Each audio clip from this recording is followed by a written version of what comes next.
Oh shit, I just realized I still have my water.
Yo, what is up, everybody? Welcome to the stream. I'm your host, SP. This is VCast 007. Yeah. We're going to be going over a few card reveals today. We're going over some vanguardians drama. Also got someone who's in the front lines in the vanguardians drama is going to have some insight in it. It's going to be Bryan Borquez from Vanguardians, the Murakumo connoisseur. So we're going to put him in the call real quick. Alright. Give me 1 second. Yo, Brian, what's up, dog?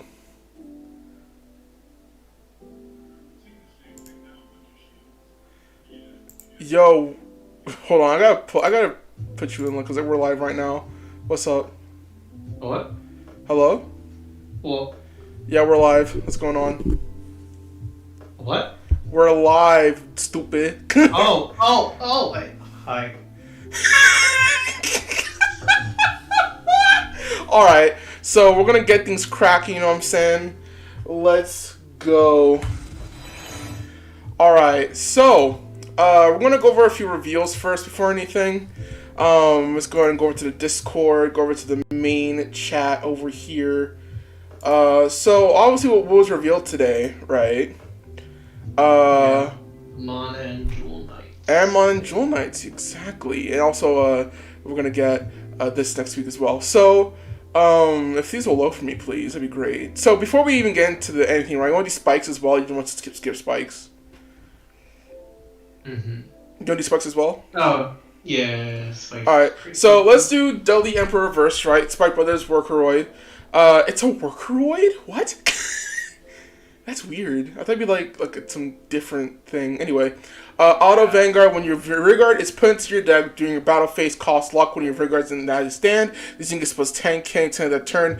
If your opponent's Vanguard is great to regard it, you may pay an additional counter cost of discarding a card, and it gets drive +1 until end of turn. So, Discard card for drive +1. yeah. I totally forgot about that part. So drop 1, drive +1. I think so. It's an auto, so it's not once per turn as well.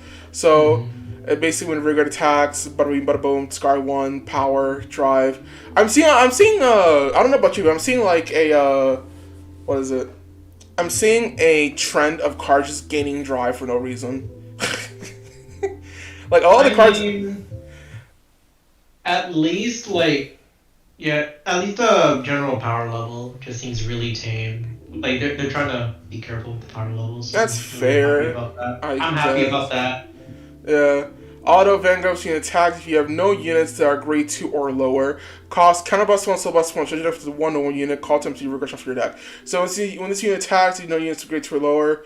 So basically, you can just call on 1 unit. That's a grade 3 because it has to be for this to be grade 3, right? Locking just stand thinking through. Oh, if you punch it, so that's not grade 3. It's just when units grade 2 or lower, counter plus 1, so plus 1. Change it up to 1 unit. Call time to regression off your deck. So. Yeah, so it can net you. I'm guessing, right? It can net you like 3 attacks, right? Since you're locking a card that's stand already, or you lock a card that's stand in the back row. So it's not saying front row. So basically, you can just get a multi attack off with Dudley Emperor reverse. So it's pretty good. It's pretty good. I like it. It's all right. What'd you think? I mean, like it's a pretty decent card. It's Yeah. not like crazy, obviously. I mean, like just the general power level isn't crazy, but the 2 support cards are really good. Yeah, we're about to check that out now. 1 second. We're about to check that out now. So the next card is Agile Fullback, right? When this unit is placed on central back row rear guard circle, this unit can attack from the back row this turn. If it's placed via by card ability, sitting gets top pops 10k at the end of the turn. Act so your main phase auto rear guard so your main phase cost this unit to the soul. So you have to 1 Agile Fullback called to your deck. So that's pretty fucking good. It's central. It's like a It's upgraded version of yeah, central. it's a better central arrestor. It's a 20k body when you attack with it. It's a soul charger on its Well, central arrestor can make himself bigger. with outside help anyway. With outside help. What? Not really. I mean, you just gotta play it in Dueling Dragons, but then again, it's Dueling Dragons, so unfortunately, kind of weaker. I guess. But yeah, that's like, I mean, like a central arrestor in Spike Brothers is pretty good, anyways. Regardless. Yeah. So the next one, right, is starting main phase cost placing into the soul tree up to 1 card agile football call to regression off your deck. So basically, you can buy its own effect, you can then call it out plus 10, bop it in the soul, do it again, bop it in the soul, do it again. You know what I'm saying? It's a good card. Great. Now, Machine Gun Gloria. When you see it retire from Guardian Circle, costs counter plus 1, costs into rear guard. So not bad. You get a free rear guard for a CB. So auto rear guard at the end of the battle. This unit with a boost of rear guard. Cost put 2 rear guards on the deck in the same columns unit in any order. Draw 1. Alright, hold on. So, okay, well, I'm gonna talk about this card, and I gotta ask about something. What's up? I mean, like, I'm just wondering if, like, any of your past live streams that you've already talked about other cards and stuff like that. Oh no, I've been live streaming like a month. Bruh.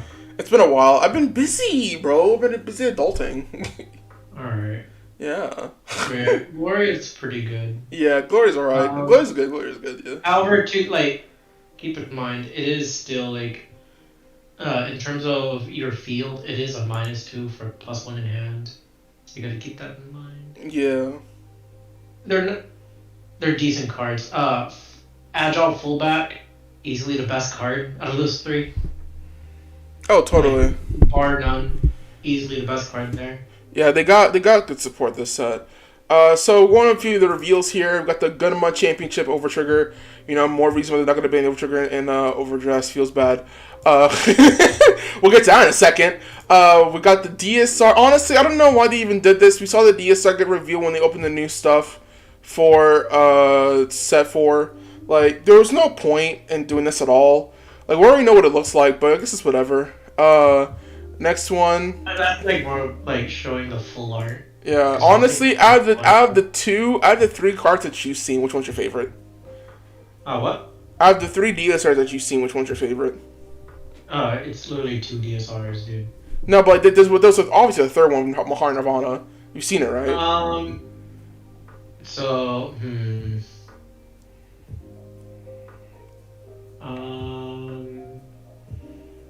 I like, I forgot its name. It's the Virina. Oh, the Esperaldia. Yeah. Yeah. You know, I got a few questions saying, asking, how can you say the name of the card so good? It's not hard, just Esperaldia. Simple. Yeah. I've heard Esmeralda. I've heard Cinderella. I've heard so many names for Virina.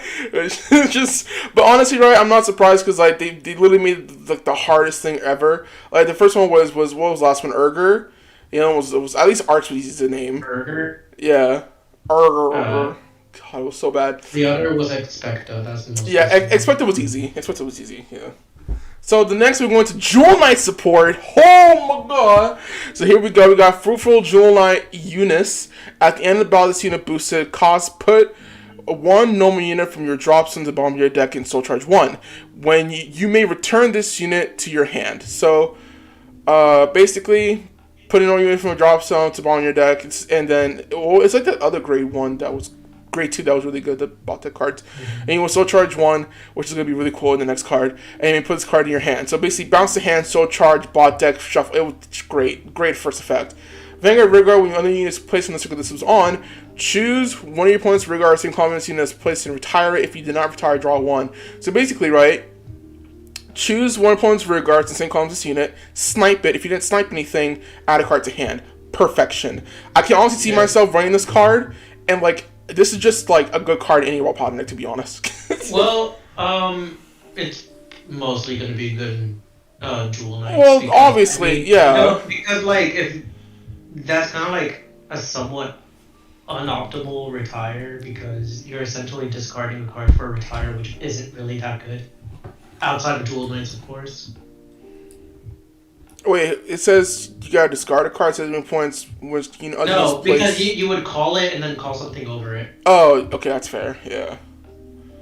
But if you have Inherent Superior Call, something like you can use Levero, and then just Superior Call on top of this, and then activate the effect. But I see what you're coming from. I just feel like that has more of a place in Jewel Knights specifically. That's fair, and then all the spaces on the deck are kind of tight. Yeah. So we got Dogmatized Jewel Knight Sybil retrain. Excuse me. Roy Paladin Giant Auto Vanguard Vigor when using attacks. Cause put a Great Twirler card from your hand into your soul, draw 1. That's gonna be really good when it gets to the next card. Again with the soul charge thing. Auto Vanguard Vigor when your other unit is placed in the circle of this unit is on the top 3 cards of your deck. Choose up to 1 Grade 2 or lower Jewel Knight from amongst them. Call to the rear guard. Rest of them on the deck in any order. That's not bad. That's actually really good. When your other unit is placed, let me read this again. When your other unit is placed on circle of all the top 2 cards of your deck, call up to 1 Grade 2 or Jewel Knight from amongst them. So if basically, you call something over, you get another call. Yeah, again, another call on top of that. You playing a lot of Jewel Knights for it to be consistent. I mean, top 3. I'm pretty sure. It's probably gonna whiff unless there's a lot of Jewel Knights. I don't remember how many are in V right now. I think there's 6 currently, if you count the last clan collection. So that card's gonna be really good in premium, though. Oh yeah, definitely. You see sword meat prices, bro.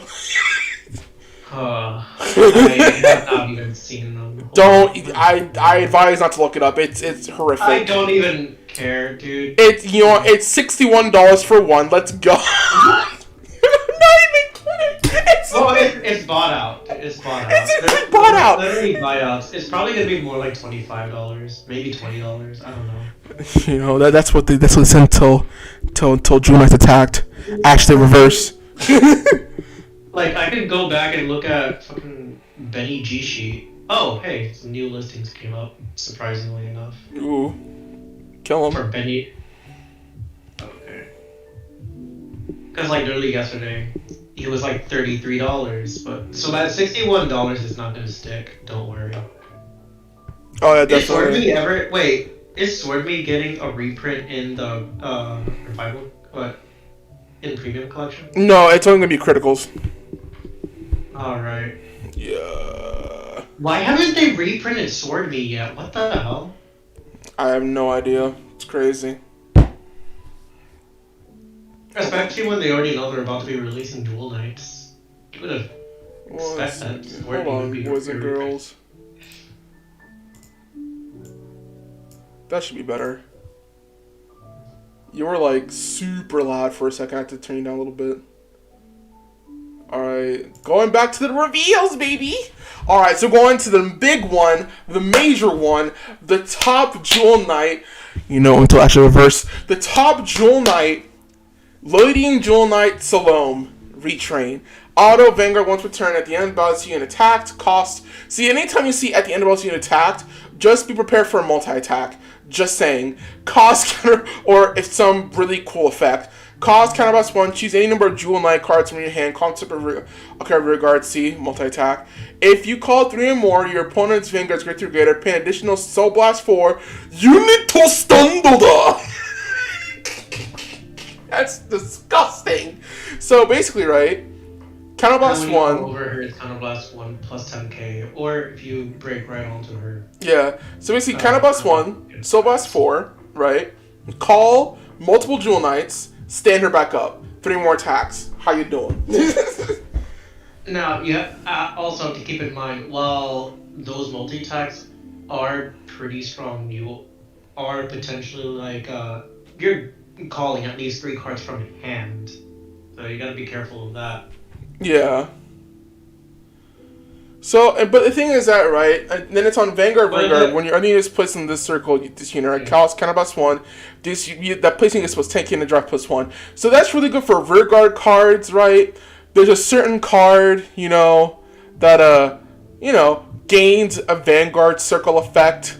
I think you know what I'm talking about. So basically, right, I'll just theory craft into myself, right? How would it be to play, what's it called? Wait, what gains a Vanguard effect? So basically, the card gains a lot, right? Gets blasted with the Vanguard effect, yes. So I was thinking, like, how would it be, right? That, basically, we play Salome, right? You call blast over the Salome, right? Oh, 10k plus 1 drive, and I think that's triple drive. And it gets worse. It's a grade 1, right? That gives the card that's in front of it, I think, plus 5k and drive plus 1. So now you have a blast with quad drive. That's nutty. Salome will probably be really good as, like, a tech choice in, gains a lot, yeah. In blasters. I can see that. I can totally see that. Just for the extra drive. Maybe I have, like, maybe 1 or 2 of, because it's more like a win more card, I feel like. That's totally fair. So that's Salome card. Great for Jewel Knights. Congratulations to anyone playing Royal Paladin Jewel Knights. Fantastic first 3 cards. Great in your deck currently. It's going to be awesome. Great job. So we move on to Dark Regulars. Now, Dark Regulars have been kind of hit or miss when it comes to card reveals. Reiji was shit. Brufus was good. Chakra was good. NLK was good. So I guess it's just Reiji that was shit. We got Ammon's. Also, everyone thought that we just wouldn't get, what's it called? Everyone thought we wouldn't get Ammon because I think the artist just was paying a lot of money for the art, but now we got it. So, Ammon's follower, Fu Jinlin. Oh, that's an old name I haven't heard in a while. God, season 1 big, I was crazy. Act Vanguard, once a turn, cost, put a card from your hand into your soul, and you would draw 1. When your opponent chooses a card from their hand and puts it to the soul, the opponent may draw 1. So they don't have to, but you're almost likely are gonna. Auto. Exactly. Auto Vanguard. Literally, why would I'm genuinely confused. Why the fuck wouldn't you? I don't know, man. People are weird. Auto. It's probably to prevent deck out. Like a forced deck out. That is true, yeah. But, like, at that point, you're already dying, so. Auto. Huh? Depends. I mean, some decks can go through their deck pretty quickly. I mean, if you're 2 cards in deck, right, and they use the skill on you, then I guess. Sure. Auto Rearguard. It says, Auto Rearguard, sell your battle phase. If your opponent has 6 or more cards in their soul, you may soul charge 1. If you soul charge, choose 1 unit, and that unit gets power plus 5 into a turn. So, Auto, sell your battle phase, 6 cards of cards, soul charge 1, soul charge, power plus 5. Not too bad. Ammon's follower, Ronjinlin. Love these names. Great. When this unit is placed on Vanguard or Rearguard, soul charge 1. When your opponent chooses a card in their hand or Rearguard, it puts it into the soul. If they do not put, you may perform an additional soul charge of 1. Oh boy. Auto, Vanguard, and Guardian to the opponent has 6 more cards in soul. This unit gets plus 10k shield and 10k power. Applies on one turn as well. So, I see this, right? And it's really depending on like what cards are in your soul currently, right? Or in the opponent's soul, right? Because this is what these cards are based off of. So if you have a deck that like soul charges a lot, like soul blasts a lot, like just immediate soul blast, like get as soul as possible, right? Then like, yeesh, it's not gonna be good. Because I'm trying to think of a deck that like soul blasts like a massive amount of cards. Like what deck does that? I'm trying to think. What deck actually soul blasts a lot? Yasui. That okay, y'all. Sure, fair. Yasui soul blasts a lot.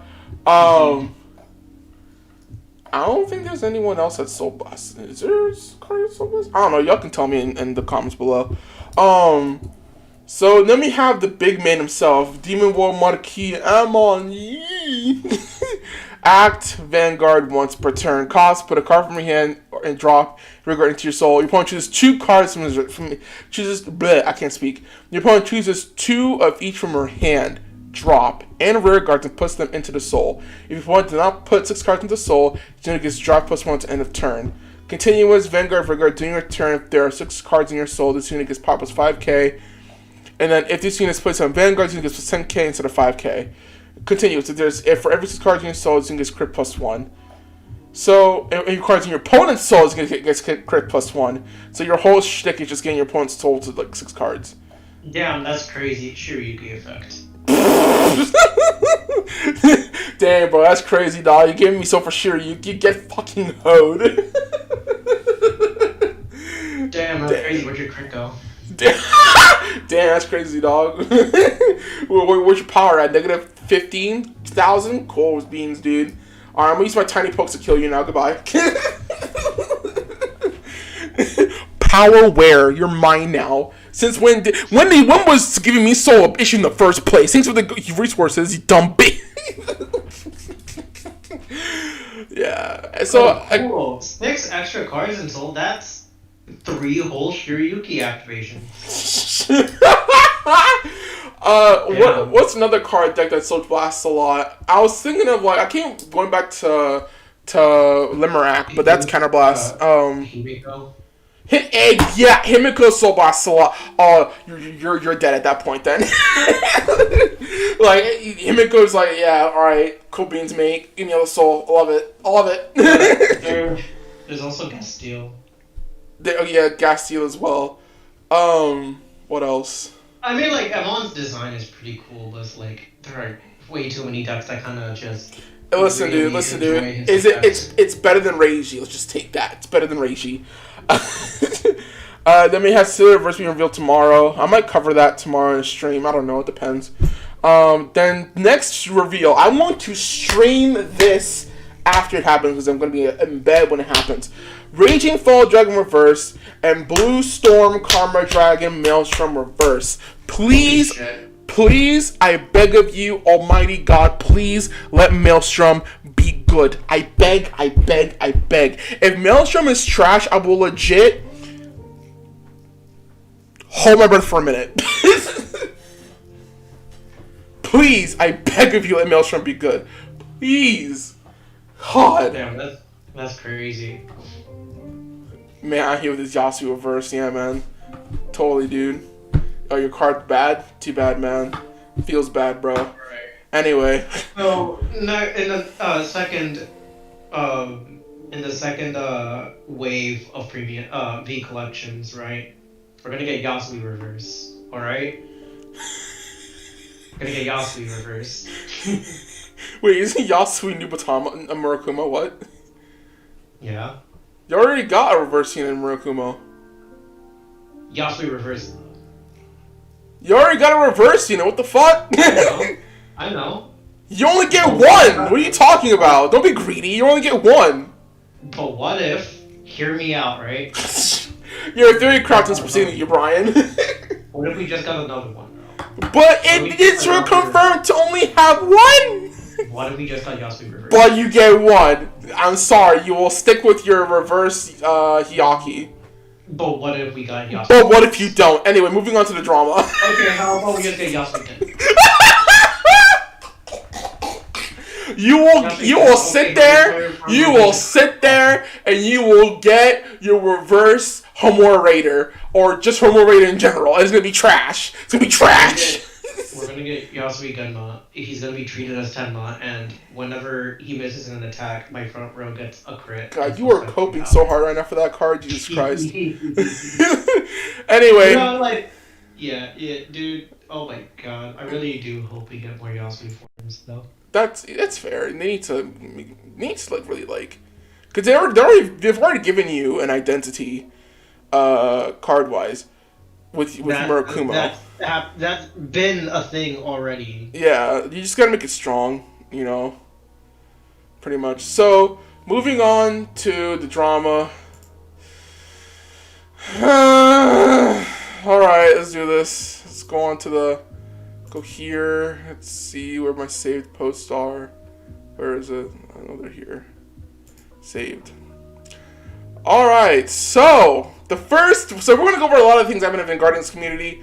The first thing that happened was also there's been a large debate over the over trigger, debate over best of threes, but debate over the ban list. There's been debate over burning cards apparently. So we're gonna go over all of that. Real quick disclaimer though. What's up? Do not harass anyone. Yeah, exactly, right? Please, if you're watching this stream or going to watch the video after the stream, please, please, please do not harass or go after anyone in this video. We're all humans, even though we have really shit opinions or shit takes, right? It's not worth it to go and bully people, you know, and end this community, right? Bullying is something we do not strive for. Everyone deserves at least some modicum of respect as human beings. Please do not do that. Anyway, moving on to the shit opinions.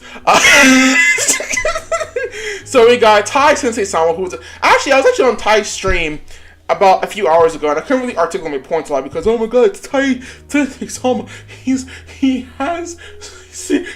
like the leafiest here of it. No, he's not that bad. Never mind. I'm sorry, he's not that bad. Tai, I'm sorry, you're not that bad. But like the one thing I respect Tai for, right, is that whenever you go into a conversation or a debate with him, right, he will bring actual facts and points. This is something that a lot of like Vanguard players in the community or just players in the community in general just can't really do or don't have the tools to do. He's like that kind of dude that like if he sees a news source or like a news page or article that he doesn't agree with, right, he'll go the extra mile to do his own diligence and research, right? That's what I like about Tyre a lot, really. That's what really drove me towards his content, you know. His opinions on the overtrigger, his opinions on best of threes, opinions on the market itself, they're all like really authentic. There's something really fake about it. So moving on to his post, right, it says it really says something when a huge chunk of previous OT supporters are changing their minds after the events of this weekend. Crazy how that works. So basically what happened is that there were a lot of supporters, right? Excuse me. There were a lot of supporters of the overtrigger, right, saying that, oh, it's only one in the deck, oh, it's not going to show up in games and whatnot. But after the events of Bro, right, after the standard events, a lot of people started not changing their minds towards the sanity side of saying this card is a problem, checking this card. This one card that can change the whole tide of the game is an inherent issue. So, okay, by the way, I will be right back. I have to head out and do something really quickly. How long will you be? Just probably like 15 minutes, I don't know. I just have to take my sister somewhere. Okay, so I'm going to put the stream on hold because I really want you to be here as we go over the post. So we'll be right back, folks. We're going to put the stream on hold for just a second.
Hey guys, welcome back, welcome back. Sorry for the long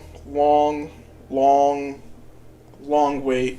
Turns out Bryan had to go deal with something and he's gonna be really busy. So, you're stuck with me, your host. Who would have thought?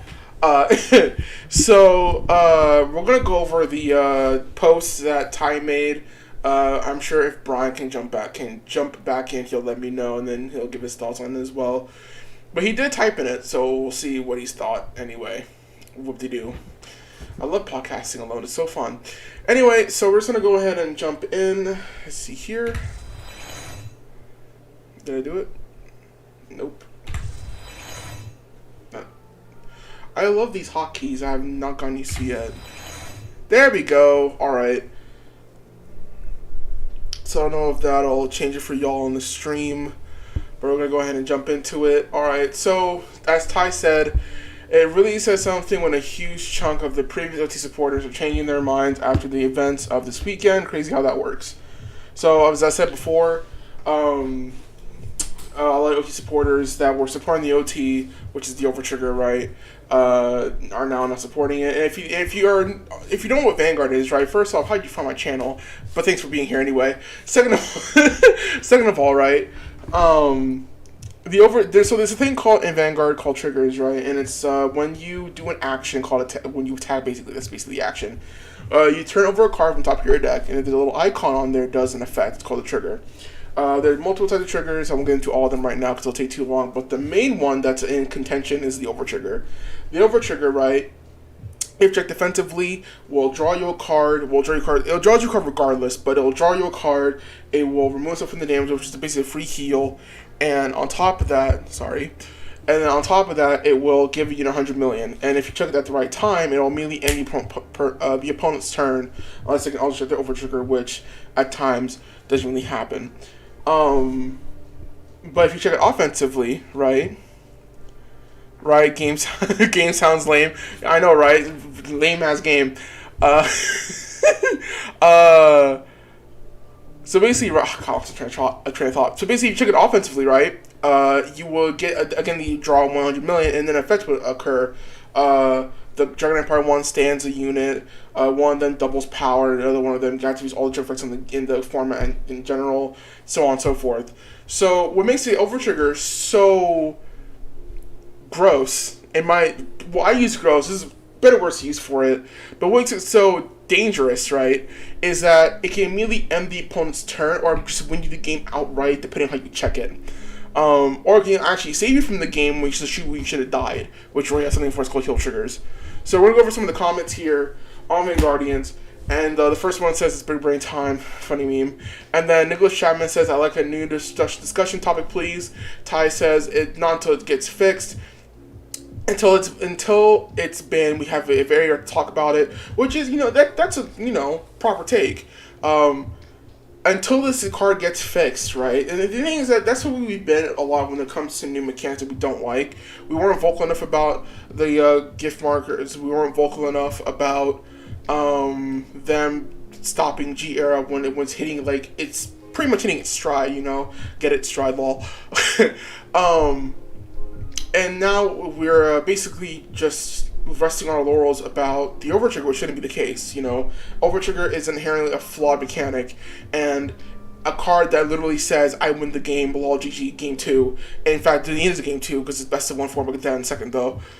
Is a problem and it should be addressed. So it says until it gets fixed, if we ban it, we have a right to talk about it. The person's preach. So that's what I'm saying too, bro. And then it says, what's 2 plus 2? I guess he's trying to change the subject or something, but it didn't really work.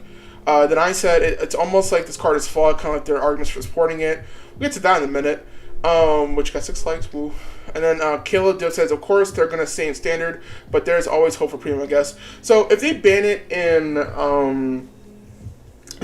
premium, that'd be fantastic, because then the game before becomes even more fair. I like it to be banned in standard, but with all the promos and all the different artworks and all the different things that are being printed for it, I don't think it's going to happen. I think it's just going to be the inherent format that we get. But we can dream. A guy can dream. It's a lot easier to ban a card than to ban a mechanic, because when Gift Workers came out, that was a mechanic.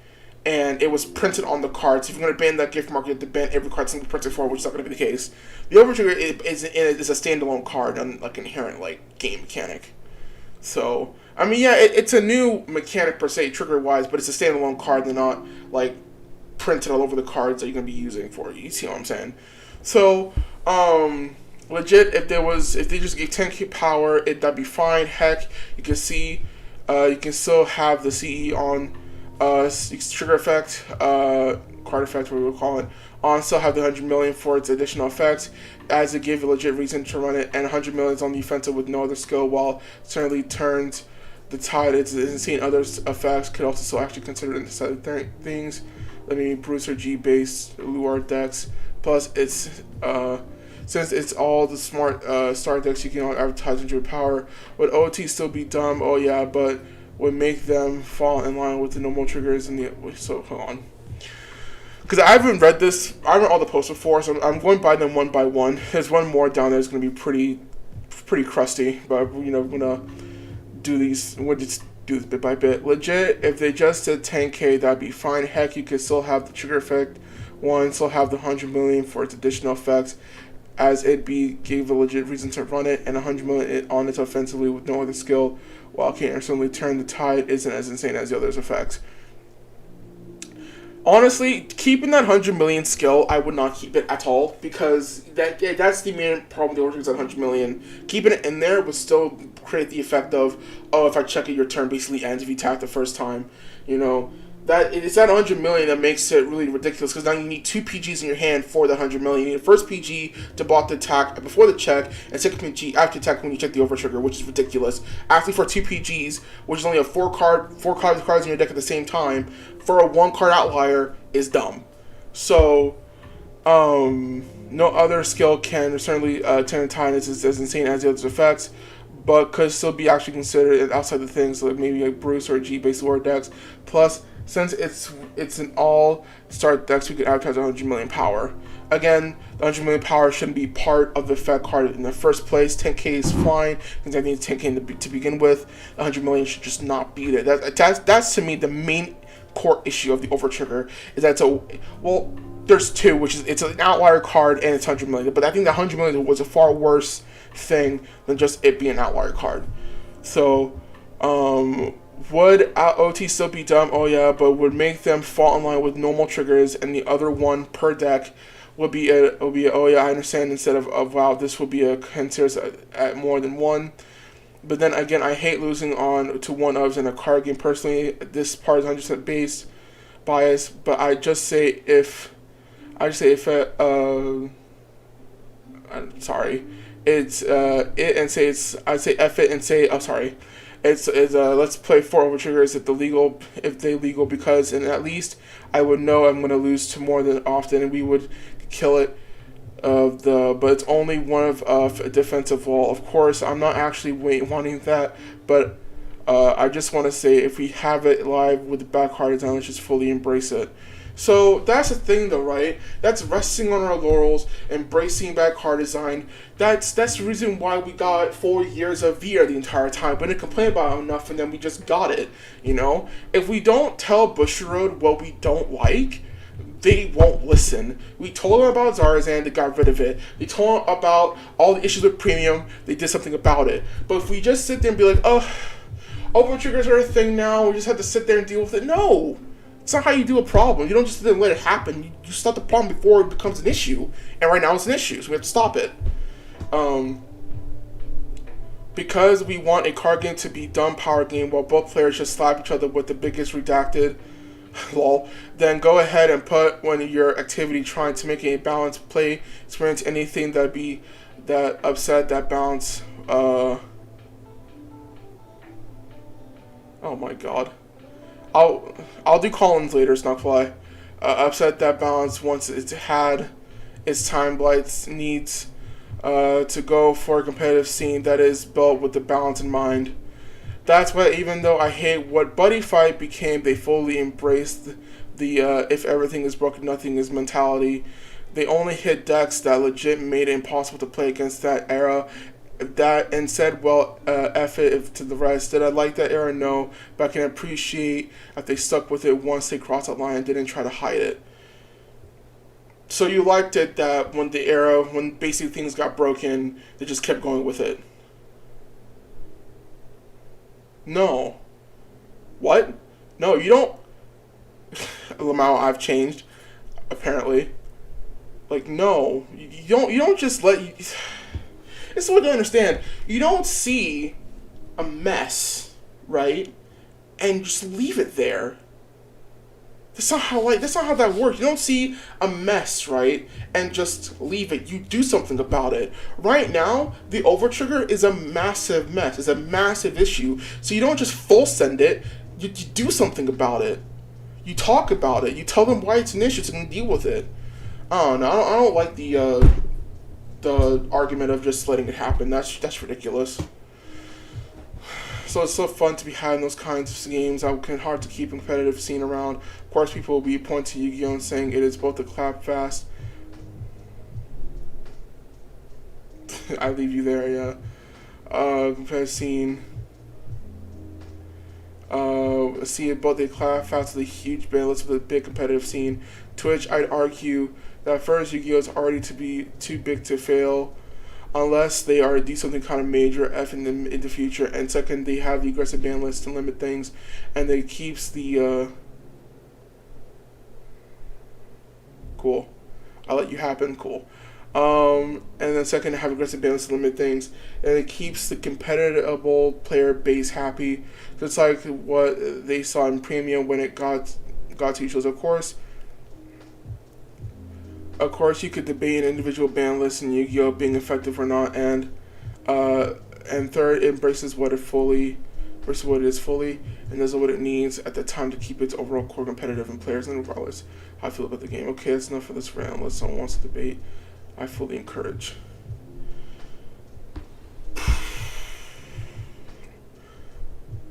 I'm just gonna reread this again. Hold on.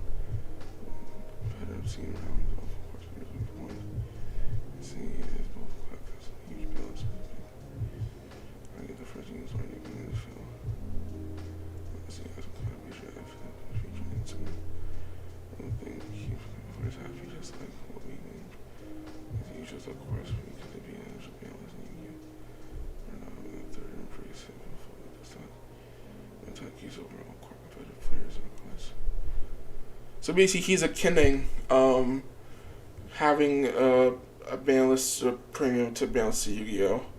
Which, okay.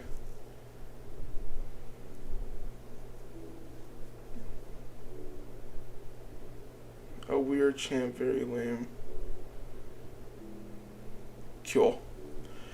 So moving on, how about as a community agreed to not play with them, Fantasyland, I know. I would love that. I would ban you. You can't ban me, I haven't done anything wrong. Anyway, how about we have a community agree to not to play with them, Fantasyland, I know. If we could all agree that should not to play the Overtrigger, that'd be fantastic. Just don't play it. Play a different trigger. Lol. Summary of the community, we live in a society. Took them long enough. It's disgusting. Got research life. Bruh, I've been waiting for you to post this since my post last night, lol. Hell yeah. Like, defending the Overtrigger is just not base. It's just all crust. I hope every single person gets Overtrigger in the most... Anyway. I hope every single person gets Overtrigger in the most obnoxious way. It's the only way they'll learn.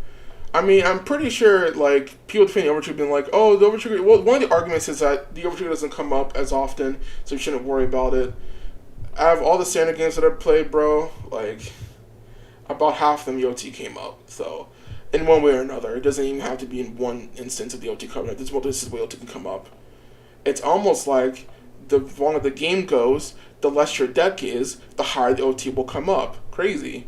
Anyway, who like actually has changed their mind, and how many people really, because every time this comes up, it's literally a sea of anti-OT people and a few indifferent or such supporters of OT. The amount of people who support them is super overblown here.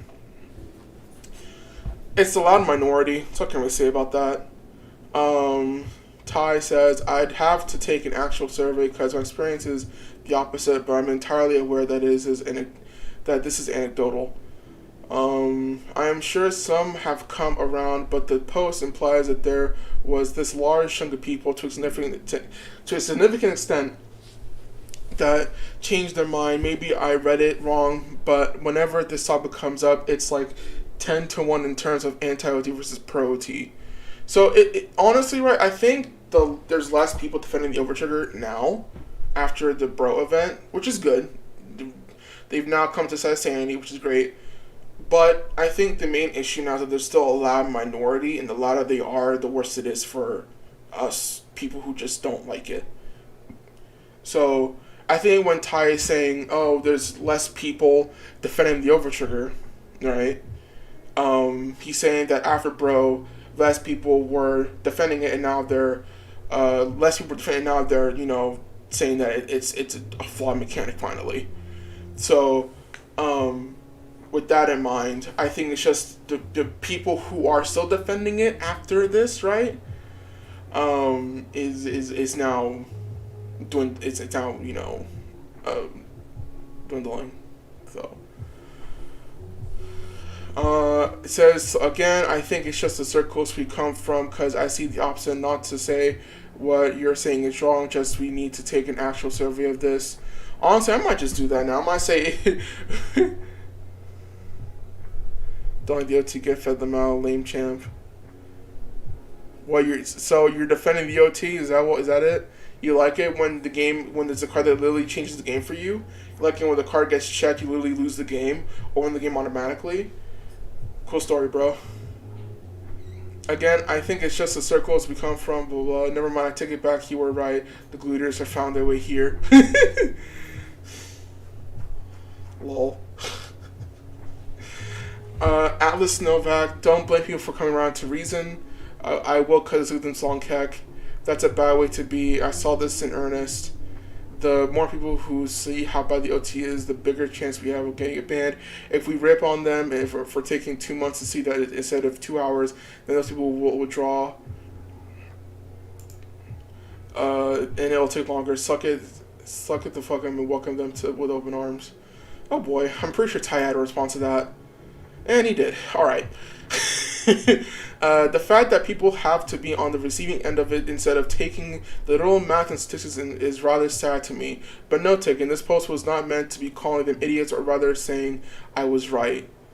But I think I was right. So, it's basically Ty saying I was right, you're wrong, cope. But like, honestly, right, to me, right, if it took you this long after being shown multiple instances and multiple evidence of the overtrigger, if it took you this long to come to the term that the overtrigger is a bad mechanic, not being mean, but, I guess better late than never, I guess. Mm-hmm. Moving on, I guess. Well, yeah, me too, but there's still people. Now, OT supporters aren't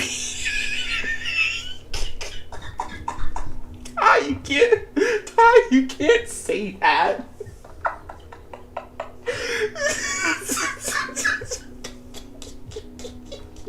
Ty, you can't say that.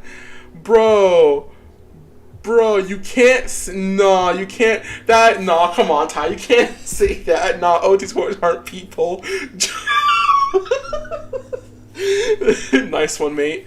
Jokes aside, this was not supposed to be a post saying they're idiots. It's just pointing out that after deep bro, people are just now realizing it's a problem now that they've actually been exposed to. I'll say it here, right? If you support the overtrigger, right, but after watching bro, are now come to the conclusion that overtrigger is bad, well, it took you so long, but welcome back. If you were defending the overtriggers and after watching bro are still defending the overtriggers, then you're a dumbass. Like, what's wrong with you? At that point, there's no saving you. Cope. Probably it's because it was the West's first big event with them in Standard, which especially has higher odds of randomly checking it, lol. If it's not in your opening hand or it starts at 1 out of 40, simply increasing odds after turn 3. Yeah, it's just like, as the game progresses, You lose cards out of your deck because of drop check and draws and damage checks, and eventually through the overtrigger. It's not that hard. Anyway. Just when the Grade 4 comes out, OT sack can become even more likely. I can't wait for Bastion to see the overtrigger. Like 90% of the games will lag real. It's gonna be great. Brian's like, what happened? I know OT sack happened. What was the details? I told him a lot of victories were decided because of OT during Bro, because of the opinion of the OT would hatch it in a little set of sanity. But it's a one of, and it will never pop off.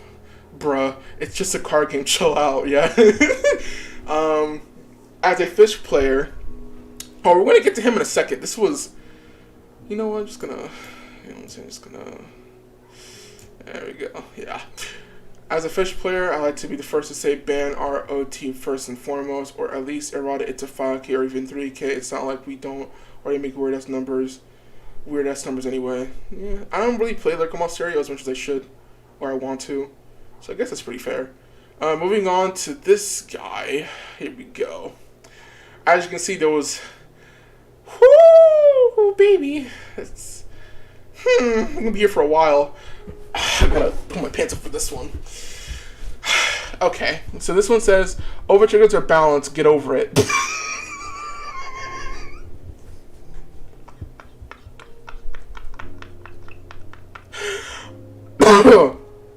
Sure, mate.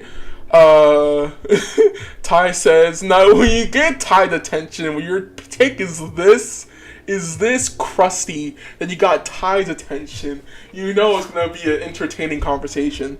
So, it says, explain how, deadass. Chris one says, you have 1 in 41 chance of seeing it, and there's no consistent way of using it, it's fine. Okay. So, your first point in this discussion is that there's a 1 in 41 chance of you saying it, and there's no consistent way of you using it, it's fine. What if you do see it? What if you're in a game that is very important? Let's say you're in, let's say you're in World's Finals. Let's say you did your research, you did your deck building, you did your hours and hours and hours of play test, and you made it to World Finals. Congratulations to you. You're in Worlds, right? And you did everything right. You're about to win. Literally, at the end of this turn, you've got game. The check OT. Immediate loss. What happens? Oh, the chance of seeing it, there's a way of using it, right? Cool.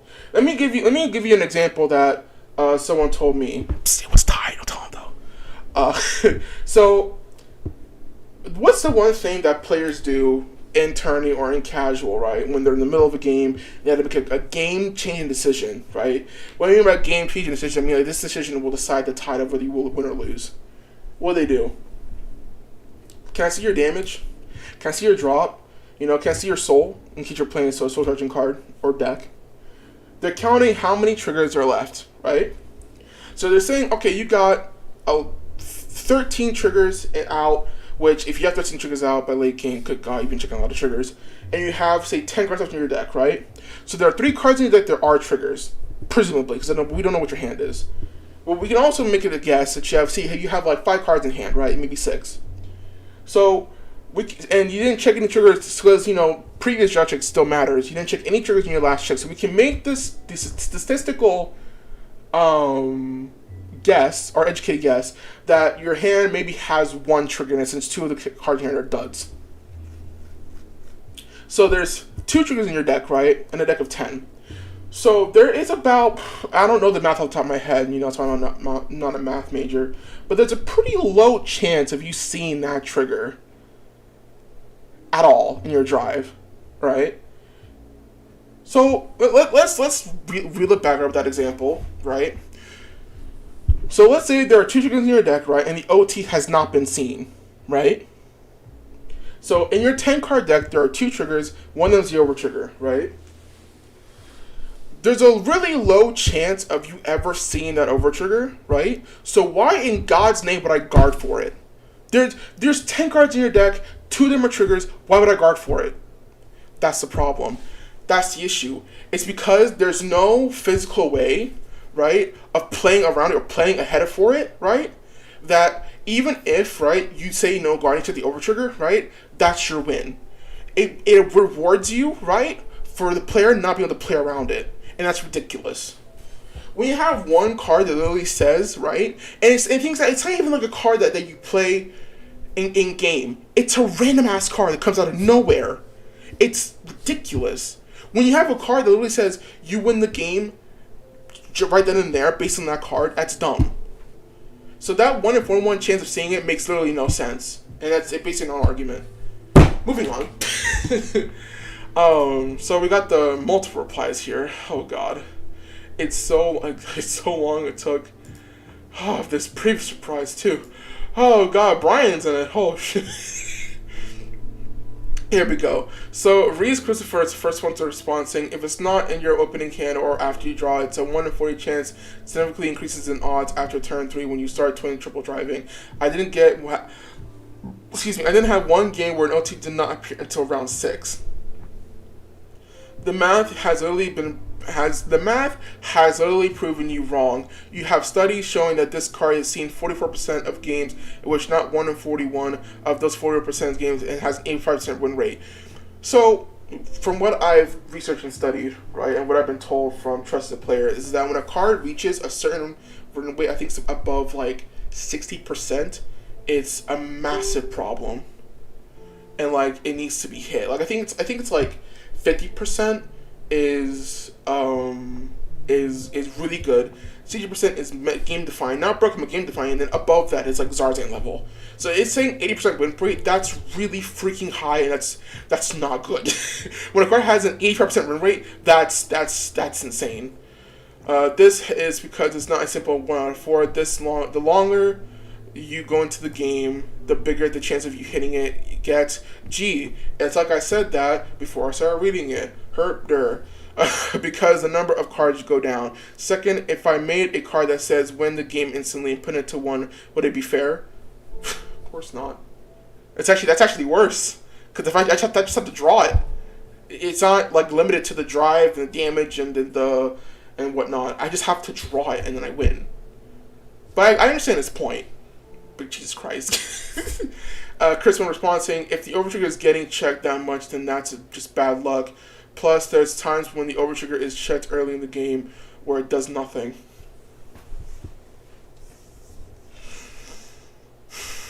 Okay. So if the overtrigger gets checked early in the game, right? Yeah, I mean, so there's only one overtrigger, right? That gets checked early game. That's actually really good. And that's the Geld overtrigger for Dark States. Anything else gets checked early game. It doesn't really do anything. That's fair. It still makes it. It's still a massive issue if it gets checked late game. Like the only I don't have like a real comment if it gets checked early game. I'm sure someone will be like, oh, if it gets checked early game, this X will happen. And that's why it's ridiculous. But I don't really know that fact yet, so I can't really give that to you. But I know that just because it does in the early game doesn't mean that it can't do something later down the line. So. Brian responds saying, no consistent way of using it. That's really one of the problems when combined with all the other bullshit. Chris one says, how is it a bad thing when it's not consistent? Literally, this game is about luck sacking. Okay. So you're saying, right, that this game is not consistent. It's really about luck sacking. That's another argument. This game is all about luck sacking. No. This game isn't completely about luck sacking. If it's about luck sacking, we'd be playing Vanguard, right? If we wanted a luck sacky game, right, that was just about luck and nothing else, we'd play as Ty would say, Shoots and Ladders. Or any other randomizer game. Go play slots in the casino or something. No. When you're playing a game like Vanguard or Yu-Gi-Oh! Or Magic, the main thing that you want to mitigate the RNG. You want to mitigate the luck sacky part of the game and make it mostly skill. And currently Vanguard, yeah, it's more luck sacky than most games because you have the trigger mechanic, but it's not as bad as people would let you on to believe. So you saying that it's a bad thing, it's not consistent, it's because it's not consistent. That's why it's such a bad card. It's such a bad mechanic. Like, I don't know how many times we gotta tell y'all this before you guys understand. When a card, when you can't take account for a card that will come out during the game, that's a problem. When you're playing a game, it uses statistical methods and probability to see how much you're going to check in the game, but that card is that one outlier that you can't take account for. That's a problem. So you can't. That's just an argument right there. That's ridiculous. So Ty responds, anybody, and nobody likes that. Yeah, exactly. Nobody likes luck-sacky nonsense, especially overtrigger. Fuck that. Chris said, but if you don't like luck-sacking, then you don't like Vanguard, even before overtriggers. So if you don't like to play the Vanguard because of luck-sack, then you don't like Vanguard, even before the overtriggers. Okay. So your argument is because Vanguard hits an inherent luck-sacky game, and if we don't like it, we don't like Vanguard. That's not the case. Vanguard isn't all luck-sacking. Get that to your heads now, boys and girls. Vanguard isn't all about trigger sacking, trigger checking. There's different skills, there's different mechanics, there's different avenues of play. In fact, the trigger check in itself is a skill because of how you use probability to see how much you're left in the deck. You can mitigate and you can plan ahead on how many triggers you checked. But when you have an outlier like that, like the overtrigger, right, you can't play around that. And even the only way you can is if you have basically 2 peaches in hand for when you see the overtrigger coming, which in that case is an unrealistic tax to ask for a player, which is again why it's an issue. Ty says that's not true, Lamau. Someone didn't play Giera. I did. It was fun. Lol. And by the way, I can say the same about you. If you don't play a game about Lux, I can just go play. I can say the same about you. If you want to play a game about Lux, I can just go shoot some ladders. Exactly. Go play shoot some ladders. Go play slots. Go play at this casino where most of it's all luck. Go. Tell you what. Go with your friend and flip a coin. Go flip a coin with your friend and play that. Because you want all luck, right? Simple. Just go flip a coin with your friends. You didn't know what's going to land. You didn't know that. Just go flip a coin. Just do it.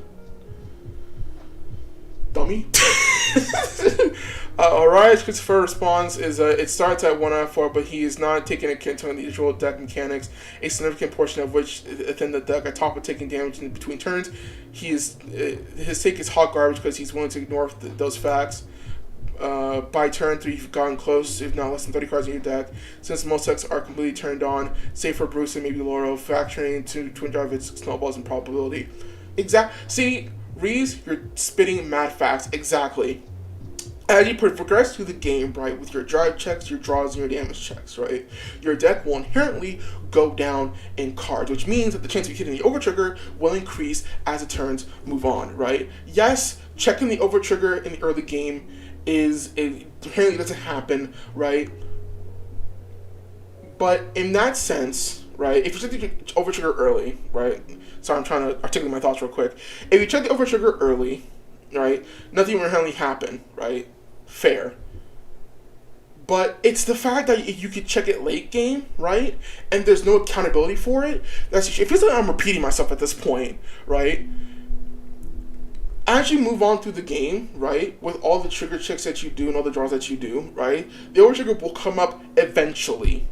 It's not a 1 in 40 chance. It starts at 1 in 40, as Chris said. It starts at 1 in 40 chance, right, but it increases to 1 in 25. Sorry, it increases to 1 in 35, 1 in 30, 1 in 25, 1 in 20, 1 in 15. And if you're playing Death Searchers a lot, 1 in 10, 1 in 8, 1 in 6. Eventually, right, it's going to become a card that you will eventually see in the game, whether you draw it or damage check it or God forbid drive check it. So Ty said exactly, which is why the numbers are almost 44%. Yeah, like the deck doesn't stay. So these are you guys understand, right? Understand this. When you're playing a card game, right? This is anyone will back you up in this point. If you're playing a card game, right, the deck number doesn't stay the same. It does not. If you didn't know it now. As you're progressing through a card game, doesn't matter if you're playing Magic, Yu-Gi-Oh, Vanguard, doesn't matter. The deck number will not stay the same because of the game after the game progresses.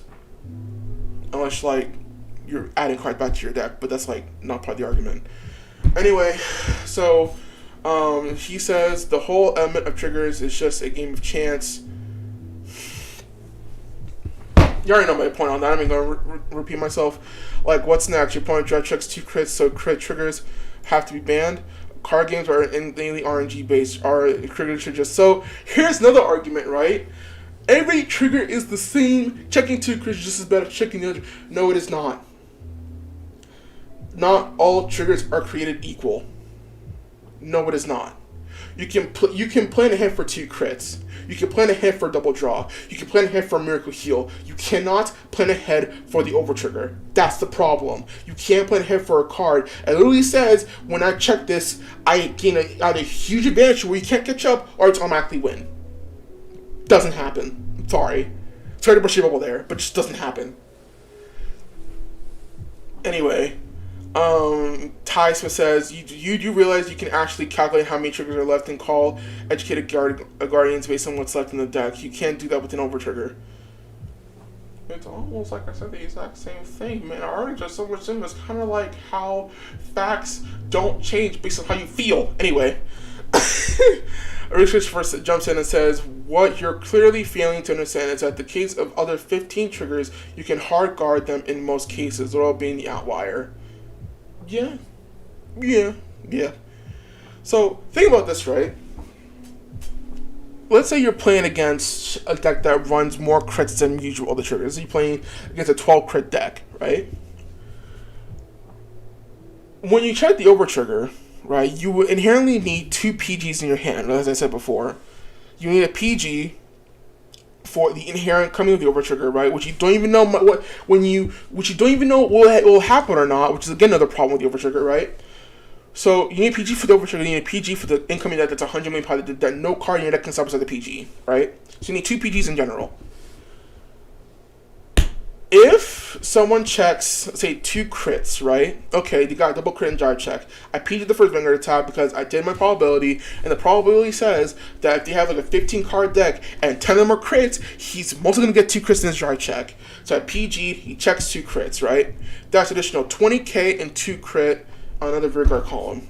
So ladies and gentlemen, right? Which is easier to guard? A column that has plus 20k and 2 crit, or a column that has 100 million power. And I'm not even talking about the other effects that the overtrigger might have when you check it, because their cards, they even increase the crit on top of the 100 million. But the abilities aren't the main issue, it's the power gain. So we have a column that's 100 million, or a column that's 2 crit plus 20k, which is easy to guard. If you see the 100 million column, you're wrong, go back to math school. Or just go back to school in general. But if you see the 20k column, then you're correct, because that column will be inherently easier to guard unless the column is like, I don't know. Honestly, it doesn't really matter, because numbers in premium or in a D era don't jump above like, I don't know, 150k, but that's like an outlandish number. So when you're talking about triggers, right, and you're saying, oh, the OT is just like any other trigger, it's not. It's inherently not. The over trigger is far more powerful than any other trigger we've seen to start in this game in general. In fact, I'd rather you get 5 crits, right, in a row, than just get the over trigger, because at least that's guardable. Anyway, so it says here, you do realize that you can actually calculate how many triggers you can do. What you're clearly failing to understand is that in the case of 15 other triggers, or flat out swing over them, the only way you can swing over an over trigger is by checking one. If your opponent thins better than you, it's extremely unlikely unless you have an assortment of luck charms lodged up your I have the Magatama. Oh my Good joke, good meme.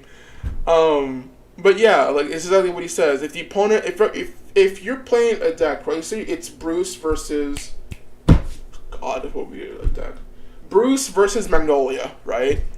The whole thing about Bruce is that it soul charges a lot, right? So if it's continuing soul charging, if each and every turn, because it actually does that, each and every turn, right? If it's continuing soul charging, right, and you don't see the over trigger, right? Eventually, right? If they soul charge more than you do your draw check and draws, right? It's a higher chance for them to get over trigger than you do. For example, right? Between the game, right, as the game progresses, right, between turn 1 to turn 2 to turn 3 and so on and so forth, right, the Bruce player, right, will have soul charged a lot with the Pandemonium Tactics, with Leonard, Derek, and Marjorie. All the cards are soul charged, right, even the main ride line. So let's say you said, okay, timeout, stop the game around turn 8, right? Both OTs have not been seen. The Magnolia player has about 25 cards left in their deck, OT's in there. The Bruce player has about 10 cards left in their deck, OT's still in there. Who's going to see it first? It shouldn't be hard to answer. Like, unless, like, as the guy said, unless you're extremely lucky, it's a high probability that the Bruce is going to see his overtrigger first before the Magnolia player. Just saying. So Bryan says, Chris, when there should be a limit to how impactful RNG should be in any card game. The thing about the OT does especially differently outside that they're powerful.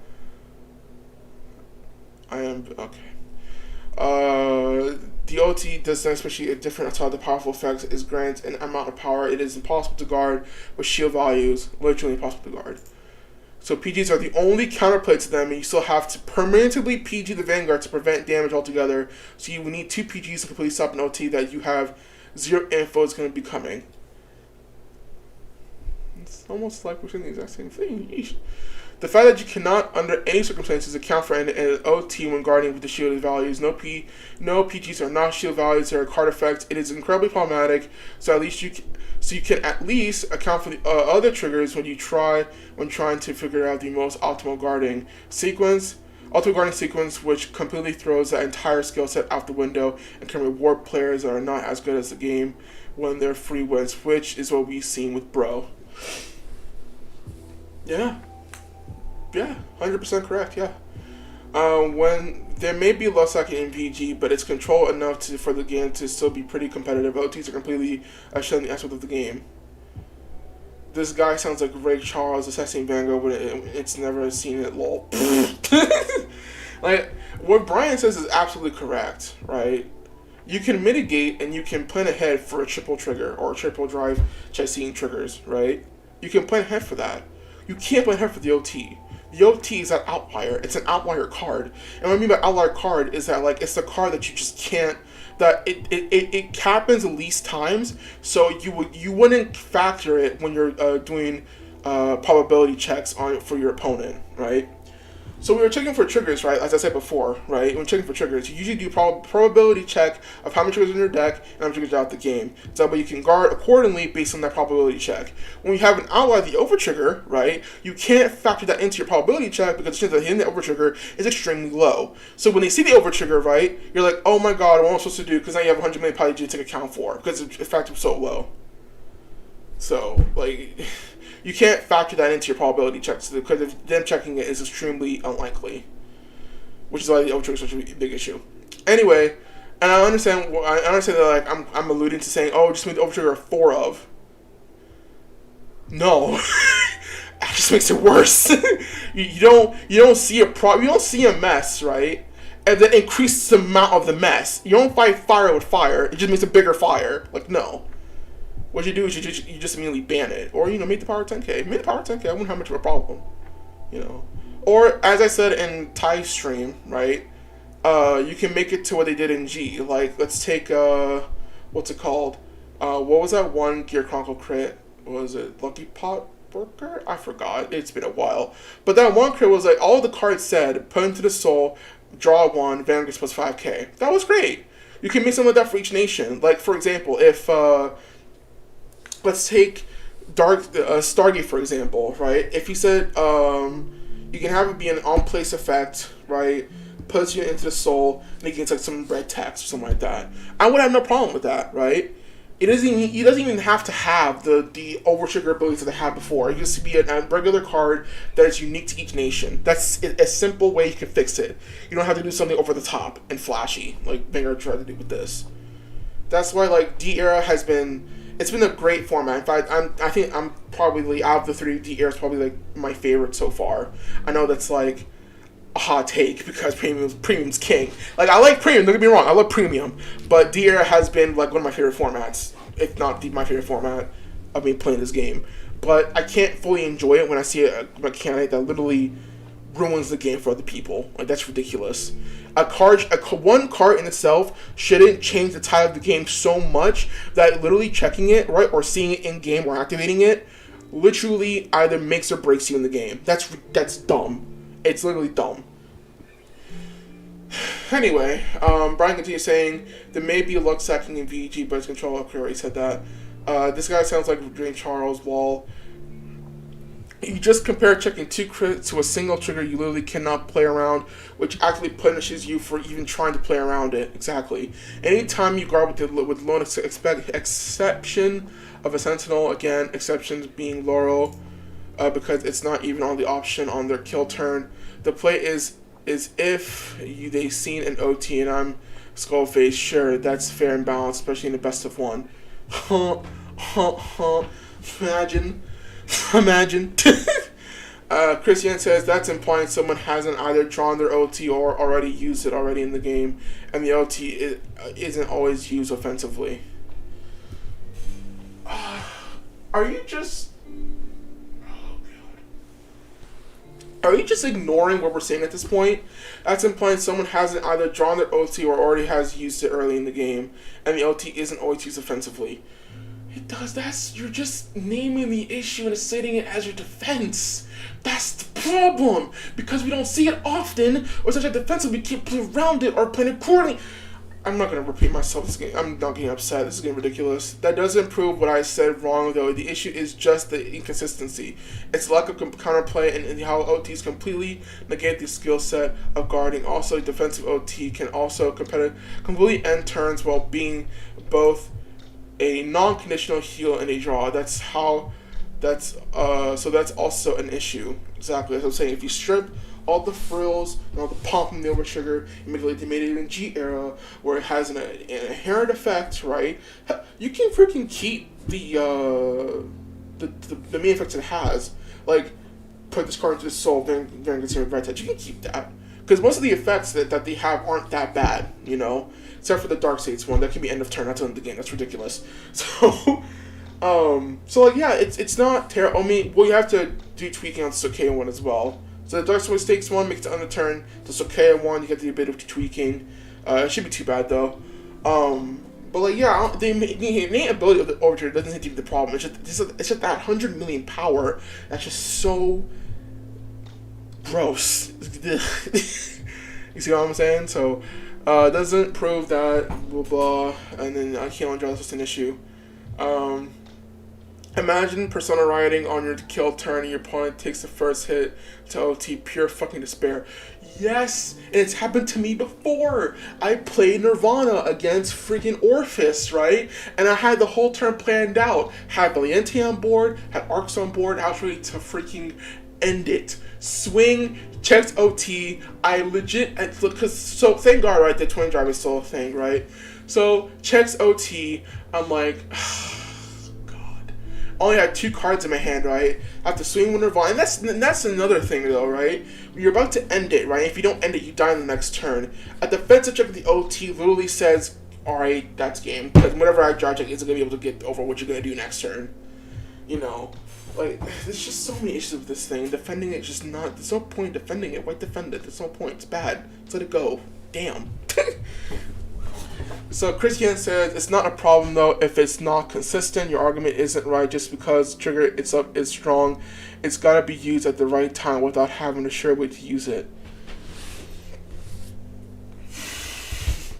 That's the effing problem.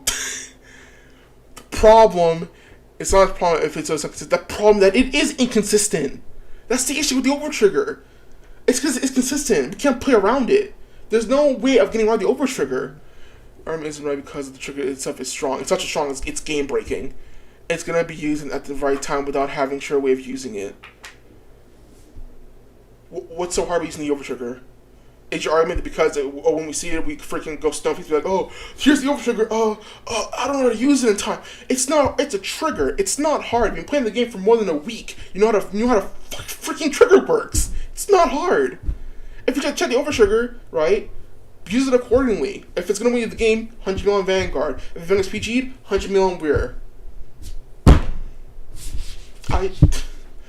It's not hard, literally. If your argument is that when we see the over trigger, we don't know what to do with it, That's a non-argument, because we inherently know what to do with it if we're playing the game. Good God. Then the game plays on. The overtrigger doesn't win the game when it's used in play, plus you got more than 1%. I literally gave you an example of when you check in the overtrigger, which you can hand the person in the game. If the person checked the overtrigger defensively, right, and it's your kill turn and you literally die on the next turn, you're dead. If you trigger offensively, right, and you can't come out of it, you're dead. Literally just said. Whatever, I'm going to continue. Bryan Borquez, Chris Wynn, you're completely missing the point. Please review my comments and directly respond to the things I point out, because I really don't feel like typing the same few paragraphs a third time. Copy and paste, Brian. Copy and paste. Lol. Louder for the people in the back. Overtriggers suck. Quote. Sometimes it takes that one dud turn to completely turn the game around and steal a win, especially if there's a kill turn, which means that you committed plenty of resources to prepare to kill you.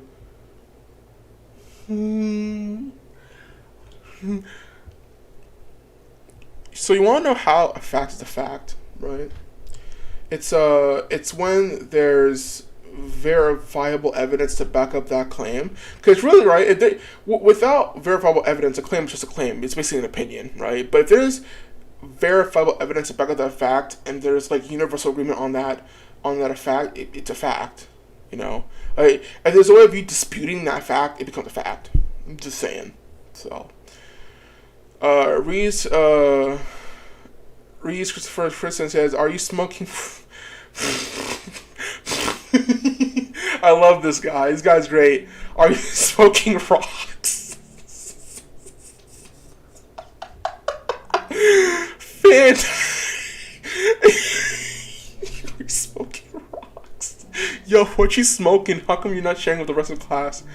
It literally won the game for my opponents. Just because it wasn't the trigger that broke through an enemy, it doesn't mean it didn't give me and my opponent a turn they wouldn't have had otherwise so close to the game. You have 3 very competent players explaining to you and make that 4, please. Very competent. No, I haven't talked in an event. I'm trash. Never mind. We have 3 very competent players explaining to you in very easy to digest ways of how it's far more influential to a mechanic when you're willing to acknowledge with a substantial sample size. If you suck to get most of your wins, just say that and go. Well. Here we go. Excuse me. Chris Wren says, Bryan Borquez, there is no issue with that. Sometimes you get lucky or your opponent gets lucky.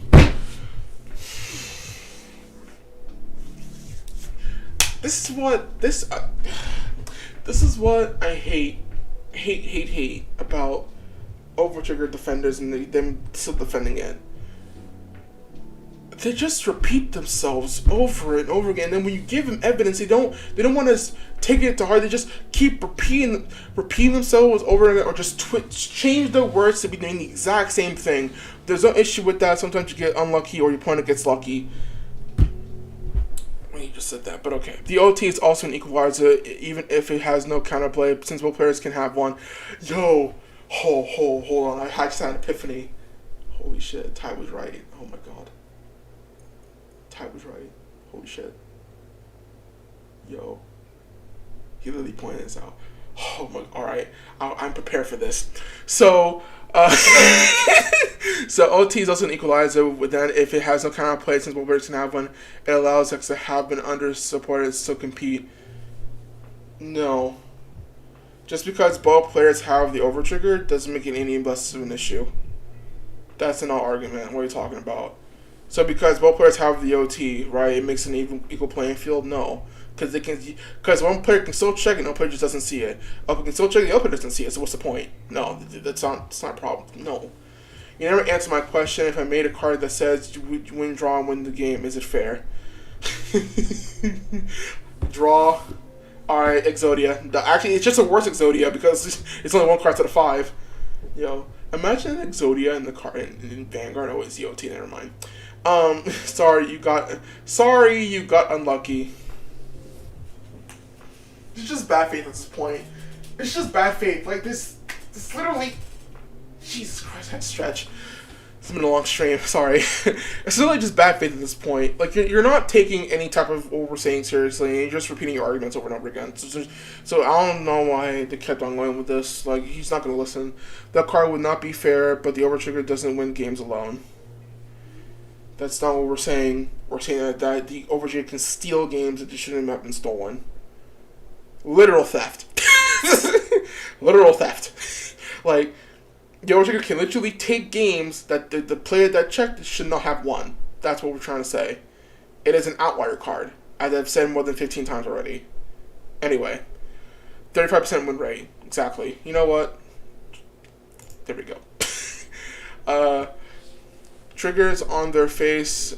Triggers on the very face are equalizers. OTs and plenty of... There we go. See, triggers on their very face are equalizers. Everyone has 16 triggers, right? No one needs an outlier card to help them. That's not how that works.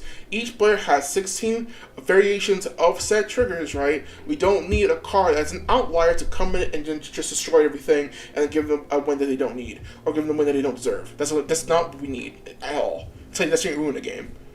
Ban over triggers today. OTs, the plenty of scenarios, are just win buttons that can grant wins where you absolutely don't deserve them. Please explain how OTs completely being impossible to guard with shield values constitute as equalizers. Let me give you a scenario that has happened to me. I was at grade 2, my opponent is playing Keter and checks the overtrigger with the Battle Sister grade 3. The Battle Sister grade 3 gets 100 million power, he attacks, gets a crit when drive checking. I go from 1 to 6 with 0 counterplay because I did not draw a PG when, if I did, I would have died. And even if I did, I would have died anyway at the last attack because it was going to be way too big. How is that anyway an equalizer? How is a mechanic with 0 counterplay outside of PG is good anyway in a competitive environment? Explain, please. So I don't remember this game. I think this was a one-off game that I didn't see from Bryan because Bryan and I didn't know we're very good friends. You know, consider Bryan one of my best friends. We live very close to each other, so I've seen a lot of Bryan's games. Also, if you want to learn about Murakumo, talk to him, because he knows about everything about Murakumo. Anyway, so, also Zorga as well. So in this game, right, let's take it piece by piece. You're a grade 2, my opponent is playing Keter and Josh is the overtrigger. So the Keter overtrigger, right, basically says, if I can look it up, hold on. Keter Sanctuary. I think that's about it, yeah. Put a load for me, please. Because I'm streaming. Please load for me. Oh, I think it's because I'm streaming. It's taking a while for it to load. Right? You're not gonna load? Please load. Oh!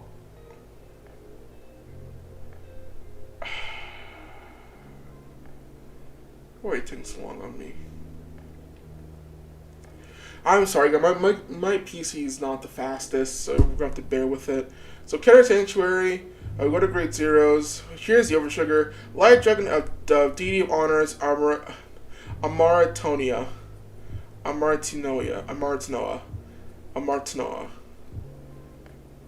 Great with names. Anyway, I'm going to click on it real quick. Just going to jump to this page. Come on. Please don't take forever. I beg. I'm on stream. I'm trying to be a big YouTuber. Come on. Why is this so slow? Anyway, so the effect is additional effect. So obviously, if you guys don't know what the overtrigger did to begin, right? You may only have one overtrigger in a deck. Already a red flag. Only one in the deck. Really sacky and ridiculous. When it reveals a trigger, when it reveals it as a trigger, which is during a drive check, remove that card, draw a card, choose one unit to get plus 100 million. Another red flag. When removing that card and drawing a card, choose one unit gets 100 million. Basically means that one card becomes really unguardable to the PG. That's ridiculous until end of turn. That in itself is also really bad because if you have a way of standing it, right, it sticks. It just stays there, which is dumb. It's not to end a battle either, which is ridiculous. If you're revealed during a drive check, or activate the additional effect. Until additional effects and a turn, you perform drive checks for battles for your rigorous attack. So what Bryan is saying here is that, I'm gonna close that real quick. What Bryan was saying here, that the Keter Overtrigger give the Battle Sister an extra drive, and then with that extra drive, put more crits on it, so you couldn't physically block it. So basically, right, he died solely because of that over trigger. That's literally how he died. Sorry if you're hearing background noise. My dad's on the phone. So Chris will respond to luck stacking in the luck base game is fine.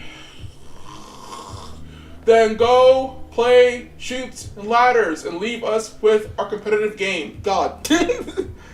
Brian, so Ty responds saying, so you're totally fine with this game never being competitive. Bryan Borquez, again, there should be a limit to the impact of luck stacking. Triggers outside of OTs are controlled, form of RNG. You can account for them when guarding. You cannot do those over triggers. Literally what we've been saying for what, almost an hour and a half now.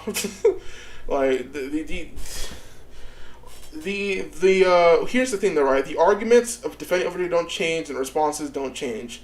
That's basically what's called what debunk is called. Whenever you make the same argument over and over again, there's an argument to counter that over and over again. It's been debunked, so you move on to the next argument, which again will be debunked, unless you want to say something that's completely outlandish. So, Chris Wen says it can still be competitive and have luck stack like that. Yo, if that's the case, if you're still in OTs, I want you to make a competitive shoots and ladders tournament. I'll join. I'll be one of your game testers. Make a competitive shoots and ladders tournament. And then once you've done that, right? Give us a good test because we've been giving you data this entire time, right? It's a ball's in your court, right? Have a competitive shoots and ladders tournament, right? Give us the data on that and then compare it to the data of the OT. We'll see how things go. Anyway, that's not true. The more luck-based the game is, the less competitive it is. That's a fact, obviously.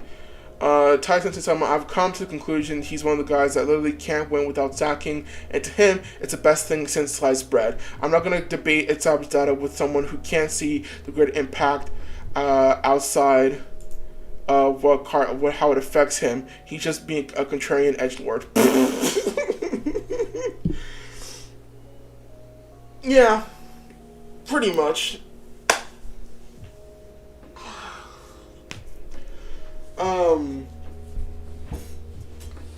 Honestly, what I'm giving you guys is basically a dumbed down version of what Ty here usually says. He did a stream about the statements that can happen in vanguardians. So I will link his stream down below. I'll link his Twitch down below, and you can go check it out over there. Yeah. I don't know if it'll mean anything, but to give you guys more insight, because he can articulate his point better than I can. James Harden says, what about perfect guards? You need the thing about perfect guards, right, before I even continue reading, right, is that you need 2 PGs at any given time past maybe the 3rd turn where the overtriggers will actually matter, or really matter. Excuse me. So actually for that of a player is literally when there's only 4 copies of that said card in the deck is a 2 tall attacks to go for. Don't try to reason with him. That kind of people simply don't play the game. I don't even go further and say that they're trolling. Lol. I see you're a person who, if they can't win something, they'll cry and complain. You're such a bad... Oh my god, bro. You're such a bad faith, crusty, contrarian, fucking... You're dumb. You're fucking dumb. You're dumb. You're literally dumb. And so that's all I can say at this point. You're dumb. They're giving you point after point after point after point after point, and all you can do is just loop back to what you've been saying over and over again without you taking any account of what they've been saying. You're dumb. Literally dumb.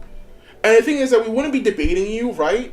If, well, first off, if they debating you, well, I can't say we because I wasn't part of it, but they debated you, right? Trying to make you see reason, right?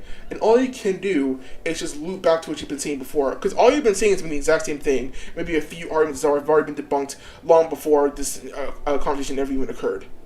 So, you're just acting in bad faith at this point. Crusty ass, I swear. Good God. Anyway, you can also I see, James, you would need to, and even then, that's a draw your out argument and non-actual counterplay. It says here, James Harden, couldn't you say that in the right scenario, other cards produce a high win rate, like a perfect guard, like a perfect door hand or a perfect stun versus combo? A perfect door hand or a perfect stun versus combo, that's not the same as an outlier trigger. Those are two different things. I have lost count of how many times I've said this exact fucking thing, man. It's tiring. Those have significantly lower win rate, and they won't instantly win you the game if your opponent is smart. I avidly play Overdress, which is I'm pretty sure that's the only format you play. That's how you started. I just don't see why everyone's complaining so hard about a simple trigger. It's not simple. It's not. Oh, I need to stand up. I need to stand up. Oh my god. Sheesh. Oh my god. Can't handle these hoes, bro. Can't handle these hoes. It's a simple trigger, guys. It's just a 16 trigger in your deck. They don't mean nothing. Oh my god. Man, I'm literally moving shit in my room right now. That's how much I've lost faith in humanity. Sheesh. Simple trigger, guys. Simplistic trigger. You're fine. When it happens, it happens. Don't worry about it. Just the game, dude. Just the game, bro. When the shit on the line, right? It don't matter, dude. Who needs that? Who needs that $100 or $200 promo that you could have won if it wasn't for the overtrigger? Who needs it? It's fine. Who needs the adulation and the respect that comes from winning a regional or national or world or VMC? No, this is cool. It's fine. It's whatever. Who cares? Fucking hell, man. I'm pretty sure you're a fan of Zarzan too, bro. Jesus. Anyway, Bryan responding, a high rate of perfect guard, a high win rate of a perfect hand in tier 1 deck is not unheard of, and the win rate likely is not as drastic as the OTs provide. So, basically, right, here's how I'm partaking this, right? If you have a high win rate hand, right, so you're putting the word you can get the perfect hand, great. That's feasible. That's under the guise of, okay, it's based on how the game plays out. Because honestly, right, you could have the best hand in the world and all your checks are shit. You could have the greatest hand of all time, but as the game progresses, your best hand is the only good thing that happened in the game and it losing, right? With the over trigger, right, it doesn't matter. It just happens. See, there's one thing that Ty said, and I know I'm bringing him up a lot, but he's been the main vocal thing about the overtriggers. And it was during a call that we talked about. It was something that came up. We talked about proactive skills and reactive skills. Reactive skills are skills that activate based on something that happens. Like, for example, what's a reactive skill? I'm trying to remember. Oh no, I'm sure there's something out there. Someone told me in the comments what the reactive skill would be. Maybe he'll tell me, I don't know. It was a while ago we had this conversation. But a reactive skill basically is a skill that happens based on the action of something else. A proactive skill happens regardless. So a skill that would activate, let's say when you are attacked. Okay, here we go. When you're attacked, a guard would be a reactive skill because you will put guards in, because a guard is a reaction to the opponent attacking. The over trigger is a proactive skill because it happens regardless of how the game goes. Proactive skill bad, reactive skill good. Okay. Anyway, a high rate perfect tier 1 deck is not heard of, and the win rate likely is not as drastic as what to OT provide. My win rate with the perfect Yasui hand gets much higher for obvious reasons, but my opponent still knows what I'm going to do and can still play around what they know that my deck does. I cannot do that with over triggers will grant significantly higher win rates just for appearing. Exactly. So basically how Bryan has put it, right, makes my point a bit easier to digest.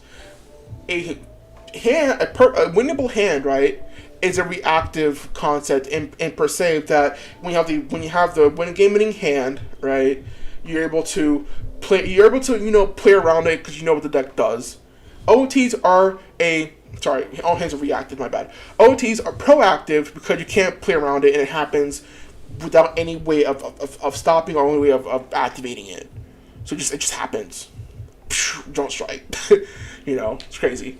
Then moves on saying because you refuse to actually take in our reasonings against overtriggers, D and Prim have fared infinitely better if they just didn't exist. Exactly. If the overtrigger, see things right. If they just banned the overtrigger, right, both formats would be so good. Or they just remove the inherent cancer of it, and that's the 100 million. You don't need that big power gain. I understand. It's a new era, new format, new cars, new decks, do this, do that. You already have enough glitz and glam. You don't need something that will break your game. You don't need that. It's not necessary. Jesus Christ. FYI. What's that? What happened? Hold on. VR.FYI. What are you saying?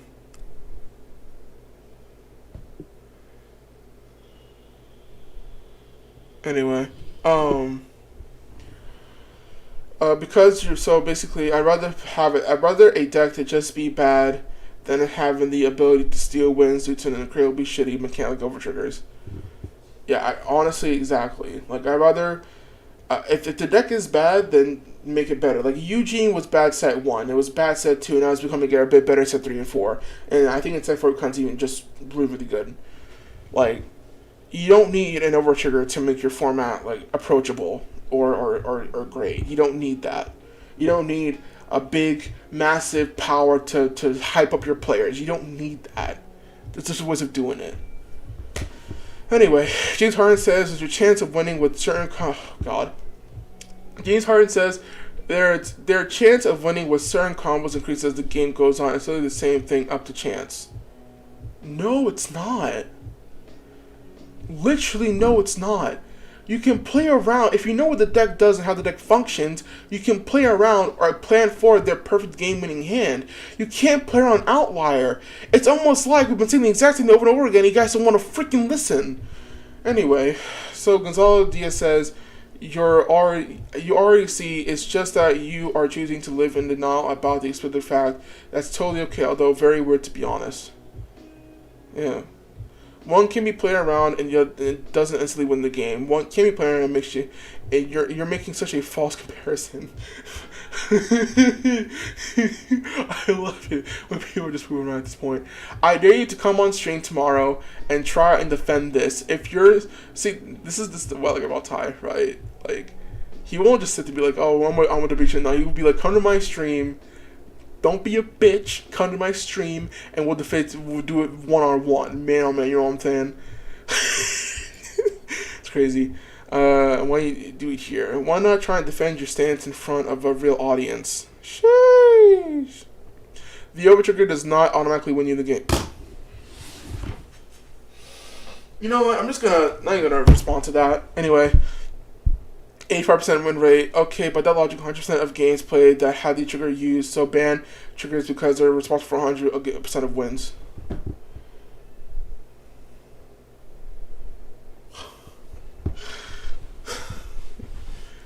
Arguments. Yo, your arguments suck. The way you talk sucks, and you're just bad faith. Crusty ass, stupid arguments. And I don't know why you even continue to type to begin with. Drop Vanguard, and we don't want you in our community. Anyway, Chris Rent says no, because you can actually calculate against triggers and play around a certain number of them. They don't provide nearly as much advantage as a trigger that gives 100 million power. It's almost like we've been saying this since the first god dang freaking post. But anyway, this game isn't about calculation. This game is about calculation. You don't know the hand and can only guess. Yo, you guys want to know something cool? You guys want to see something cool, right? Here's something cool. So in his statement, he just contradicted himself, right? In that few word sentence, he just contradicted himself. Want to see how? Check it out. This game isn't about calculation. Okay, you don't know their hand, you can only guess. Those 3 words. You can only guess. That in itself is a calculation. A guess, right, is based on the calculation that you made in your head of how many triggers are out of the game, in your drop, damage, hand, whatever. Based on the cards that are in the game, you can make an educated guess on how many are on the deck, right? We can't, obviously, very few people in the community are math majors, or, well, I'm sure there's a few are, but there's, in a game sense, right, you're not just going to sit there and make the calculations in your head, oh, he has this many triggers out, so he has this many cards, and then do the calculations real quick. No, you're not going to do that. You're going to make an educated guess, also because there's a time limit as well. You're going to make an educated guess, right, based on what's in the deck, on what's out of the game at that time. So basically, in its own statement, he contradicted what he said in the first one. Makes you bad faith, makes the whole argument not even worth at that point. Trash. Ty then claps back saying, "What are you talking about? Have you never actually gone? Can I see your hand or drop zone?" Cool. So you're saying if I ask my opponent what's in there, can I see your hand? So I don't think he should have. I think he should have said, well, "What's your soul damage and your drop and board?" Because they won't reveal to your hand. I think he was so annoyed at that point that was a typo.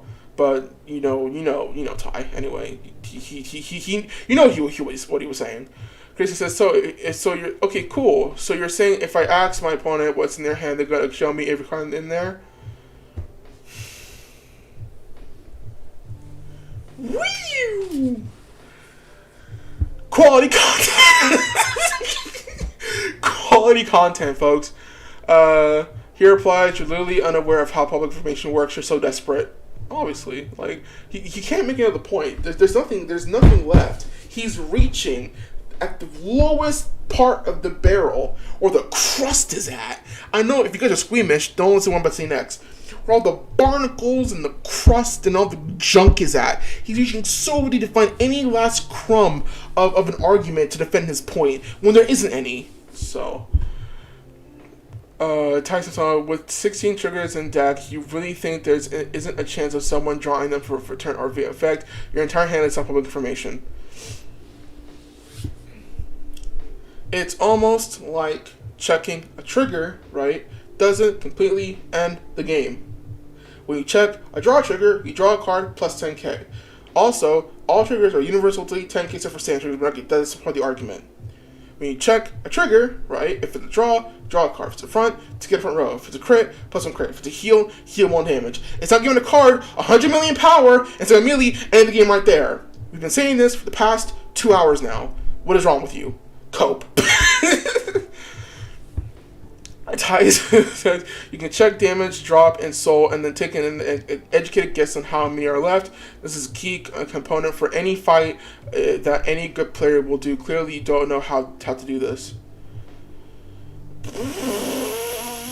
Yo, imagine not knowing how to ask your opponent just to see what the cards are public information and make an educated guess. Like, and I'm pretty sure what timings we're checking their hand is seeing, like, all right, what's the number of cards in your hand currently? Which you have to tell them because that's most public knowledge. 6, okay. 6, come on with the deck. That's what? Let's see, 16, right? As you've been saying multiple times in this lecture. So that's 16, and then we're revealed right now it's X amount of triggers. So when you see X triggers, Y is basically how many triggers are not out. So basically X is the triggers that are out, Y are the triggers that are not out, and when you do that you get Z, the triggers that you have to hope for. Not a math major, so I don't know if that's correct, but I'm basically, you see what I'm saying. So Reese Christopher says incorrect. Grease, you're just great, bro. You're just awesome. Incorrect, but nice try, troll. I take my losses with grace. That doesn't negate any of the data. Exactly. If you're in the game, right, and you're finding someone, you play the game exactly you're supposed to, and they clap out with just a better play, and triggers were a byproduct, not the main reason on why you lost, right, then that's fine. A loss is a loss. It's not gonna freaking kill you if you lost the game. You know, this ain't freaking the anime, right? You're not gonna die when you lose a game. You know. Well, I'm pretty sure no one died, but you get the point. I take much of great that doesn't negate any of the data. We'll all hit you with facts as we've been doing for the past 3 hours now. Jesus. If you can't comprehend it, stay in E tier with the day one green bean, staying still in the game mechanics because because that sounds more and more like your skill ceiling the more you argue effectively in this pose. Unlike you, we actually care about the game and want it to continue to improve, not devolve further into degeneracy.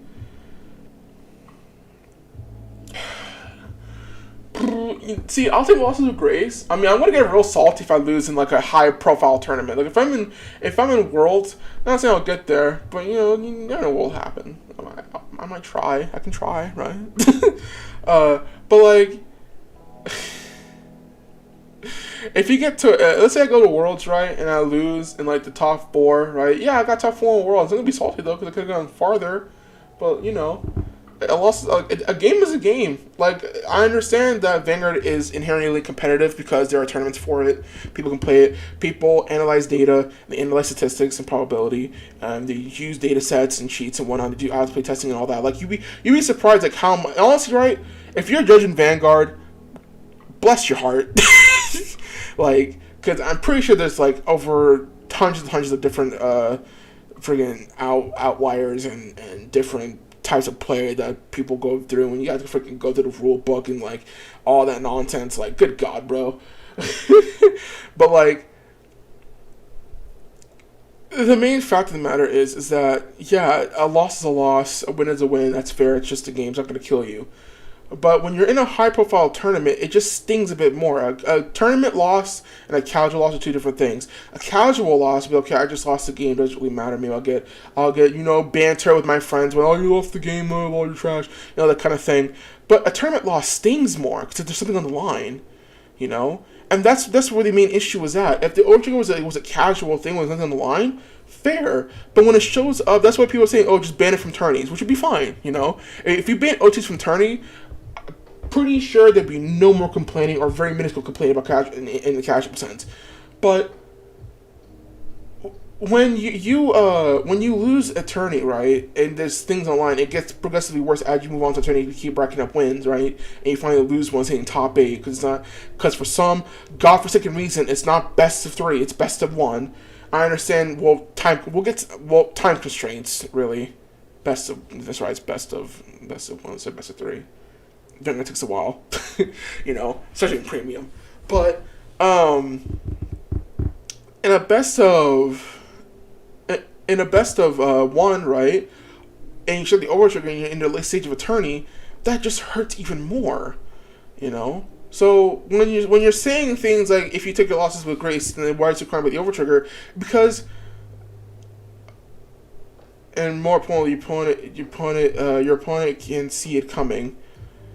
Involving for the generosity. Anyway, if you're taking your losses with grace, why are you so crying about the overtrigger? It's because in tournament play, it sucks. When your whole game ends based on one card, your arguments are shit. I'm sorry, you're trash arguments. If more importantly, you can see it coming, damage, soul, drop, or common knowledge zones, calculation is a skill. Yeah. Take an educated guess on what's out of the game, and then guard accordingly. That's a skill. Something about that's luck. When did I say you couldn't analyze the opponent's damage soul and drop? Backtrack. Backtrack. You can't do that because I'm pretty sure it says here. If I scroll up to what you were saying, right? Says. Cool, so you're saying if I can ask my opponent what's in your hand, they're just going to show me any cards in there. With 16 triggers in your deck, you really think that there's a chance of someone drawing them for turn free effect. Your time hand is not public information.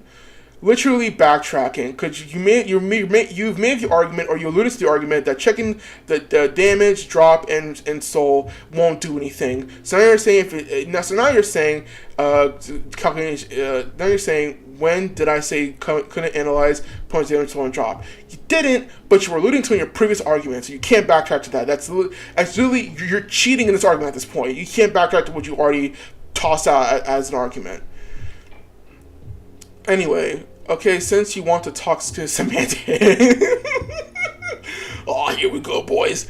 Since you want, sorry if this is a long thread. It's over 100 posts, so not surprised it's taking forever. Okay, since you want to talk about semantics, I take solid earns losses with grace. I take solid. Earns losses with grace. Hell, I take double crit and 6 damage. Heals better than my opponent stacking with most unbalanced trigger when they have no hope of winning otherwise. If you can't win without over triggers, just say that. I won playing games without them. I rarely see them in my favor. Probably around 90% of the time having used them of the 50k shield. Okay, your games by yourself is not a big enough sample size compared to the hundreds of games other players have been using as evidence. Your 50 games that you may have played and the 3 months you played this game, it's not the same freaking sample size that people have been doing to prove your argument wrong. That's ridiculous. Fuck out of here. That's dumb. Please tell me the point of analyzing them otherwise. You sound foolish right now. Having said there's no calculation. If you have a half a brain, you can memorize your opponent's drive checks and paint a partial picture of their hand. This is a Vanguard 101, my guy. Exactly. If the opponent, right, think about it this way. If the opponent has 3 cards in their hand, right, let's say you've been so focused on your own plays, you haven't been able to pay attention to what their hand is, so they're all random. Okay, that's cool, that's fine. 3 cards in the hand, triple drive, it is a nothing crit, okay? You now know that their hand, right, after the triple drive, keep that in the back of your head, because that's really important, because that can really decide if you win or lose the game or not, right? Keep it in the back of your head, and in their hand, there's 3 randoms, and a nothing, and a crit. So those 2 ones could be a 2, and a nothing, right? So you know that shield, right, because that information is very important, right? You know the shield value is, let's say if you're playing with the new triggers, let's say shield value is around 25k, not counting abilities, right? 25k shield in that sense of the hand, right? And then the triggers, because remember, this can literally change the game or not based on how you look at things. So, total grade, I guess that can matter. Total grade is like 7, and then your 20k shield hand, right? You now have that player knowledge. If you can't move that, we'll just say that. Checks and point in partial hand. Exactly. So memorize opponent's hand, drive checks and paint partial picture of the hand. That's doing 101. So basically, half the hand you know what it is, half the hand you don't know what it is. That's very important in the game. So saying that so what he's saying is absolutely correct. Basically, this is Vanguard 101, my guy. You're using anecdotal evidence, right, Christopher? You think you're slick, but you deleted. Chris Rand, you think you're slick, but you deleted the comment. I saw it in the notifications. Wait, what did he delete? Heck? Well, we can't see it now. It feels bad because this is after the fact. Oof. So you think you're slick, but you deleted the comment. I saw it in the notifications. He says you can know the odds all you want, but that doesn't stop them from luck sacking you. But the logic you can calculate over. But the odds you can calculate over trigger.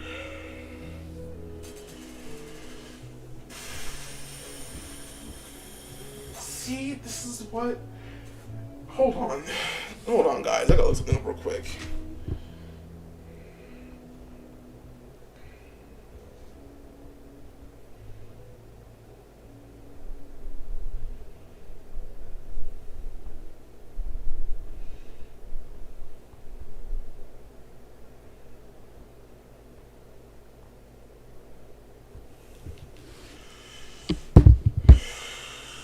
So don't make fun of me, right? But I looked up what contrarian means. I know I'm making a lot of arguments here, but I don't know. You don't know what contrarian means? You're making arguments? I understand, but to be honest, right, it's the smartest people that have the guts to ask why or to ask questions, right? So I just want to know what a contrarian was. Don't get mad at me. Leave me alone.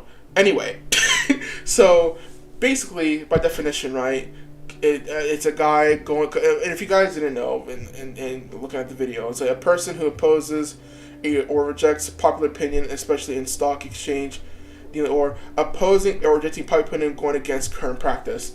So he's going against it. He's going against practice of basically saying, you can know the odds all you want, and that doesn't stop them from luck sacking you. By that logic, you can calculate over triggers. No, you cannot calculate over triggers because it's an outlier. This is literally a contrarian statement. All your arguments have been just so brain dead. I don't know why you just drop the game at this point, dude. Just drop the game. If you're gonna go this hard for over triggers, right? Then What's the point of even talking to you, dude? At this point, like, what the hell? I haven't deleted a comment. Well, I don't know what the whole compilation thing is, but I want to know. Anyway, so Chris already said Tyson has this game isn't about calculation. You don't know their head. You can only guess. Wrong on both counts, buddy.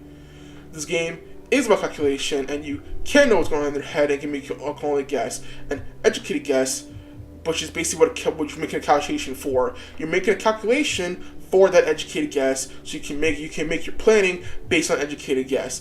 Does sacking happen? Yes, it does. But at least when you sack, you can still plan ahead of that sacking and checking the overtrigger to automatically win the game. Fuck's sake.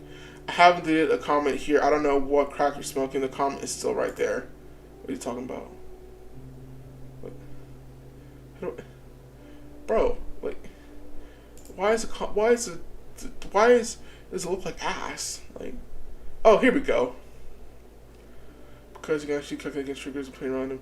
This game isn't about calculation and need to handle it. Okay, guys, talking about cool, saying if your point was, taking a screenshot doesn't mean anything.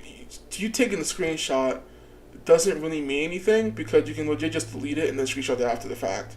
So you screenshotting it just doesn't mean shit. So anyway, moving on. At the end of the day, you can guesstimate how many triggers are left in the deck, but that isn't going to stop it from just randomly coming out on the drive trigger damage check.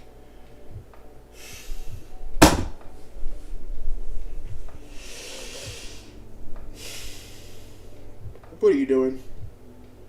What are you doing? I'd like to know what the fuck are you doing? What are you doing? At the end of the day, you can guesstimate. Yeah, that's the point of what we're doing. We're guesstimating what triggers are going to come out. If a deck runs 16 crits, right, and you've lost 8 crits, there's 8 crits left in the freaking deck unless you're cheating. So if there's 8 crits left in the deck, right, and it's a 15 card deck, you can make the guesstimation that maybe there's about a less than 50% chance, not much higher though, maybe 49% chance of them seeing a crit, and it goes higher as the jar check progresses. It's not rocket science. Why are you making it so difficult? Fuck's sake. It's like pulling teeth. Jesus. Reese Christopher responds with, I'm getting tired of this. How much was that to this shit? Oh my god, okay, we're almost done. Reese Christopher says, doesn't change the fact that your wrong calculation analysis is a skill set that good players use to win consistently. I regularly keep track of the triggers checked and not just the quantity of the cards my opponent has in hand, but memorizing draft checks and interpret their gambit. So, honestly, right? This is just my personal opinion, right? If you can memorize all the draft checks throughout the game while also keeping track of the skills that you have and the deck, and also keeping track of the deck, your deck skills and whatnot, you got a fantastic memory. I legit forget. I'm not gonna lie. Like I'll remember when it like matters what draw check you get. Like I'm not gonna remember that one draw you had on turn 2. But if it's like the late game, like yeah, I'm gonna keep in mind what draw checks you got preemptively, right? But if you remember the draw check from turn 1 up until now and all the checks that you've done, bro, you're a world champion. Jeez, teach me your ways. Teach me how you were able to memorize all those cards all at once. I want to know. I want to win my games too. I really keep track of my opponent's checking in checks into their gambit. It's not guesstimating if you can literally look and see them. Why is this a hard concept for you to grasp? Obviously, it's an educated guess. If you don't have a hard memory of every check and every damage check that they've made throughout the game, right? You can easily look through their freaking damage, drop, and whatever, like we've been saying for the entire time, and then check and make a guesstimation of what's left of their hand in the deck. With the overtrigger, you can't physically do that. I'm embracing my breath at this point. Fuck's sake. He responds, but no matter how hard you dwell and calculate, luck is the biggest factor.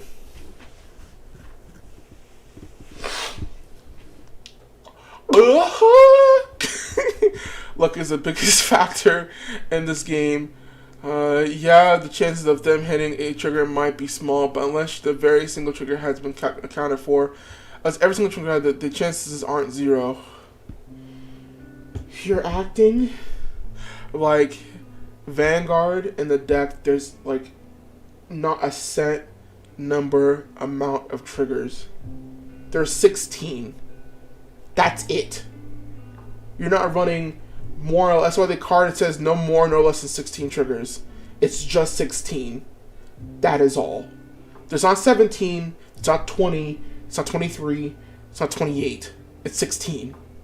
So whenever you're making the calculations in your head, or you're making the guesstimation of how many triggers are out of the deck, based on what cards in the hand and damage and drop and whatever, and soul, just know that it's that number minus 16.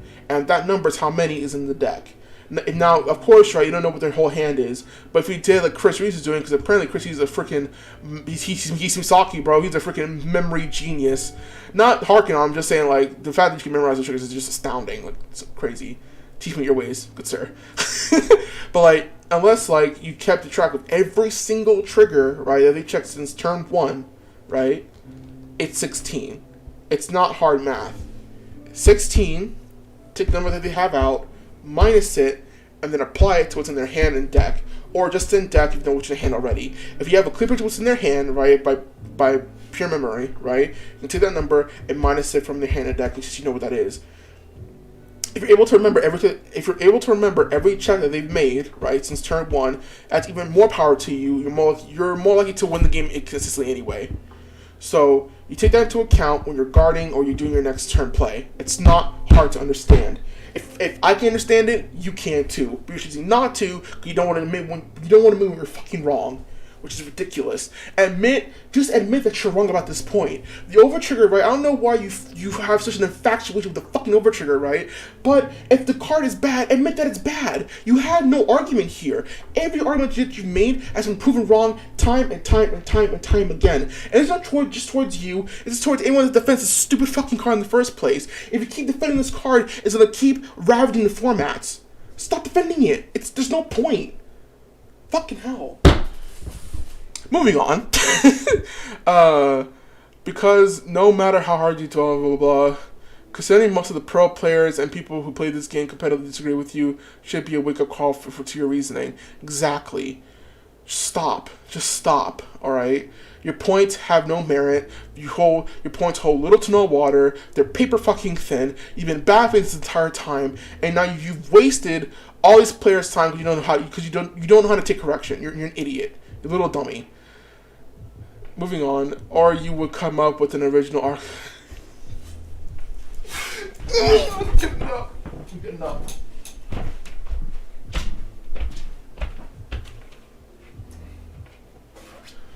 Woo! God, my head is on fire, bro.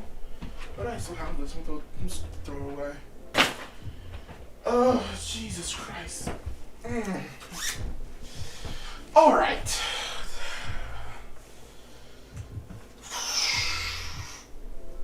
Oh, my back. Jeez. I can't take this anymore. I can't take this anymore. All right. Okay.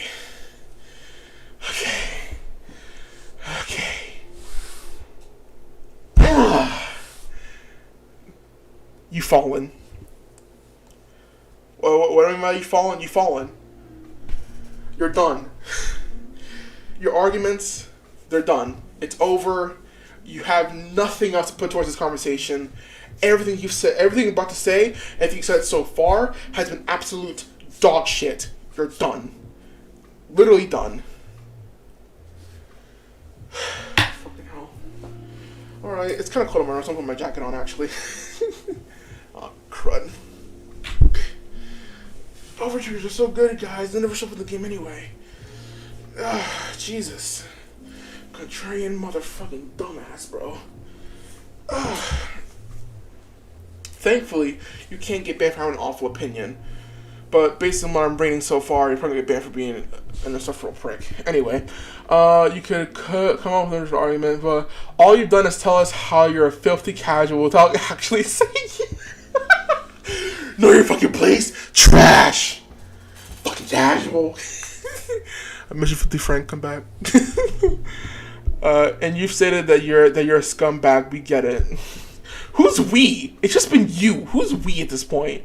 Because the other dude that was with you, right? He dipped when he knew that he was wrong, right? Who's we? It's just you at this point. Talk about insults, Lamau, right? Because you're just as much smarter than the pro players. Totally, dude. I love to hear how I'm a scumbag for saying I want people to enjoy the game in both casual and competitive settings. Go on, I'll wait. Bruh. Amazing counter argument. Reese, you're a godsend. Thank you. I'm only a scumbag and letting you talk yourself into a corner, dude.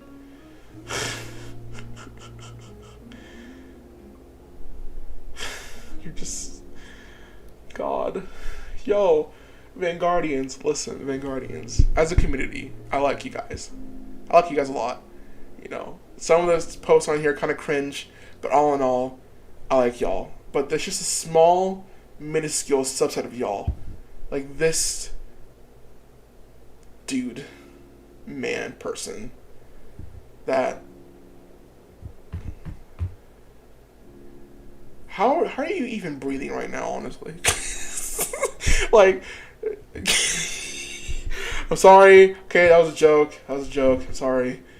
I'm sure he's breathing in and out, you know, with the manual. Anyway, Chris went, oh no, that was a genuine inquiry. I like some evidence to back up so much of a lofty claim. I never cheated, withheld information to gain advantage. I allow people to correct mistakes at risk of losing because to see more new players take the stage. Explain how any of that is scummy. Hey man, you're only the one defending it. You're the one defending it at this level. Compensate much. That hypocrisy is disgusting. Go fuck yourself, bro. Literally, he's the one defending it. You're literally doing the exact same thing he's doing. What kind of nonsense is this? You're defending at this level. You're literally doing the exact same thing, but worse. Contrarian shit. Oh my god. Funny you say that as you continue to attempt to defend the indefensible. This thread you created is a meme at best. I continue to humor because I'm hoping you're just trolling. But the more you go on, the more it seems you actually believe in the drivel you spout, lol. I like this. Insult that insulting. I like that. If you only play the game casually, then this topic would probably isn't for you, kiddo. It's for the people that care about the competitive landscape.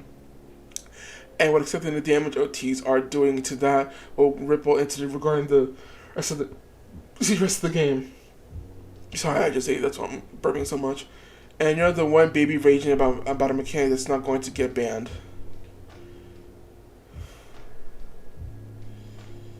God. Okay, I'm gonna break this down. You're the baby, nice one, dude, raging about a mechanic that's not going to get banned. That's not the case. We're talking and we're discussing and we're debating and we're going after it, right? Because we want something to be done about it. If we don't say anything, nothing will happen. It's as simple as the alphabet. If you don't do X, Y won't happen. If we don't do A, B won't happen. So if we don't talk about it, nothing will happen. So if we can just, oh my god, this is so dumb. Not talking about something that you see is absolutely wrong, or not doing something about an inherently wrong situation, is disgusting. And it makes you a bystander in the situation that's going on. Like I said, if you see a mess or if you see a situation that you can help fix that won't cost you anything, why not fix it? There's no point in defending the indefensible, as he said. There's a point in defending this inherently flawed mechanic. You've given us no evidence, you've given us no data, you've given us nothing but contrarian bullshit that keeps running out of your mouth.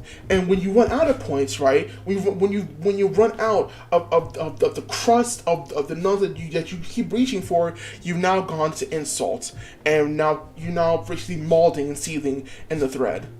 You're dumb. You're an idiot. Why are you even here? Look around the room. There are plenty of people telling you now that catastrophically ignore it, and obviously your take is just take your L and go. Finally, like you refuse to do when you get over triggered, you're just following a herd mentality. So what are you? Well, what are you now? You're a fucking rebel, huh? You're a rebel. You're going against the grind, going against the machine. Yeah, man, I'm the minority. You know what I'm saying? I'm going against the minority. I'm going against the herd. I'm going against the grind. Literally, if you look at the definition of what a contrarian is, quote, a person who opposes or rejects a popular opinion, opposing or rejecting popular opinion going against the current practice, going against the grind, going against the mold, going against the grain. Contrarian, dumbass. Anyway. He did it. He finally admitted he's a contrarian, obviously. There's no herd mentality involved. If OTs were healthy for the format, we'd be advocating for them instead of against. It's a fact that they are detrimental to the game based on the actual data from a large sample size. 85% is astoundingly high percentage of impacted sample, single copy of a card, and less than 10%. No one would be complaining. If it was less than 10%, I would be complaining. To be provided with that data and say it's wrong, it's putting it mildly smooth-brained. Bruh. Legendary. Wish I was up to see this live, lol. Well, now you can see it live through my channel, but you just can't really respond to it. But like this. Some crazy ass shit, bro. Damn. We finally made it to the end. Woo!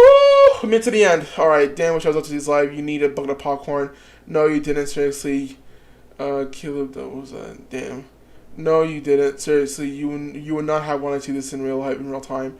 Nah, that's insanity. But yeah, that was the whole thing. And then we went to this one. I don't want to keep reading this shit. Alright. Let's do this. And we have more. Hold on, we have more replies. Oh God. James Harden, you could say you're over triggered at the OT deniers. God. Oh God. There's more?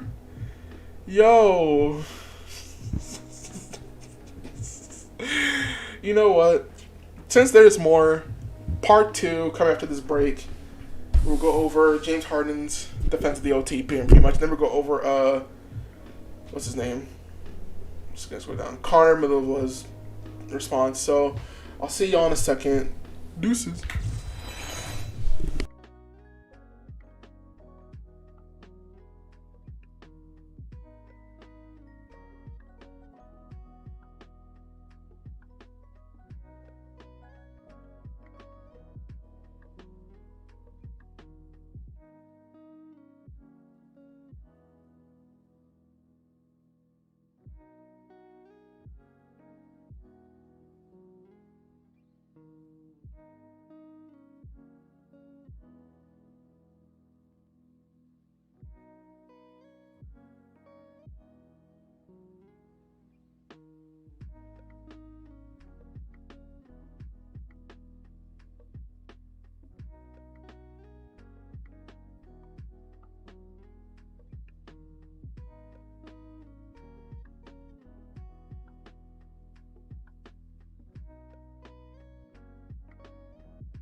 What is it, ladies and gentlemen? Welcome back. Sorry for the break again. But we're back with part 2 of the Copium. Yay! And we brought back Bryan, who is now back from doing whatever he was doing, probably working out and shit. So we're going to call him back up on the call real quick. Bryan, say hello. Hello. Alright, Bryan's back in it. So we're going to... if I do screen share, will that like... Oh, you can just watch my stream, right? What? You can just watch my stream for the context, right? Yeah. Yeah, I'm watching your stream. Because I'm afraid that if I do screen share, my stream's gonna freaking explode. So, let's get to it. As far as I know, your computer is kind of poopy, so... Well, you know what? Yeah, well... Fuck you. So, let's see if this actually works, right? We're back in the saddle, right? Back in the saddle? Yeah, we are. Alright, so, last time on Dragon Ball Z, we did the Chris Ren argument with everyone. Contrarian, dumbass, takes, shits, garbage. It was good for a laugh, you know. God. So, I think we had, a little bit more, right? Hang on. Was there more to this? Oh, God, there was more to this. There's more. There's more. Yeah, there's a bunch to it. What are you talking about? Oh, I only went over the 101 reply. Yeah. There's more to this shit. There's also the James Harden. Country boy, I love you. Yeah, the one right below it, that's like the second best one. Alright, so you know what? Go up. Hold on. I promise y'all. James Harden was the second best one, come on. Alright, chill out. I promise y'all a juicy ass stream. We're gonna sit here, we're gonna go over all these arguments, we're gonna refute these deniers, these flat earth, contrarian dummies. We're gonna do this. Right, let's go. Huh? I thought you already went through the 101. Oh, I already did that one, yeah, I already did that one. We're about to go to the James Harden one. Oh, okay. I thought you were going to go to the 101 again. Let's do this, I guess so. James Harden says, you could say you over-triggered the OT deniers. Shit joke with a shit take. Stop it. Get some help. Ty is like, oh yeah, by the way, Bryan, I told Ty about you, right? And he was, he was very happy you were in the front line, in the trenches, like, just knocking off these OT deniers, right? You know? Yeah. So, you got a friend in me. So, he responds saying, you're so funny, please tell this unoriginal joke again. It's funny every time one of you mouth breathers say it.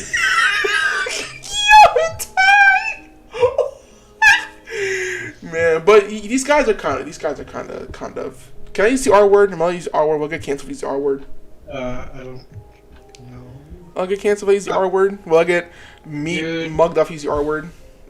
I mean, I don't know. You might get canceled. I don't fucking know. They've been called primates, mouth breathers, dumbasses, stupid idiots. Should I use the R word? No, I'm not gonna use the R word. That's too good for them. Anyway. Chris Ren. That was a joke. You're talking about Reed, right? Huh? You're talking about Reed, right? All the OT. That R word. Yeah, that R word. Yeah. Yeah. Yeah, but that's too good for them though. Anyway, Chris, at least R words can understand basic knowledge, which they cannot. That was a joke. Chill out, all right? Making jokes. Jeez, it's like jokes can be made anymore. Anyway, Chris Ren says someone has a different opinion than me, so I must insult them. That'll be you hypocritical scumbag bitch. You can't say that. No. What I find kind of hilarious is that the over-trigger defenders are always the first to like insult anyone that. No, but that's what I hate. No, you can't make that argument. That's bullshit. No, you can't say when someone's different opinion than me. That would be the argument. You just did the exact same thing. You crusty ass, scumbag ass, stupid bitch. You can't do that. That's wrong. Oh my god. This is my villain arc. This is my villain arc. This is what that is. This is what this is. They want me to go insane. They're gonna drive me to drink. I swear, they're gonna drive me to fucking drink. Anyway, your response saying, you want to read your response or you want me to read it? You can read it. Alright. You guys refuse to directly respond with our reasoning. When you do, they're incredibly flawed, which would still call out, and you still repeat the same thing over and over. That just boils down to just don't get unlucky. So, I don't know if you will or not, but if you go back in the stream, right, I literally said the exact same thing that you're saying right now. Whenever they make an argument and you refute it, they just twist their words and they loop back. Oh, I hit the mic, my bad. They just twist their words and they loop back to the same argument over and over and over again without giving any other evidence to their statement. And it's so annoying, and they keep doing it. God. My very good comment is like right after this next Chris. That's because your argument is over a luck-based mechanic, then either luck sack your point. I'm not doing no. Shut your mouth. I'm not doing this again. I'm not arguing the same stupid argument again. I'm not doing that. No. I did it for over an hour and a half in the last bit of the stream. I'm not going to do it again, this argument. You've made the exact same thing over and over again. Shut your fucking mouth. I'm not doing that. Again, time and time again, you consistently miss the point I'm trying to get across, and you refuse to acknowledge what I'm actually trying to say. Let me put this as detailed as possible. Brian, don't even try. He's a dumbass. He won't even understand it.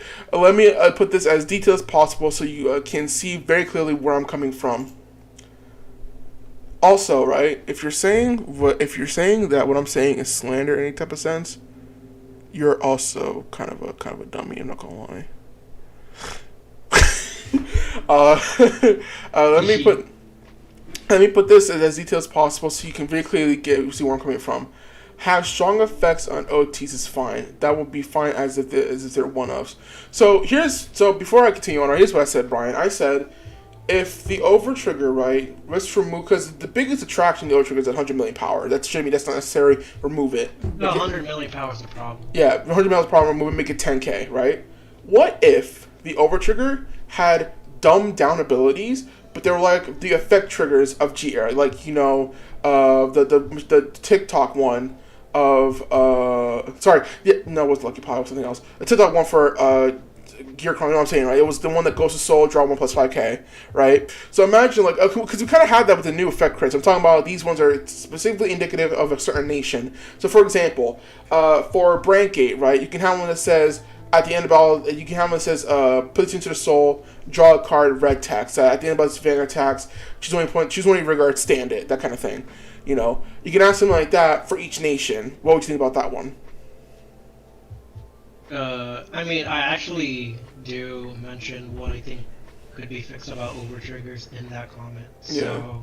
Having strong effects on OTs is fine. That would be fine if the one does. However, it's the fact that they provide way more power, especially to the VG, than your other, except from a normal trigger in the with zero indicator. Exactly. Now, one thing you just summed up our entire detraction of the over trigger, and it was in 2 points. One is an outlier card, and we can't play around it. It's just a low probability of you checking it. There's no point in keeping in your main calculation when you're guarding. And two, right, it's such a high power bonus that unless you have 2 peaches in hand, which is the high attack order for any normal player playing the game, right, you physically cannot block it, and that 1 damage can mean life or death of you. That's literally the point we're making, but you're too much of a stupid dumbass to fucking get into your thick fucking skull. It's annoying. Anyway, the issue is only exacerbated by the fact that 100 million power is physically impossible to block using normal shield values, so the only counterplay available is to pray your PG blocks the OT. Then you need a second PG for the second OT boosted attack. Exactly, yeah. What I think would make OT... Bro, I can't read all of it. No, I just can't read it. Yeah, what I think would make OTs far better for receiving by the community is lower their power to normal trigger power levels, or even 20k. Even 20k, I mean, that's not... No, like 20k is still pushing it, but that's like the max I would be fine with. I mean, honestly, I wouldn't lose if there was 10k. 15k, a little meh, you know. 20k is a bit high for one car, you know what I'm saying? Yeah. But honestly, right, It'd be the same The thing. 20k is still much more like manageable. Yeah, Like, it'd be the same thing as. turn into a 2 pass with an over trigger, whereas currently it's like you can't even 10 pass them. Yeah, it'd be the same thing as seeing like a double trigger, that kind of 20k. So it's not too bad. But this is really pushing it, and will only be the maximum right. But 20k seems fine as well. Change the OT effects to not give the Vanguard power, or in the case Dark States beginning plus 10k come into effect the following turn. So for example, Stoy KS OT will give plus 10k to the front row of rear guards, and the branch will still increase the Vanguard's crit, but the power increase will be only affect the rear guards and make the effects of the once per fight. So if you were to side recycle the OT, you don't get the insane effect again. Also, instead of removing over triggers from the game when checked, you just put them to drop and you will draw a card which makes the lower power. Also, excuse me.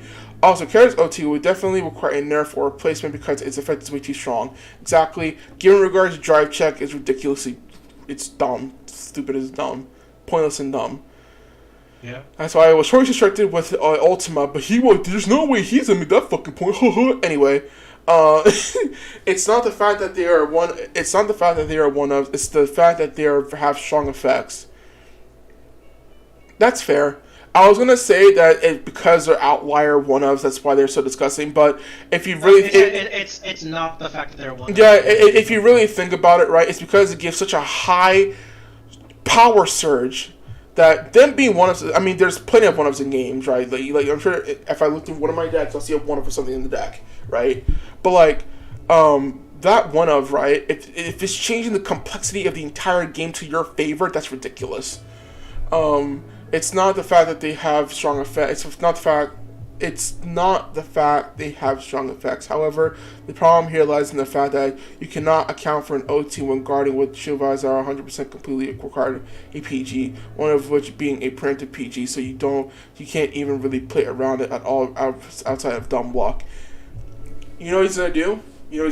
He's gonna take that part, one which being a preemptive PG, so you can't really play around it outside the dumb block. If that was him, right? That was advocate time. I would take that, clip it, and say, "Oh, you said outside of dumb luck," which means you point proof that the game's all about luck, without even reading the rest of the freaking comment.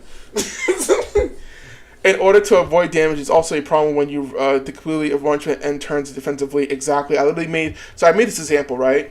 So here's my example, right? Here we go. That example has literally been like showcased at Bro. Yeah, no, but the thing is that my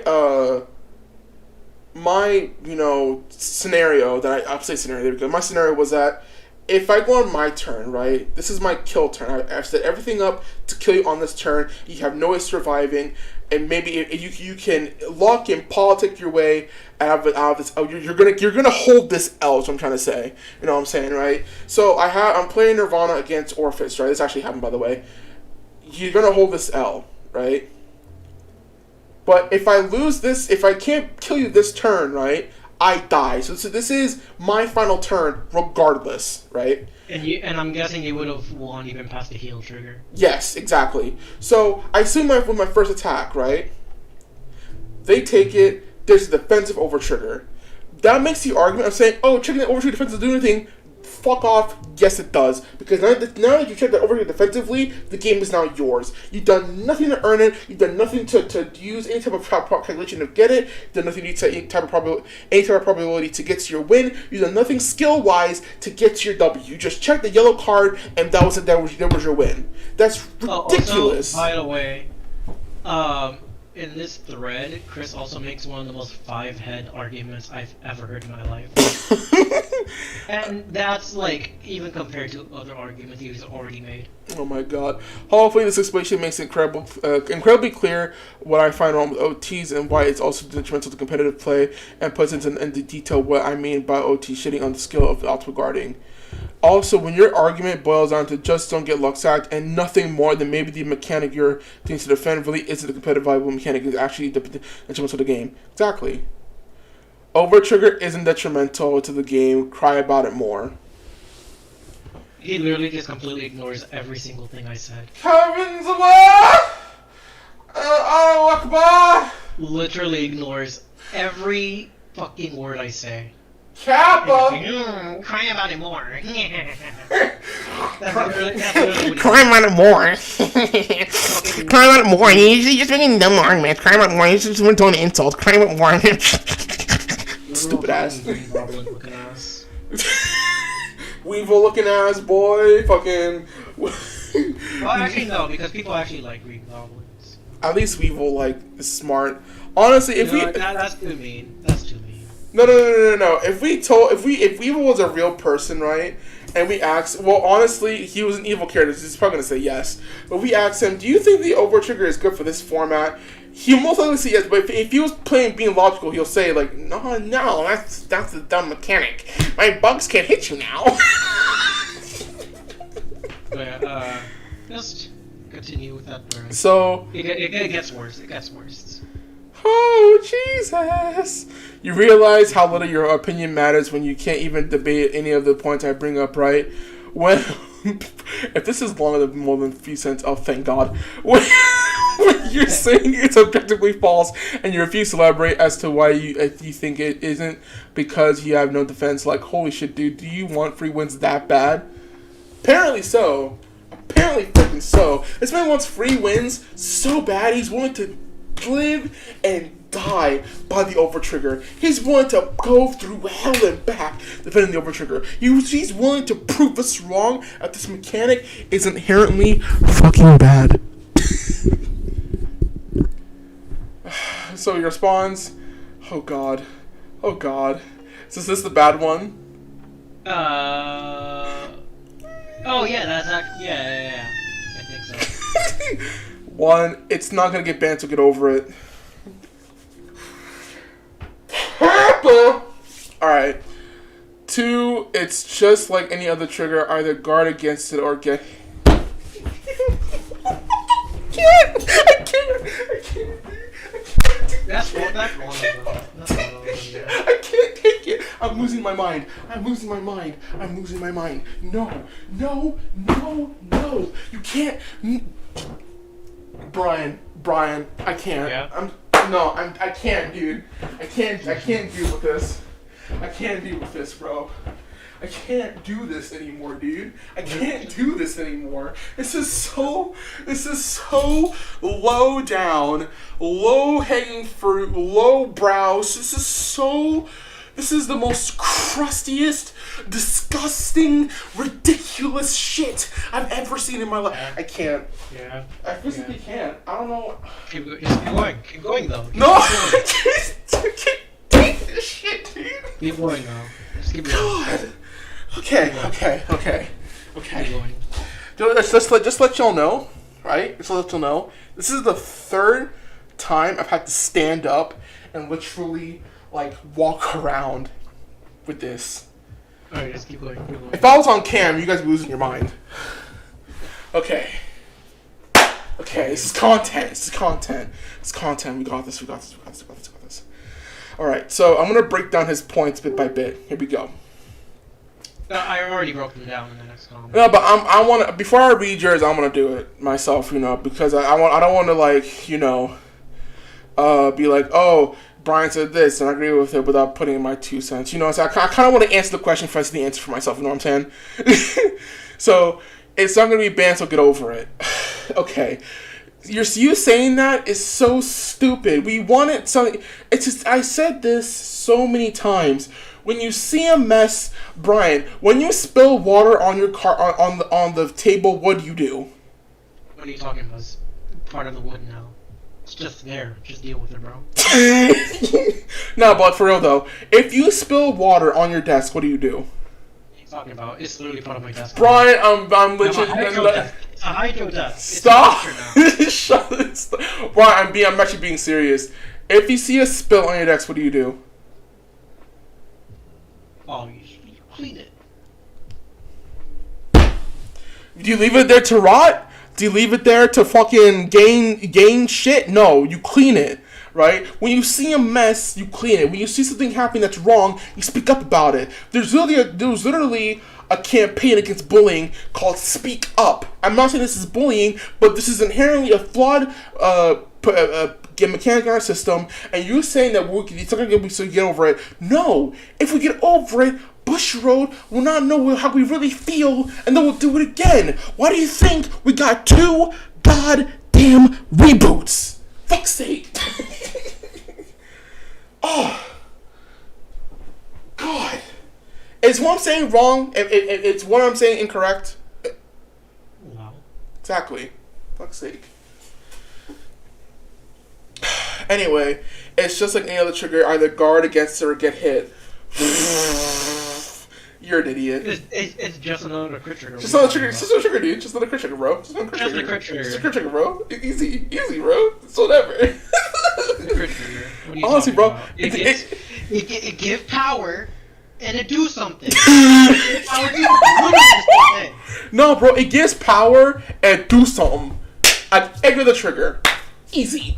It's literally the same as every other trigger. Easy money. Obviously. What the fuck? It's like every other trigger. Who cares? What the fuck? It's literally the same thing. What are you talking about? What's the problem here? What's the issue? What's the modus operandi? Like, what's going on here, bro? Like, it's literally the extra zeros are there for decoration. See, the extra zeros are there just to be there. They're like rings. You know what I'm saying? It's like the hedgehog, like rings. They're not actually 100 million. You're just put on your glasses, dude. It's not 100 million. It's just 10K. Fucking cares, bro. It's whatever. Fucking dumbass. Fuck's sake. Did you fail 5th grade or something? Fucking hell. Anyway, over trigger does not automatically win you the game. Just play around. Yo, you're trolling. No. Bryan, he's trolling. He's trolling. He doesn't have his real. These aren't real takes. Hold on. Bryan, you lied to me. He said he's gonna be real takes. He's not real takes. He's trolling. He's not real takes. I just realized something. Over triggers are literally regular triggers to the 2nd power. Oh, I didn't know that. It's the trigger times. I think it's like times 10 or something like that because the number would look weird. So they said 100 million because reasons. What? Yeah, it was this. I think it was like said in one of the streams or something like that because. Let me sit down for a second because I'm away from my mic. Hold on. It was said in one of the streams that or someone said it. I don't know. I think it was headcanon probably, but because it looked weird, a regular 100K. Because 10 to 10, I think 10 in kanji or something like that is like can be also written as 100 million, or 10,000 can be also written as 100 million. So that's what it looks like that. I don't know. It's weird. Even 100K, like 50K. If it's over 20K, it's too much. Like 20K is the absolute max, and that's still pushing it.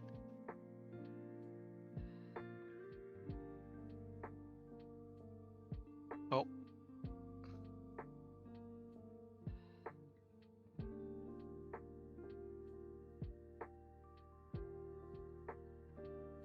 Hello? Sorry, that's my mom. Alright, I'm back. Oh, okay. But yeah, what were you saying? I forgot. just like, oh, you were talking about the power gain of the over tier trigger. I'd say it was 10K by 10. Yeah. Yeah. Oh yeah, 20K, absolute max. Like anything more is way too much. Over trigger designs. You're just trolling. You know what? I apologize for saying you're a retard. So no, I didn't say that. I didn't call you the R word. Sorry, it's a joke. It kind of just spilled out. I'm sorry for saying that you're dumb, or you're stupid, or you're a dumbass, or you eat lead, or you're coping. You're all just trolling good rise out of us. Congratulations, you made a successful troll. Here's a cookie. Now fuck off with your arguments. Oh, by the way, on number 3, I do ask him, how do you play around an overtrigger? And I think you'll really like his answers. Except He has some very, like, 5D chess levels of answers. Except the overtrigger isn't like any other trigger. Chess levels of answers. Except the overtrigger is like any other trigger. There's a small disparity between 999 million power and how you can say something is so strong as confident. Hold on. How can you say something so wrong so confidently? I don't know. I think he's just being. Do you think he's just trolling? Just a troll. When I sent that really long explanation, which I doubt you even read because you think you're right and you aren't worthy of your reading time apparently, I have highlighted how OTs can be fixed by defined to be fine for the game. In regards to 3, 85% win rate just for existing, or is that 15% really enough for you to deem the OTs healthy, which is absolute shit. In fact, tell me, how do you play around the overtriggers? Share your forbidden knowledge because apparently we have everything you have everything figured out. Surprised you haven't won worlds yet with such knowledge. Okay. Excuse me? Here's the big brain 5,000 IQ move. Just take the hit. Literally, you can take the hit or PG it in the off chance it's being tripped. Literally just take the hit, bro. Phenomenal counterplay. Just take the hit. That's some 5G chess Vanguard right there. Just take the hit.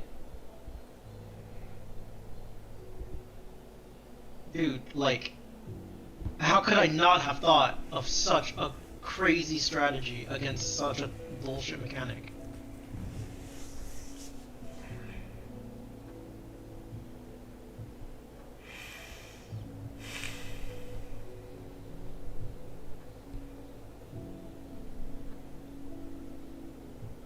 This man's thinking into 2023, bro.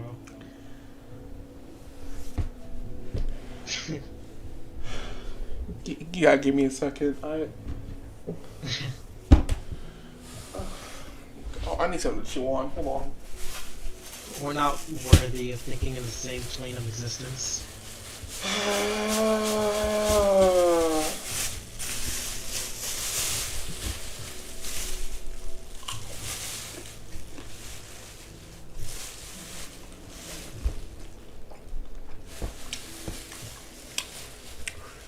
Oh, if you guys don't know what I'm chewing on pretzels, peanut butter pretzels.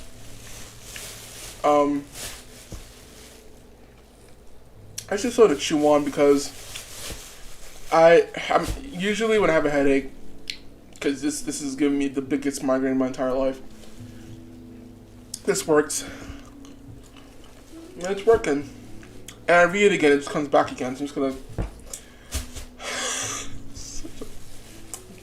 I just can't. So stupid. Bryan, you respond with play around it by taking the damage. Yeah. Just play around it by taking the damage. He hasn't played before. He's new as Phenomenal fuck. play. Phenomenal play. No, he hasn't played before. He's never played before. I don't believe it. Three things. The OT isn't that bad. You want to come on and defend your point, good sir? I'll happily debate you on that. I'm not Ty. I'm not as good as he is. But I'll gladly suffice in telling you how you're wrong about your statement. You want to come on and defend it? I wonder if this dude plays V Premium. Or, like, Premium in general. OTs is not that bad. Honestly, right, if you're just trolling, right, congratulations. Great troll. If you're just joking, haha, real funny. But if you honestly think the overtrigger isn't that bad, then And this is your defense, of course. Yeah. How many viewers do we have right now? Let me see. Oh, we have 3 now. Oh shit. We'll move up in the world. Dude, if you get hit by an overtrigger, just hit a heal trigger. Easy money. It's that easy. Easy money. Like, I really don't get how you guys are losing the fucking overtriggers. Just hit a heal trigger. It's that simple. Do you even know how... that simple. So you can see what's saying, do you know how Vanguard works? How the fuck is that considered playing around it? Why? Listen, Holmes. I don't want to... So, you know what? I'll give you 2 unrefutable reasons why overtriggers are absolute shit. You can't play around it. You can't plan ahead for it. That's it. You can't play around it, you can't play ahead for it. Easy. But I don't need to explain any further why OTs are absolute garbage.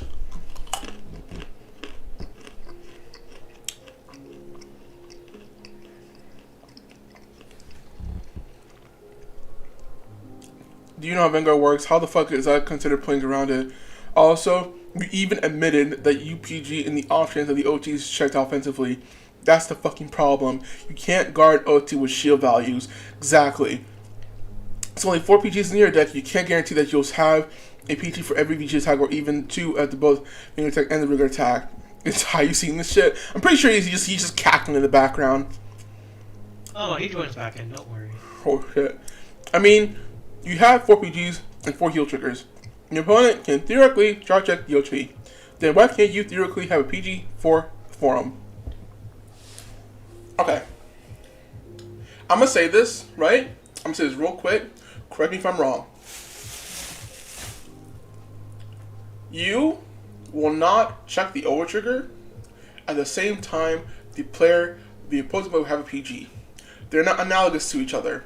There's no correlation between you checking the over trigger and the opponent having a PG at the same time. There will be times in the game where you will check the over trigger and I will have no PGs in hand. It's happened to me many times. It's happened to Bryan many times. It's happened to Ty. I'm sure it's happened to the Ty many times as well. There was actually one time where I was at grade 2. I had a pretty, cracked Zorga hand, right? And my opponent, he was playing Hexorb, and he saw his overtrigger at the top of his deck. And I guess you can see what happened. He had the Battle Sister in grade 3 in his hand. Ew. Another grade 3. So you can imagine what happened. Ew. Checks overtrigger, gives it to the Battle Sister for obvious reasons. I go to 2 damage. The battle attacks. Bryan, read the chat. Read the chat.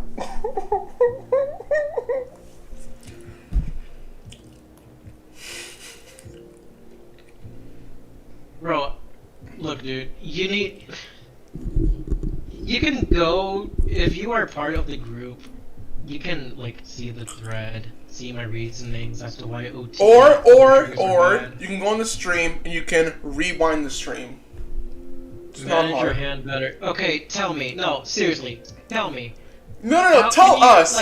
Enlighten us. Explain to us. Educate us on the fact of how we can physically defend the overtrigger. Tell us how we can defend 100 million power and PGs. Don't you dare say PGs. That's not a fair argument. That's not an argument to what you stated.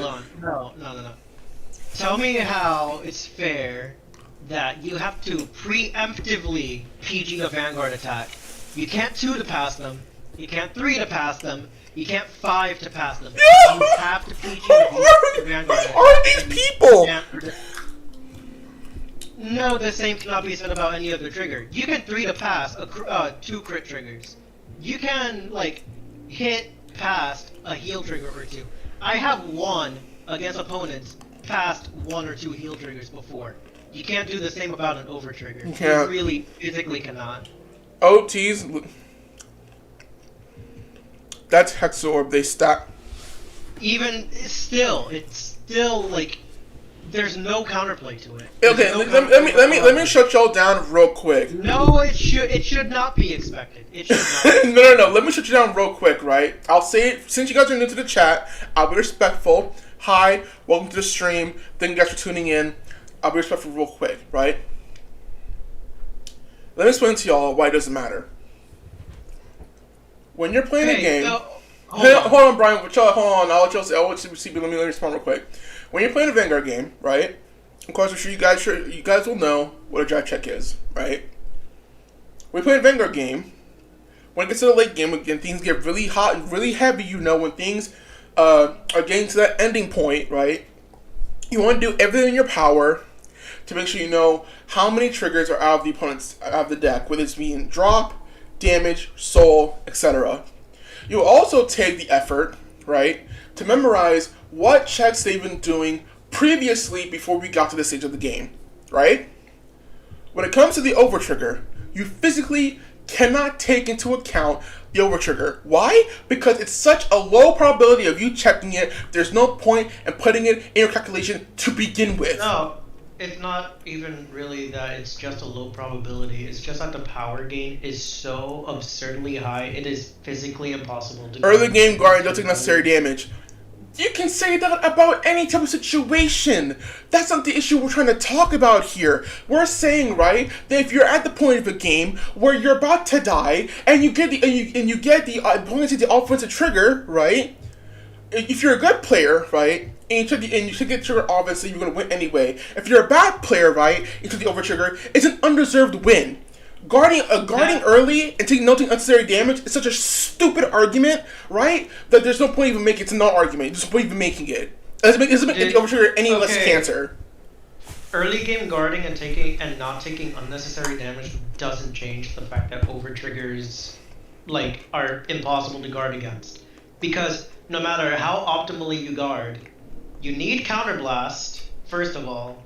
And eventually there will come a point where we're at 4 or 5 damage. That's unavoidable unless you have an insane game.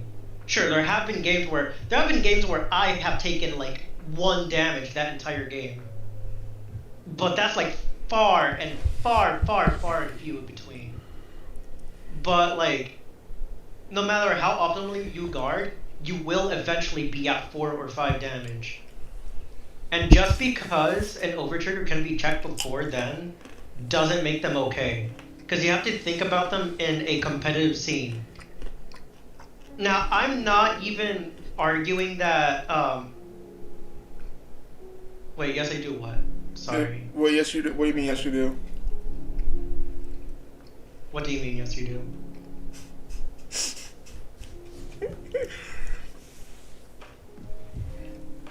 Honestly, right? I have a question, right? No, you can't. The only way you can account for it is a PG, and even then, you're PGing in the hopes that it blocks an overtrigger, and even then, you need a second PG to guard the rear guard's attack.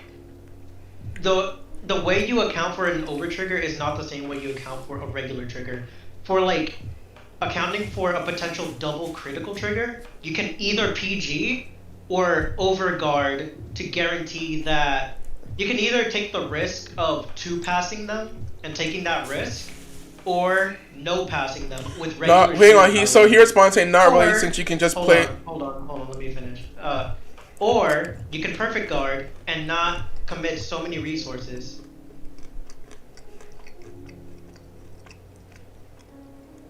You cannot play the same against every game. That doesn't really change how overtriggers work, though. The problem of overtriggers still persists with any deck you go against. And you have to think about it in a competitive environment. Bro has multiple videos with many games. The very first premium match that I watched was against Nightmare Doll and Aquaforce. The Aquaforce player was about to win. The Nightmare Doll player misplayed on their first stride turn. And the Aquaforce player was about to win that turn, and a Nightmare Doll player checked a defensive over trigger, which completely stopped the Aquaforce player's turn with 0 counterplay whatsoever. You cannot account for an over trigger the same way you can account for a heal trigger. Now, if they hit a heal trigger, which ended up allowing them to survive, that's different because you can actually kill an opponent past the heal trigger. That happens plenty of times. But you just cannot do that with an over trigger unless you check your own over trigger, and that is just pure dumb luck.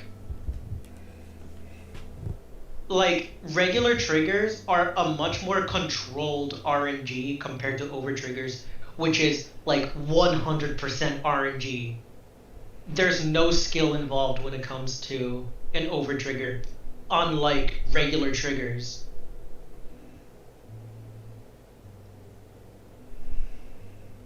We'll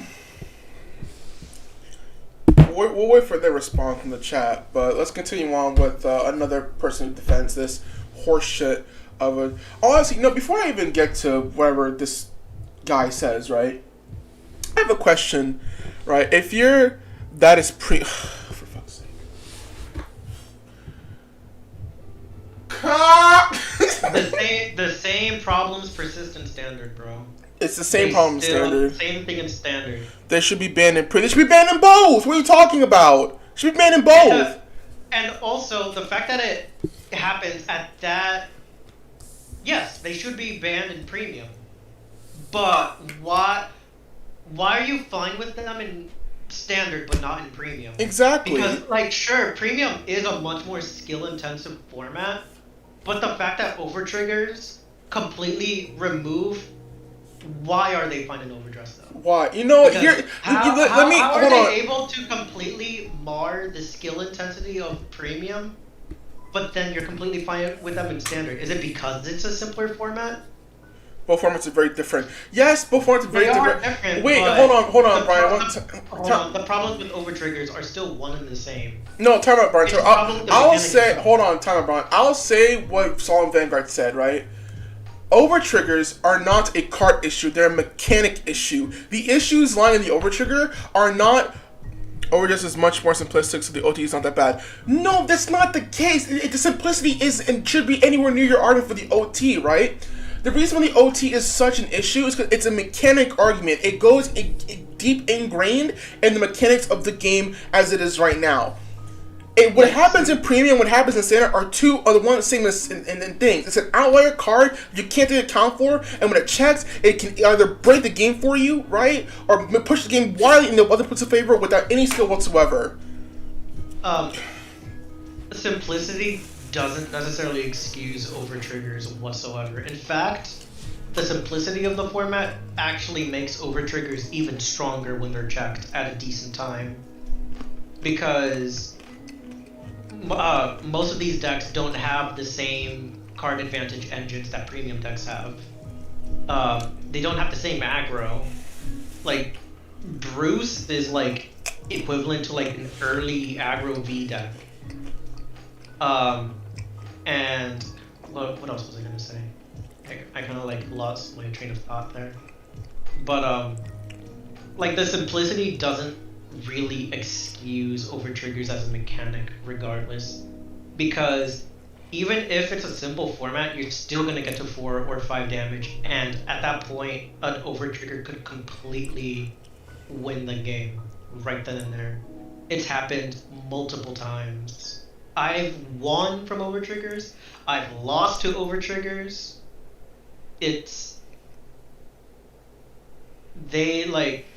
And there are also statistics that are in the group that show that overtriggers not only are checked 44% of the time, and I believe these are standard results, by the way. These are standard I'm pretty sure they're standard results, yes.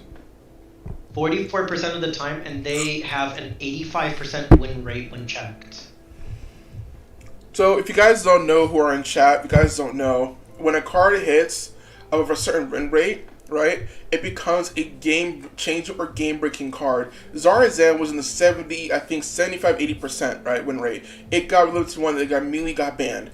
When a card reaches a 50% win rate, it becomes a great card, like say Yasui or Vanquisher or Gears or something like that. When it reaches a 60% win rate, right, it becomes meta defining, right, like something of that nature. Game breaking card, exactly. When it comes over, let's say over 65 to 70 to 80%, that's a fucking problem. When it's winning 85% of your games, then you have to be, oh shit, this needs to be banned immediately. Did you play at all during G? Thank you, Ryan Tao, voice of reason. Vindication. Bro, game breaking card. Did you play at all during G? Did y'all play all during G? Card is disgusting. Card shouldn't be nowhere near standard or premium. They're not one. They're not two different things. One and the same. The problems, at least, like, you know, not the actual game. Not the formats are different, yes, but the problems are one and the same. So we're gonna move on to. So I mean, having 4 PGs and 4 heal tray. If your opponent can literally drive check the OT, then you can literally PG for them. You can't to pass the. Yo, imagine 2 to pass in the overtrigger, bro. Yo, tell you what, to all you OT defenders, right?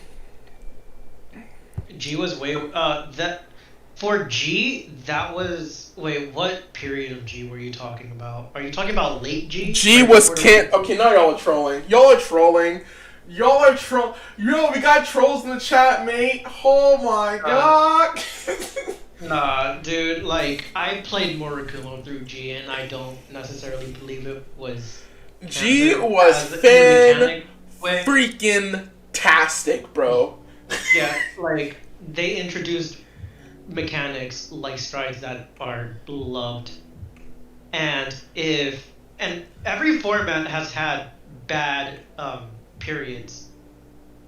And usually, the problems with G are just specifically overpowered cards that could just be hit by a ban list.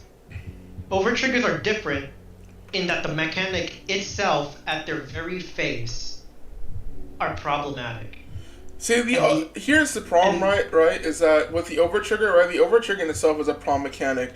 I'd even argue time leap. Yeah. The time leap is more of an issue of not only over-supporting Gear Chronicle. That's fair. Because over-supporting was a huge problem in G. But also just the general card quality compared to other decks. It's not necessarily just a mechanic issue, it's just the fact that other decks didn't have cards that were as good. Time Leap was not a bad mechanic. So to be honest, right, I like how y'all in the chat are defending are completely saying, oh, the timing mechanic was bad, However, G was also, cancer. Yeah, you're vehemently defending a card, right, that literally makes the game literally unfun. In your words, cancer. What kind of hypocrisy nonsense is this? What? Also, by the way, I do need to add something, because these also had this problem with gifts. Yeah. However, the thing that made gifts problematic were the cards designed around them. The same thing isn't true with overtriggers. Overtriggers by themselves are a toxic mechanic. Gifts like XL2 were busted because the decks that had it were way too strong. Like they had cards that were printed to be way too strong. However, now, barring maybe a few decks that do need to get hit, lots of V decks are actually incredibly balanced despite how strong XL2 is. In fact, most of the decks that are strong right now are mostly force decks, despite XL2 objectively being the best gift. So, for V and G, it was more of a card quality issue, where certain decks had cards that were just printed way overboard compared to other decks. Whereas overtriggers, by themselves, even without their effects, are problematic because the 100 million power just completely undermines the skill of optimal guarding. Alright, so, funny meme, right? Ty wants to come on and give his 2 cents in the chat right now. Oh, nice. Yeah, so I'm about to see here. See, I'm going to share, right? Copy link, paste. If you wanna call in, I can give you a call. There we go. So if he wants to call in, right, I'll give him a call. He has to give me the okay because I think he's really busy right now. So we want to find out this shit, boys. Oh shit! All right, so ladies and gentlemen, if you're still on the stream, what's left? Not a lot of people here, but if you're on the stream, Ty's about to come in. I think, can I add him to the chat we have right now? Oh shit! Hold on, let me add him to the call. 1 second. There we go. Hello? Oh, hey, so I heard there were overtriggers in this chat, and I just needed to do my God-given right. What is up, Ty? Get him, Ty! They've been bullying us this entire time.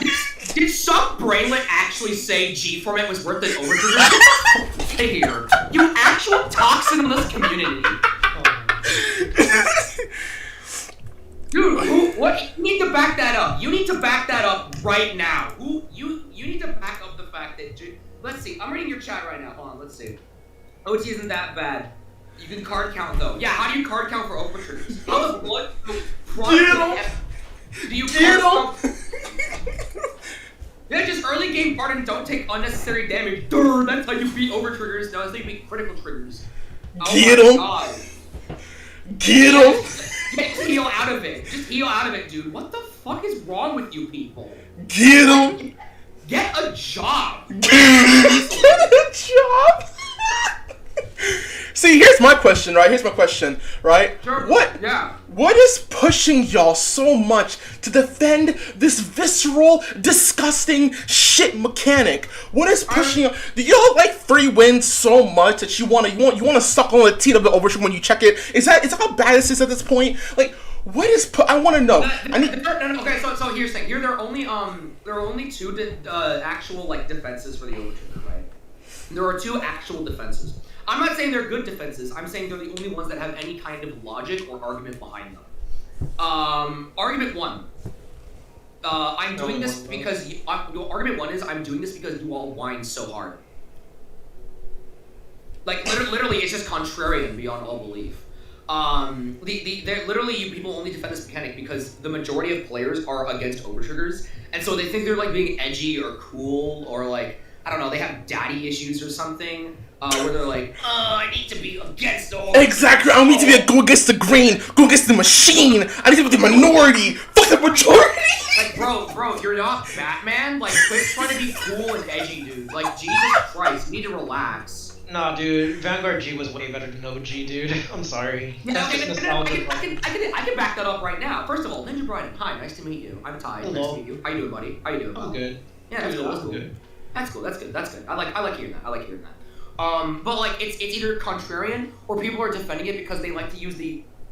I need to use where is it? What? Daddy issue? Oh boy! It adds a spice to the game so that anybody can, and even if they're behind. You mean regular triggers? Get the fuck out. Yo, my man in the chat saying what? Daddy issues? Yeah? You only look over triggers because your parents didn't fucking beat you hard enough. Like, actually, dude. Okay, jokes aside, memes aside, right? There is no actual defense for overtriggers from a balanced standpoint. We can talk about marketing standpoint all you want. That's kind of in the air. That's kind of up in the air. Like, that's the actual debate is a marketing standpoint. But from a gameplay standpoint, there is none. I do mean no counterplay. There's no argument, no statement you can make that actually supports the overtriggers from a balanced standpoint. Okay? Vanguard's bid anyway, go play a superior game like Pokemon. Okay, my guy, if you want me to, my guy, I will go get the literal college thesis I wrote on why Pokemon TCG is the worst of the big three. I will go get it for you, my guy. There is nothing about a land-based mana system and paying your costs on the back end that says balance, in addition to the fact that the player who wins the game draws cards. What the heck are you talking about? Oh shit! Also, Get him! Get him! Pokemon's rule set, like, at their very core, have zero interaction outside of, like, floodgates. That's it. Email it, I'm curious. I'll say, I got an A on that paper. My professor was very happy with my work, so you know it's good. You know it's good. If it's as good as any of your videos, I believe you. I've been reluctant to send it to people because I've been considering making it into like an actual video essay, right? And if you send it out to people, then like the possibility for a script actually gets ruined. So yeah. You know, but no, like there is no balance-related argument you can make in favor of overtriggers. There just isn't. You can't actually say, oh, it's balanced because because such argument doesn't exist. There's no actual defense. Now, marketing, you could make the argument that, oh, it's the new series mechanic, but even though get good, bro, to a Pokemon type skill on like oh god. Yo, alright, mister. Oh, I summoned, what was that one card? Like Vic. There was that one level X that just like warped the meta and ended the game the instant it came down. Mr. I pay my costs on the back end. Mr. I have literal FTKs in my eternal format. You know that your local scene is literally crowded with children and man babies? Like, you have no player base other than man babies and children. Get the fuck out of here, dude. Dude, didn't ADP literally exist? Yeah. How old are you people, honestly? I'd like to know. Like, I go to locals. We have every card game in my locals. By the way, I live in the Midwest, so you know I got good with locals because like Midwest is really good for trading card games. My locals has every card game under the sun. Yes, even Dragon Ball Super. They have a pretty sizable locals for Pokemon. It's too bad everyone there is under the age of 10. But are you? It really is. All right, shut the fuck up, bro. Fuck out of my chat. I'm banning this kid. Yeah, bro. Like, oh no. Dude, literally, like, get good, bro. Dude, Pokemon takes skill. My favorite part is when people say it takes skill and then they have like no backup and then try to fight it like a fucking game design major, by the way, on what takes skill and what doesn't. My man, I've literally written college papers on trading card games. You can't match me. You cannot touch me. Get out of my sight. actually, like, what would you even constitute like Pokemon even taking more skill than Vanguard? Because Vanguard has infinitely more interaction. Vanguard has interaction, it has probability calculations, it has a lot of crap that Pokemon does. Game, bro. Like, you know, It's almost, Vanguard- guys. Vanguard has one thing. Vanguard has one thing that Pokemon doesn't have: a functional game. That's crazy, bro. See, it's almost like what I've been saying since the stream. I've been streaming for how the stream started, right? Was that I was going over and reacting to the nonsense. First off, this Chris Wren guy. Good God, bro! Actual Listen, trash. I'm sure this man has a lovely wife and children, and has a great life, and he's just better. He's probably living Like, I was going through, and I literally, bro, like, I got up 4 times trying to rack my head around. God, it was just so dumb. It was so dumb. I'm pretty sure I called him every within reason bad word under the sun because, like, I called him every bad word that Facebook will allow me to say. like, it was so. Oh God, it was so low down, low brow, low nonsense. It was low tier. It was low tier God. Boom. Dude, I could literally eat cereal out of this dude's forehead. It's so concave. It's so bad. There's no brain in there. God, it was so bad. It was Like, actually I think the argument that pissed me off the most was, it's just a card game. It's the overtrigger. Get over it. Why are you complaining about it, bro? And correct me if I'm wrong, right? You guys can correct me if I'm wrong when I'm saying this, right? If you don't say anything, nothing will fucking happen. Yeah, nothing no, will happen. The only reason Zazan got banned as fast as it did, or sorry, limited as fast as it did, is because we wouldn't stop whining. It took a lot.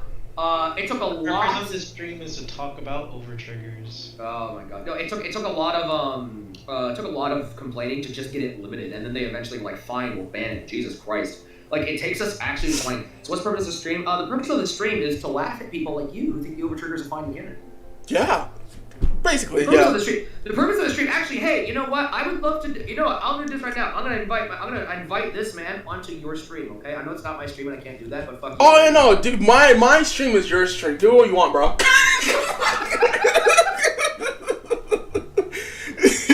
Hey, bro, come on, bro. Come on.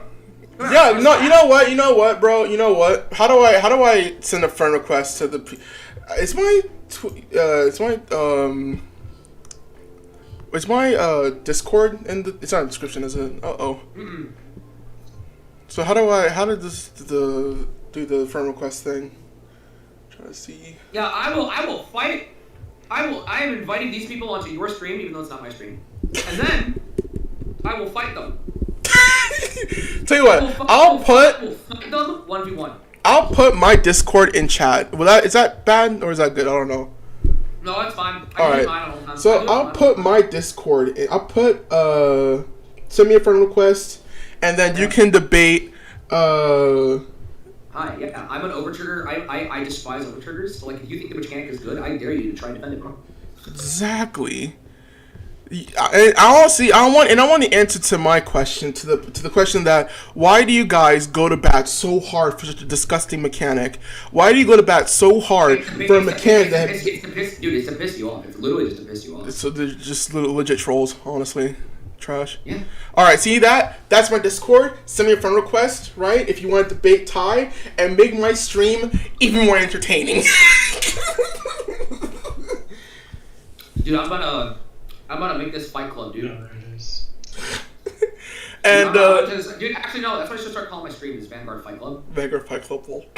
Dude, first of all, we definitely talk about Fight Club. Oh yeah, totally. First of all, we absolutely talk about Fight Club because if we don't talk about Fight Club, then no one will hear the absolute gloriousness that happens in Fight Club. See, this is like, I don't know. I think at this point I would have given up, but like, you guys really want to hammer your point home on this fucking Discord page, bro. Like, I just want to see Overtrigger's gone. Either that or eroded. I actually will say, so there's two different ways you can go about it. Ban it, obviously, but then the only way you can actually physically errata it is to put the power gain down to 10k. That is the only way you can actually make it. I actually that one big explanation. Oh boy, hey yo. Put the power down to 10k, maybe 20k, but that's pushing it. 20k is definitely pushing it because again, I think this guy seems smart enough to know the concept of probability counting. Like, I'm pretty because like at least with 20k, like you can still 3 to pass, and an overtrigger would essentially turn into a 2 to pass. But it's still pushing it. It's really pushing it. But like also. Absolutely change all the effects that give Vanguard power and just don't give them power, at least for that turn, so that like Dark States, the following turn, they get into 10k. Yeah. I completely agree on this. Your thing. Just like giving the Vanguard extra, like. We have someone, the premier. Of course, your name is the fucking premier Saber Simp. Are you fucking kidding? Yeah, here you go. You have a friend request in chat, bro. You need to send him a friend request. He wants to fight you. Give me. Hold on. Get this man. You misunderstand. When I say fight, I don't mean card games. I mean we're about to have a verbal throwdown, bro. Oh, damn! I thought we were gonna get on tabletop. Wait. Oh no! I could definitely play Vanguard, but still, smiley face. No. Like I need the guy with the Premier Saber. Oh my god. Like, if you guys, because like your thing didn't work on my Discord, so my Discord, right, is exactly the way it is on my thing. Shoot me a friend request. I will add you to this group chat, and I'll moderate the debate, and you and Ty, the GOAT, the G, can have a debate, and I'll watch as you guys, as you get absolutely verbally eviscerated. bro, I don't know if I'm the GOAT. You see Morgan Freeman? That's the GOAT. Shit! Hey, you're not wrong. You're the Vanguard GOAT. Honestly, Ty, like, you turn Vanguardians into commentary Twitter. That's what makes it so fucking hilarious. Yeah, bro. Literally, the only way for us to get the Overtrigger ban is to show these people how stupid they are and have them rally to my side. Oh yeah. I'll say to this chat because I always send for requests to. All right, good one, Chief. Good one, mate. All right. I sent for requests to Women. Sorry, team. Bro, dude, what if I told you? Okay, I got an idea. Why don't I get my friend with benefits on the line here? Let me see if I can get her. Hold on. And then I get her to take your friend request, and then I send that friend request to Cole here, and then we get that friend request into this group chat. We do a 3-way. Also. Banning or errataing overtriggers would also force Bushiroad to design decks to not rely on them to win games. I don't even think they do that intentionally though. Like this idea that they design decks around the overtrigger, I have yet to see like an actual an actual card or mechanic that actively is like around the. Sorry, bro. I have Stan. You're fucking disgusting, dude. Holy shit. Bro, actually, dude, imagine actually just being sexist to men. That's fucking funny. At least, like, in terms of, like, competitive play when gathering statistics, it would also kind of show more about, like, what decks are actually genuinely a lot more oppressive because you're not worrying about overtriggers just stealing games. Well, yeah, it helps with the statistics, but I don't think it's necessarily making decks playable. It's just kind of giving everyone the same chance to sack, and then that same chance to sack is just fucking up all the numbers and fucking up how this game is played overall. Yeah. I'm gonna see if I can get him on because I actually want this to happen. Is it all together or separate? Try putting it all together, maybe. I don't know. Oh, dude. I actually thought about some really funny addition to my Shiryuki Premium deck, and I was like scouring all over to find my Benny Jishis. And I forgot that I put them in one of my binders, and I was so relieved when I found them. Nice job, dude. Dude, nice, man. You know what? That's always good. That's always a good feeling when like you feel like you have to buy cards, but then you randomly find it and you're like, ah! You just have that. Yeah, dude. You know what? I knew I still had my playset. I just didn't know where I had them. You know what's also a good feeling? When you see a card that you have go up in price.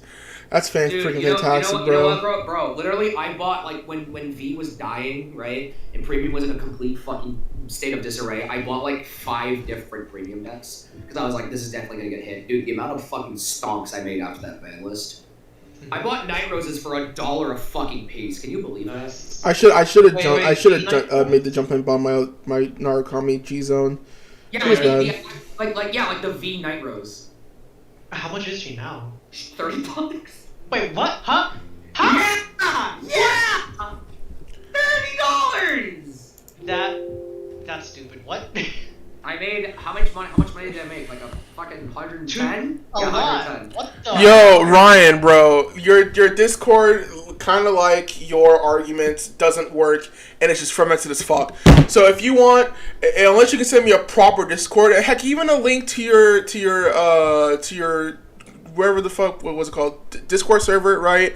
We can get this a bit going down, but until then, right, Cope harder. Cope harder, estimate. Yeah, Night Rose is 30. What else? What other cards did I buy? Shit, are we doing a market watch? Are we doing that?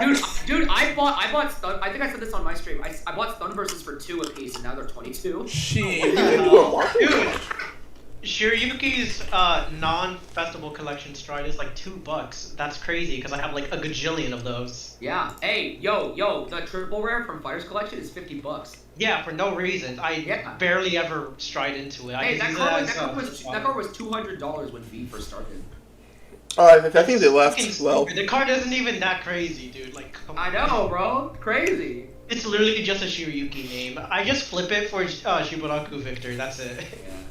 Dude, what you do is you buy 4 drachmas, all right, and then you flip the drachmas for Victor. Yeah. That's the ultimate flex. Flip a $50 card for Victor. Oh, drachma's like 130. Oh my god. Wait what's is it right just... now? Yeah, like ZR rarity drachma is $130. What? Oh, dude, I'm so happy I got one for like $50. Dude, I did a market watch with a few friends a few nights ago. Like everything I have is over $10. It's crazy. Oh my god. Your Discord isn't even working. What do you mean my Discord isn't even working? Dude, I'm so glad I specifically went for getting the Z rare because it's the original rarity. I like it. It is the dude. It's the little marks on the top right. Yeah. Beautiful. The second better one is probably the Revival Collection one. I actually did. Wait. I think I got it. I think we got it, boys. Let's go! Oh my god, that's crazy.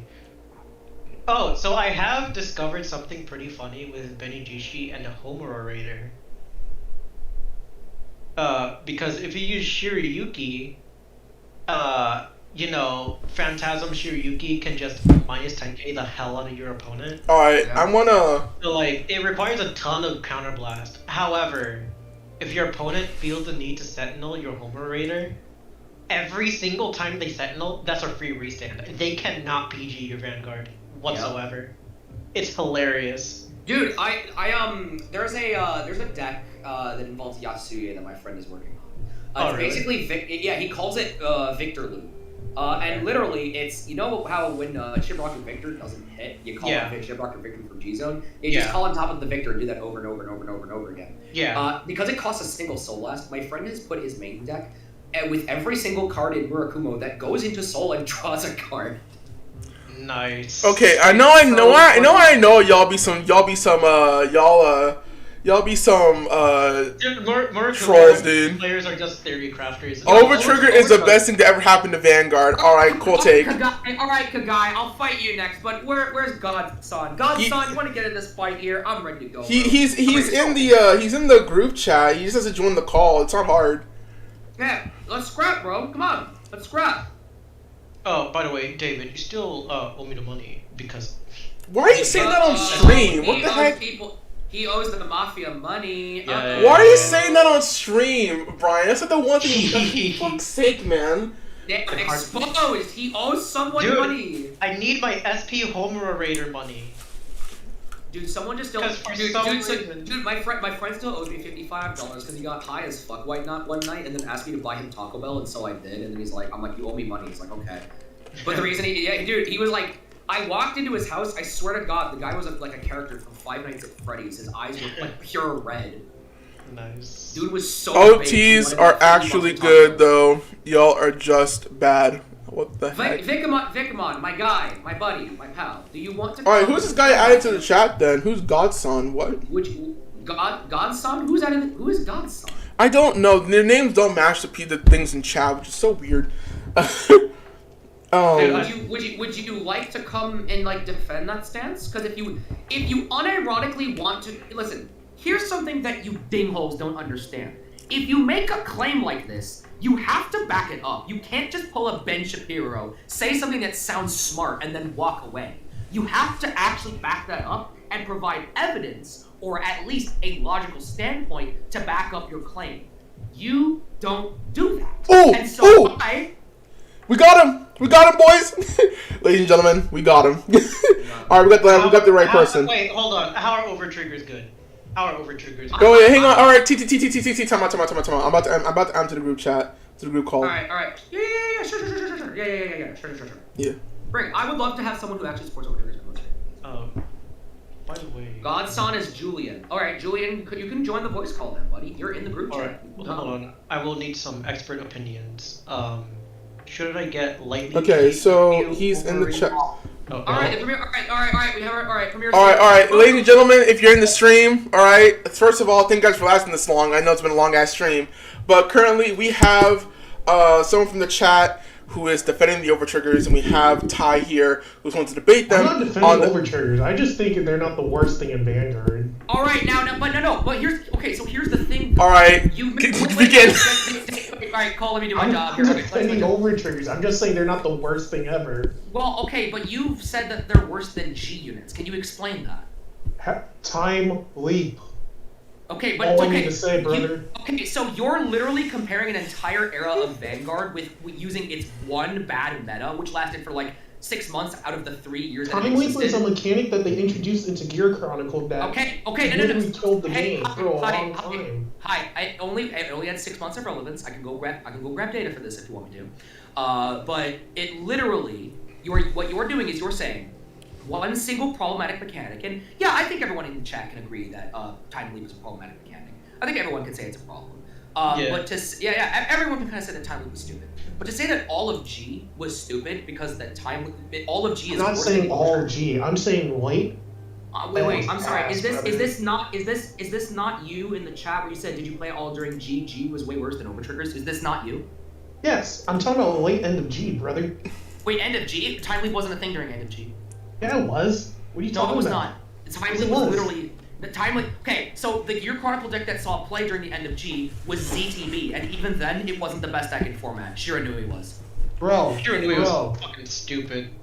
Bro, G was ass. Like, it literally almost killed the game. And then no, okay, so wait, whoa. So do you know why the end of G was terrible? Do you actually, this is not like a sarcastic question, this is actually like a real question. Do you know why the end of G was terrible? You can say, oh, because of the power creep. I'm asking where the power creep comes from. Do you know why they suddenly decided to go, you know what, let's power creep everything all of a sudden? Because G, for the most part, was not very power creepy, it was more feature creepy, which is good.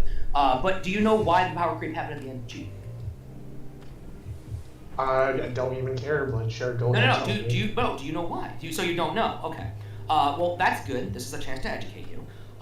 End of G happened because they knew they were rebooting. We actually have documentation that I can go get from my friend Vices, who has friends on the inside of Bush Road and therefore gives me this information constantly.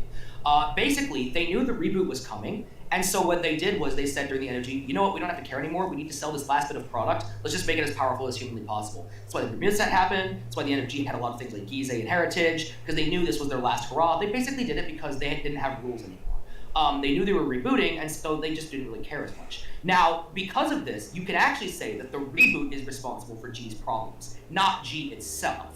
So what you're saying, so what you should actually be saying is the reboot is the worst thing to happen to Vanguard, not G. So you're saying, for your argument, that G got worse because of the reboot, right? Yes. The first reboot, not Overdress, obviously. The first reboot happened because they wanted to gather resources and prepare. Well, like, yeah, more... everyone remembers V, even though it lasted like what, 2 years? 3 years. Well, 3 years. But the reason why they did V was because they wanted to gather resources and/or set themselves in a position where they could launch Overdress and have a more successful campaign. Again, I can easily back this up. But I'd have to ask someone to send me the data because it's deep in my DMs with somebody, and they'd have to go dig it up again. But I will gladly send this to you because I know. But my argument is that overtriggers are not as bad as people make them out to be. Okay, but why is that? It's a game that has it's a card that has it's a deck that has a card that has an 85% win rate. Why is this not bad? Where are you getting this 85% win rate from? Oh, good. Oh, so you don't know the study. Okay, so there was a study of about 244 games that were done recently, and we actually went over the numbers on stream. Of one of those studies, and that's a combination of 2 studies. So we're going to focus on the first study, and then we'll go to the second study. The first study had 111 games played. Would you say that's a pretty good sample size? Because I would. I think 111 games is a pretty good sample size. Well, it depends. What were they using as like their stratifying data? They were using, they were basically playing games of D using what they considered to be the best decks in format. And what they were doing was they were testing for overtrigger ratios. So what happened was we had 57% of the 111 games saw the overtrigger. Of those 57%, 44% saw a one-sided overtrigger. So in other words, 57% of the games, 44, blah, blah, 13% of games had two-sided overtriggers, which is the only time when the mechanic is fair. Of those 44%, there was an 85% win rate for the player who checked the overtrigger one-sidedly. Well, what was the experiment done? Because you can't just say you gathered data. Sure, yeah, let me give you the an experiment needed to be done. Sure, yeah, here, I'll give it to you right now. 1 second. Let me send you the data. It's got to be in the group chat.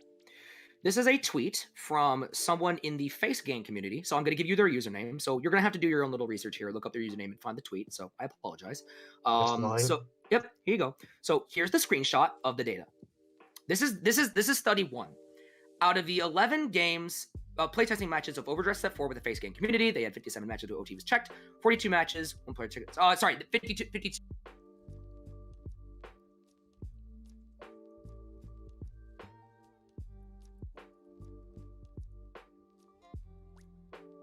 This was overtime.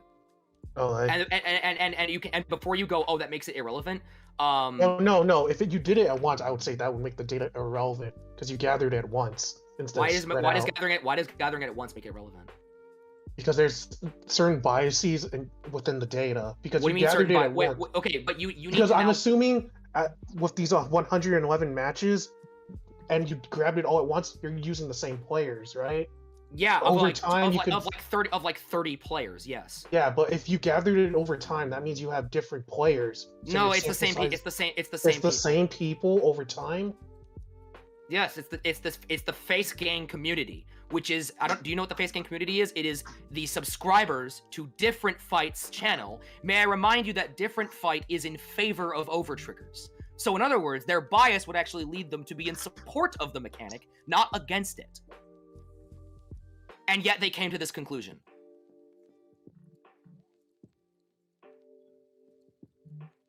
What did you use to qualify the data? Because it just looks like you did averages and percentages. What do you mean? They played games, and then after each game, they recorded what happened in that game regarding the overtrigger. Did both players check it? Did one player check it? Did the player who checked it win the game? And as you see here, 42 out of 111 matches saw a one-sided overtrigger. Out of those 42 matches, 85% of them won the game.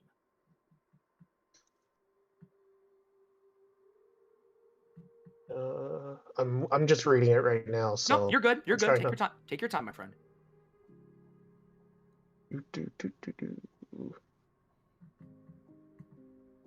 So this was 30 players, not just anyone who puts the data in, right?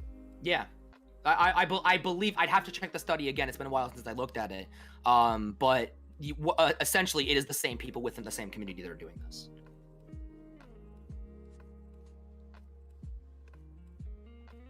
Okay. Mm-hmm. And that's porn. Okay, I'm out. What?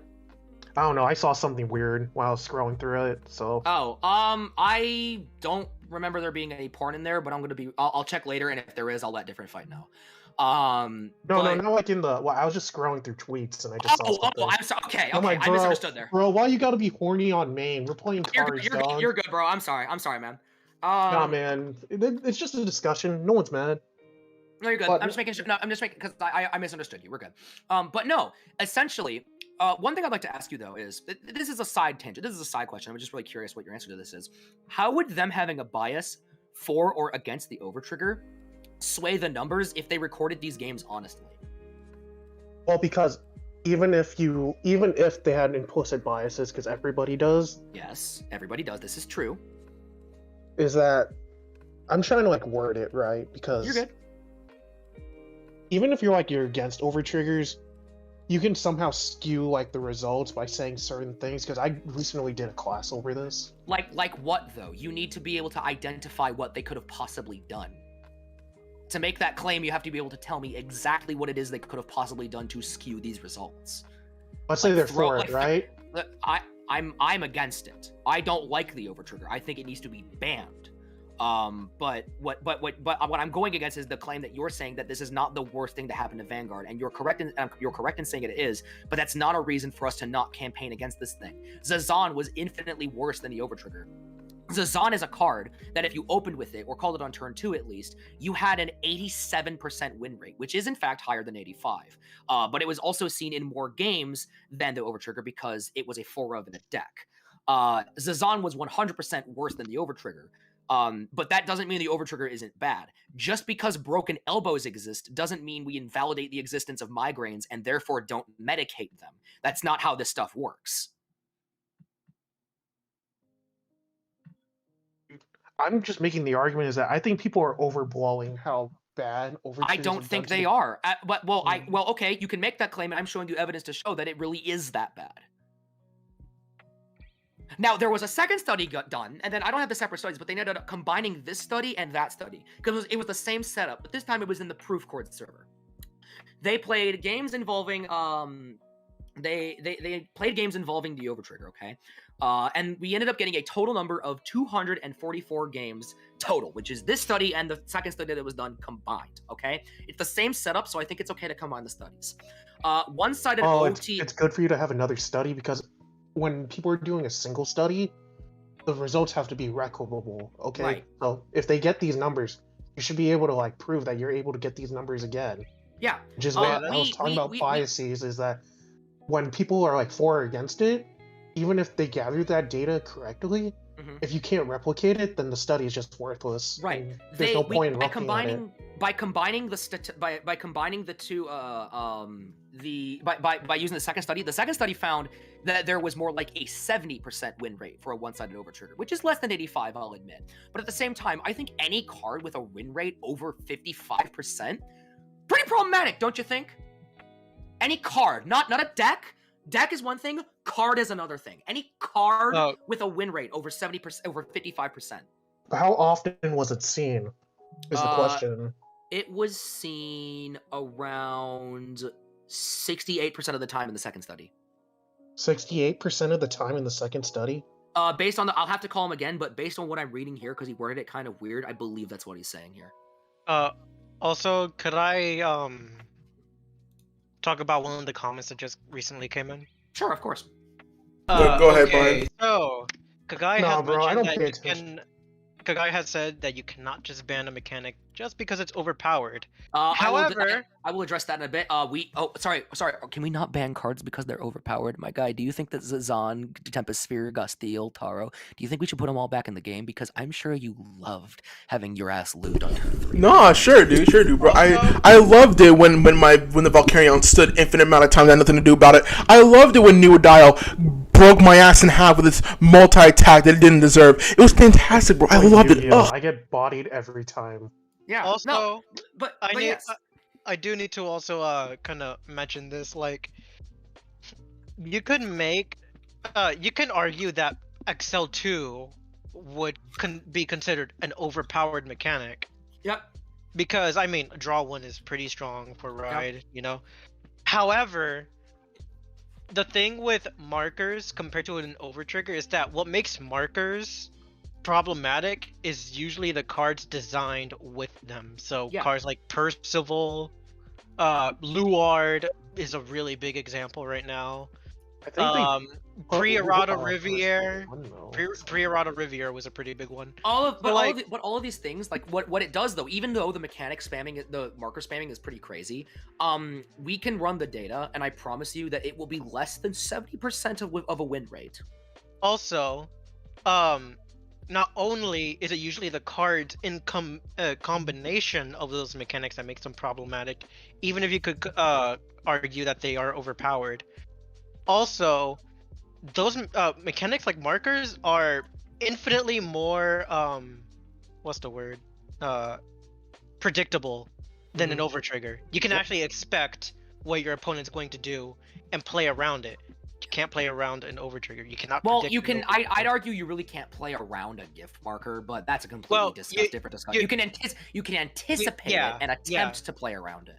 Yeah, you can anticipate. It's something that is guaranteed to happen every game, not like the overtrigger, which is not guaranteed to happen every game. But people will use the argument that it's not guaranteed to happen every game, so it's fine. I would like to answer. Actually, no. Can I ask you, my friend Saber Simp, my good friend? Your name? Mind if I call you Ryan? I'm gonna call you Ryan. Do you mind if I? Huh? You may not. You may not. All right. What would you like me to refer to you? JK, I don't care, man. Oh, okay, cool. Here's a question for you, and this is a question that no one, and I mean nobody in the world, has answered for me. No one has answered this question. So if you can answer this question, and somehow still say it's not the worst thing on the planet, then I will give you a cookie. I will send you a cookie somehow. I don't know how. Bro, if you find out where I live, I'm gonna have to call the cops. I know. Yes, that's why sending you a cookie would be problematic, right? I'd have to have someone else send you the cookie, but still. I'd have to hire a hitman and say, hey, this guy needs a cookie. Can you just for a cookie, bro. Okay. Just for a cookie. I see this. Typical overdressed deniers, always doing this. But no, if I made a card that says when drawn, not when played, when drawn, you win the game. But it's a one of in a deck. And I'm not saying this is the same as an overtrigger, must make that clear. Is that a fair card because it's only one? So I'm gonna make an equivalency in this, is that with Exodia you need 5 cards, right? Can you answer this question though? Well, I have to give an example of why. Well, no, but it's a simple yes or no question. Is it a balanced card? Well, yeah, but you're really setting up for the question of if the only answer is yes. Wait, it is a balanced card? It's not a balanced card, but you're setting up the question in a way where I can only say no, because you said play the card, you straight up win. Yes, but it's only a one of, so it has to be fair, right? Because it doesn't happen that often.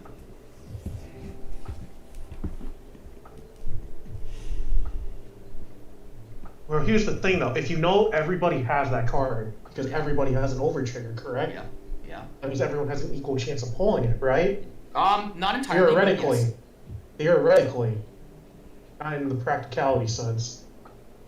So, there are ways. If you have it too, then wouldn't your opponent be just as mad if you have that card? What do you mean? Elaborate. So, you have that card that says you play it, you win, right? You draw it, you win, but yes. Well, I have that card too. Yes. So it's just a race to see whoever gets it first. Right, exactly. So is that not a win condition? But is that not balanced?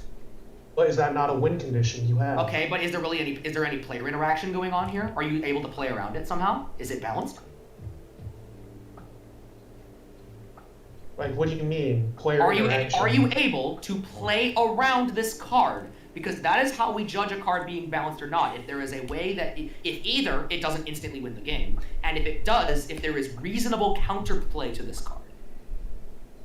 If we make that argument, then wouldn't markers be just as bad? Because you can't play around them. You just get them. No, because I said two criteria here. I said has reasonable play around or doesn't instantly win the game when it's used. Proactive card design is not a bad thing. Proactive card design that instantly swings the game in one person's favor is a bad thing.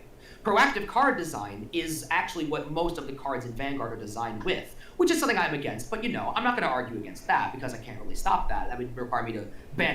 Easy. Yeah, I could blame it. Yeah, I do blame Bushiroad. I think that Bushiroad needs to get buy Bushiroad. Own the company, brother. Oh, I'll try that. Sure, why not? Turn that mindset into a grind set, dude. But I mean, that's why everyone loves Heel Guardians. That was like Such a good addition to the That's game. a reactive card design. That's reactive card design.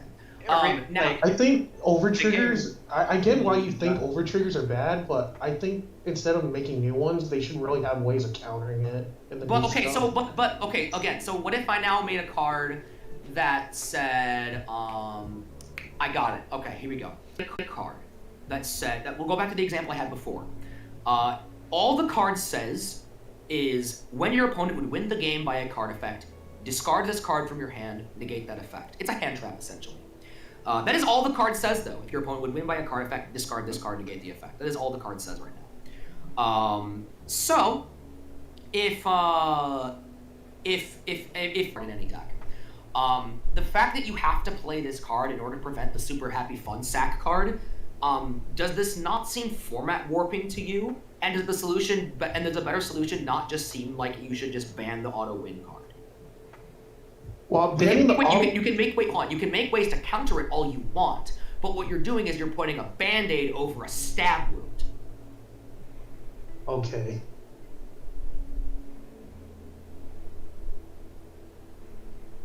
Because it's a win condition, because the over trigger is good. And there's ways of playing around certain over triggers, dude. Like what? How do you play around the over trigger? Okay, Dragon Empire. Just have 2 perfect guards in hand. Just draw 2 perfect guards. Just draw this game your outs. lets you draw a lot. Wait, whoa. Just draw your outs, bro. Damn, what you're basically saying is that protect decks are the only decks that are allowed to exist in the meta now. Good job. Okay. Well, I'm talking about like forms of it's so easy to draw, and there's so many different ways. It really isn't. You know what? I will do this study too. I now have a bible of studies I want to do. There is no reasonable scenario where someone will have 2 OTs and be prepared for the Dragon Empire Overtrigger. Because first of all, we can't calculate around the Overtrigger. We've already discussed this. And second of all, did you know that using 2 PGs requires you to go to -4 from hand in a format where hand size is more limited than premium? 2 PGs is 4 cards out of the hand.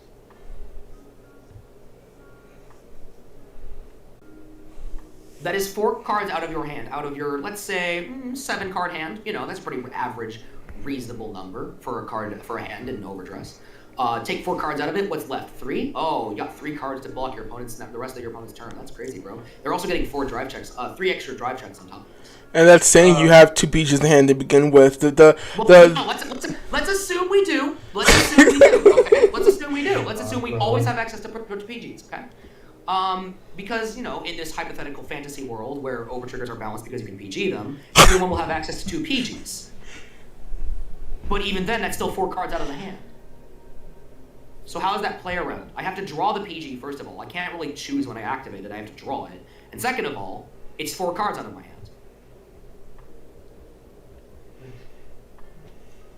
There's also order cards that have defense. Like what? Wait, that have shield? You mean the 15k shield? Damn, that really stands out. There's no physical way you can block an overtrigger with the shield so you have in deck. I just think that is not the worst thing ever.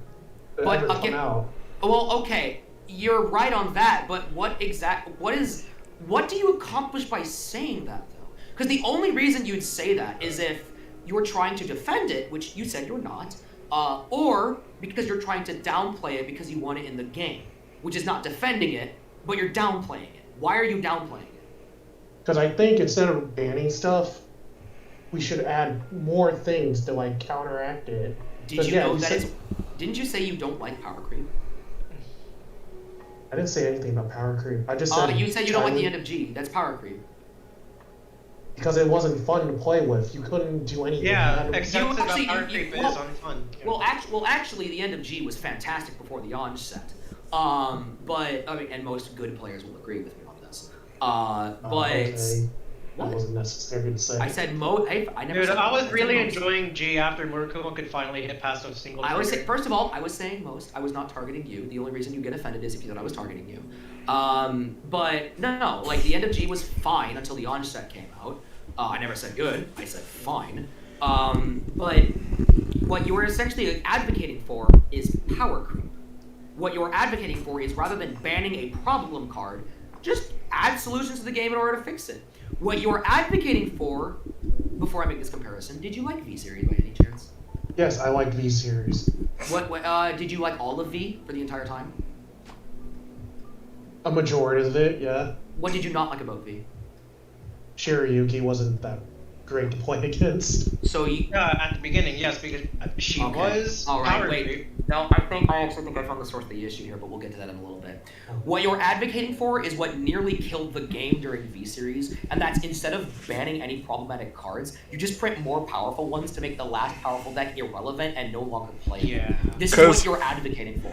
What you're advocating for is power creep. And what you're advocating for is rather than banning the problem card, because again, the overtrigger is a mechanic that either does nothing or wins the game. There's no interesting kind of dynamic going back and forth that happens involving an overtrigger. And if there was, I kind of would be with you that like, yeah, maybe we can print some outs to this and it's probably fine. But there's no interesting gameplay. So rather than removing the toxin from the game, you'd rather introduce a new kind of card that players are required to play in their deck because they're afraid of getting overtriggered. What you're advocating for is a Yu-Gi-Oh argument, actually. Oh, the format's fine, just play 15 hand traps. Oh, the overtrigger's fine, just play all these cards that counter it. That's what you're advocating for.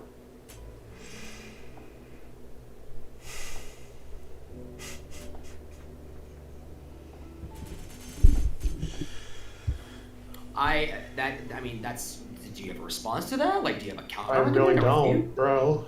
Yeah, exactly. That's the problem. Dude, advocating for that. Now, I think I found the source of the problem, though. I shouldn't say problem, because it's not necessarily a problem with preference then. You don't really like player interaction, do you?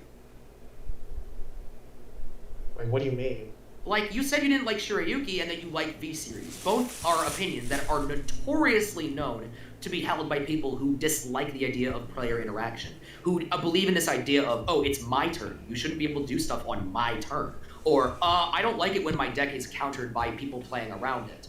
And its opinions often shared by these people. In no way am I saying that you're like these people. However, it does seem a little weird that you are not only for the overtrigger staying in the game, but you also dislike Shirayuki and enjoy V-Series, which V-Series is notoriously well known for its lack of player interaction, and Shirayuki is known for being the only form of player interaction in V-Series. You don't really like player interaction, do you? I mean, if you put it that way, I guess, yeah.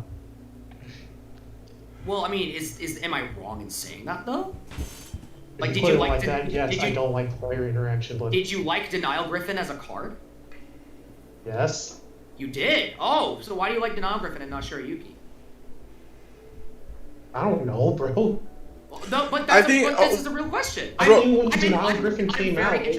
I'm very interested in your opinion. When Denial Griffin came out, there were plays that I could do. While Shirayuki is just, you couldn't do anything at all. Well, actually, you could, but, you know, that required you to put more boosters down, put more cards in the back, distribute your power differently, aka play around it. Okay. What do you mean, okay, bro? Like, am I wrong? Because the entire argument I've been making this entire time is that overtriggers aren't as bad as people make them out to be. Because? Because Vanguard has been worse, and I think right now in but that doesn't mean that the mechanics okay. Bro, can I like finish my statement before you interrupt me like for the 16th time? Sure. I think where D is at right now is good. I didn't say overtriggers were fair. I didn't say they were balanced. I'm just saying they are not the worst thing to come out. Okay, but what reason do you have for downplaying? I am not downplaying it. I'm just saying. My guy, this is you. I'm sorry. I do. I'm literally trying to make the argument here, but you interrupt me like every 5 seconds. You can't deny you're downplaying it and then downplay it. How am I downplaying it? You are downplaying it by saying that because it's not as bad, we shouldn't be whining about it. You are correct. I will say it. Your stance is correct. The overtrigger is not as bad as Zazan, for example. However, I want to know why you are downplaying it, when the reaction you should be having is, this card has an 85% win rate, we should be doing something about this because that's not fair, even though Vanguard has had worse in the past. Like I said, I'll go back to this analogy again. Just because broken bones exist doesn't invalidate the existence of migraines, and we still sell migraine medication, regardless of the fact that there are worse things that can happen to the human body. You can't use the "we've had it worse" argument and then say that they're fine. That is not how this works. I'm advocating for more options in the game. Like what? There should be some way. I don't know. I don't make the game. You don't need to be a chef to know the food shit. Actually, I believe you do. If you're gonna make suggestions about how to fix the game or what you think the game needs, you should have a semblance of a fucking idea what you're doing. Okay, bro. I don't have to make this. No, you don't. But I thought we were here to have a discussion about the overtrigger, which, you know. And I'm trying to give my opinion, which is that overtriggers are not the worst thing that happened in the game. And every time I try to make that argument, you won't let me finish my thought or my statement. And I let you finish plenty of time. All right, let me. Just real quick. Sorry. Wait. What am I not understanding? Please, I will. You know what? I'm muting myself right now. Please explain to me what I'm missing. You can tell me when I can unmute myself. Okay? Muting now. Is this guy serious? No, he's asking, right, what your opinion. You said your opinion is that the overtrigger. So based on what I've heard, right, your stance is the overtrigger isn't that bad, right? So what he's asking is for you to elaborate on that opinion. That's what he's asking you to do. And I elaborated on it. You have elaborated, and then I proceed to give you a counter argument, and then you just go back to your base statement. You don't actually elaborate. And you say, oh, you keep interrupting me, you don't let me finish. So what I'm doing is, I'm letting you finish, and then you ask me if I'm serious. Yes, I am very serious. I want to hear you say what I've apparently been interrupting you this whole time for. Apparently there's some secret nugget of knowledge that you've been holding that I've been keeping you from saying this whole time. This is a discussion about the game. It is. Aggro about it. I'm not aggro about it. This is completely normal behavior for a discussion like this. I'm telling you, you claim, I'm interrupting you, I apologize if that's how you feel. I would like for you to explain your rationale and give me your thought process. That is what I would like to hear from you, okay? Because apparently you have an extra rationale that I don't let you finish saying. So you can elaborate, say everything you want to. I am muting myself. You may tell me when I can unmute. This is not sarcastic. I don't know why you think this is sarcastic. This is not an attack on you. I'm legitimately trying to critically take apart your opinion and analyze it, because that is what we do. Okay? I'm muting now. Can you finish what you're saying, streamer, man? Yeah, like, if you want to elaborate on your opinion, so we're not going to say anything. We're going to shut up. We're not going to say anything. You have the floor. Go ahead. We won't say anything until you tell us to.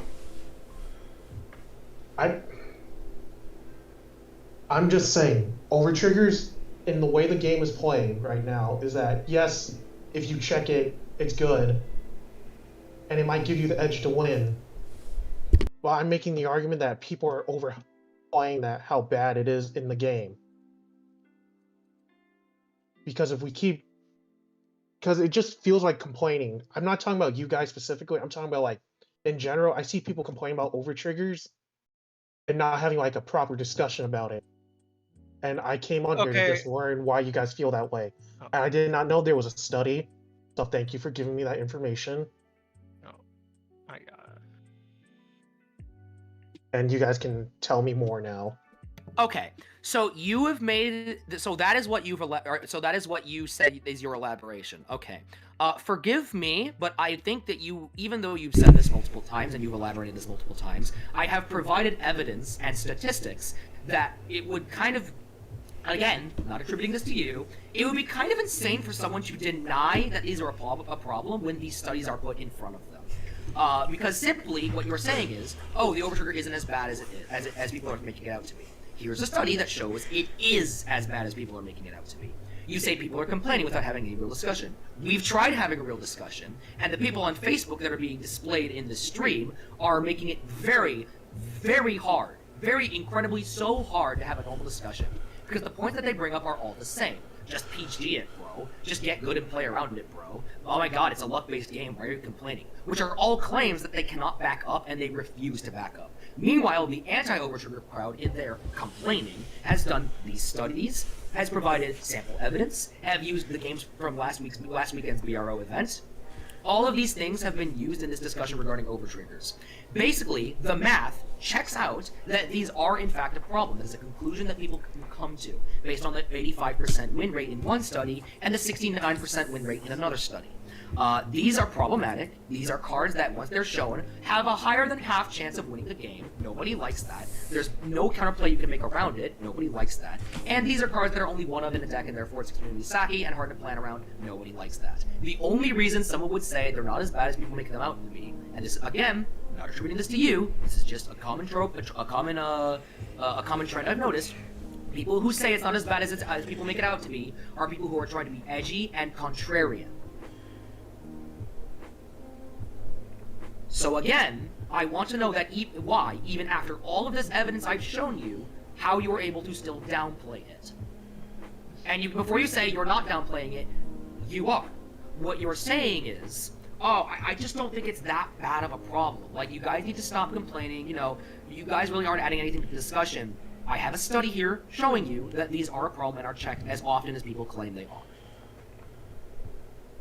Sorry, I should rephrase myself. Are winning games as often people say they are, because the check consistency isn't the issue. Like I said, the whole if you draw this you win the game analogy. Just because a card is a one of doesn't make it fair.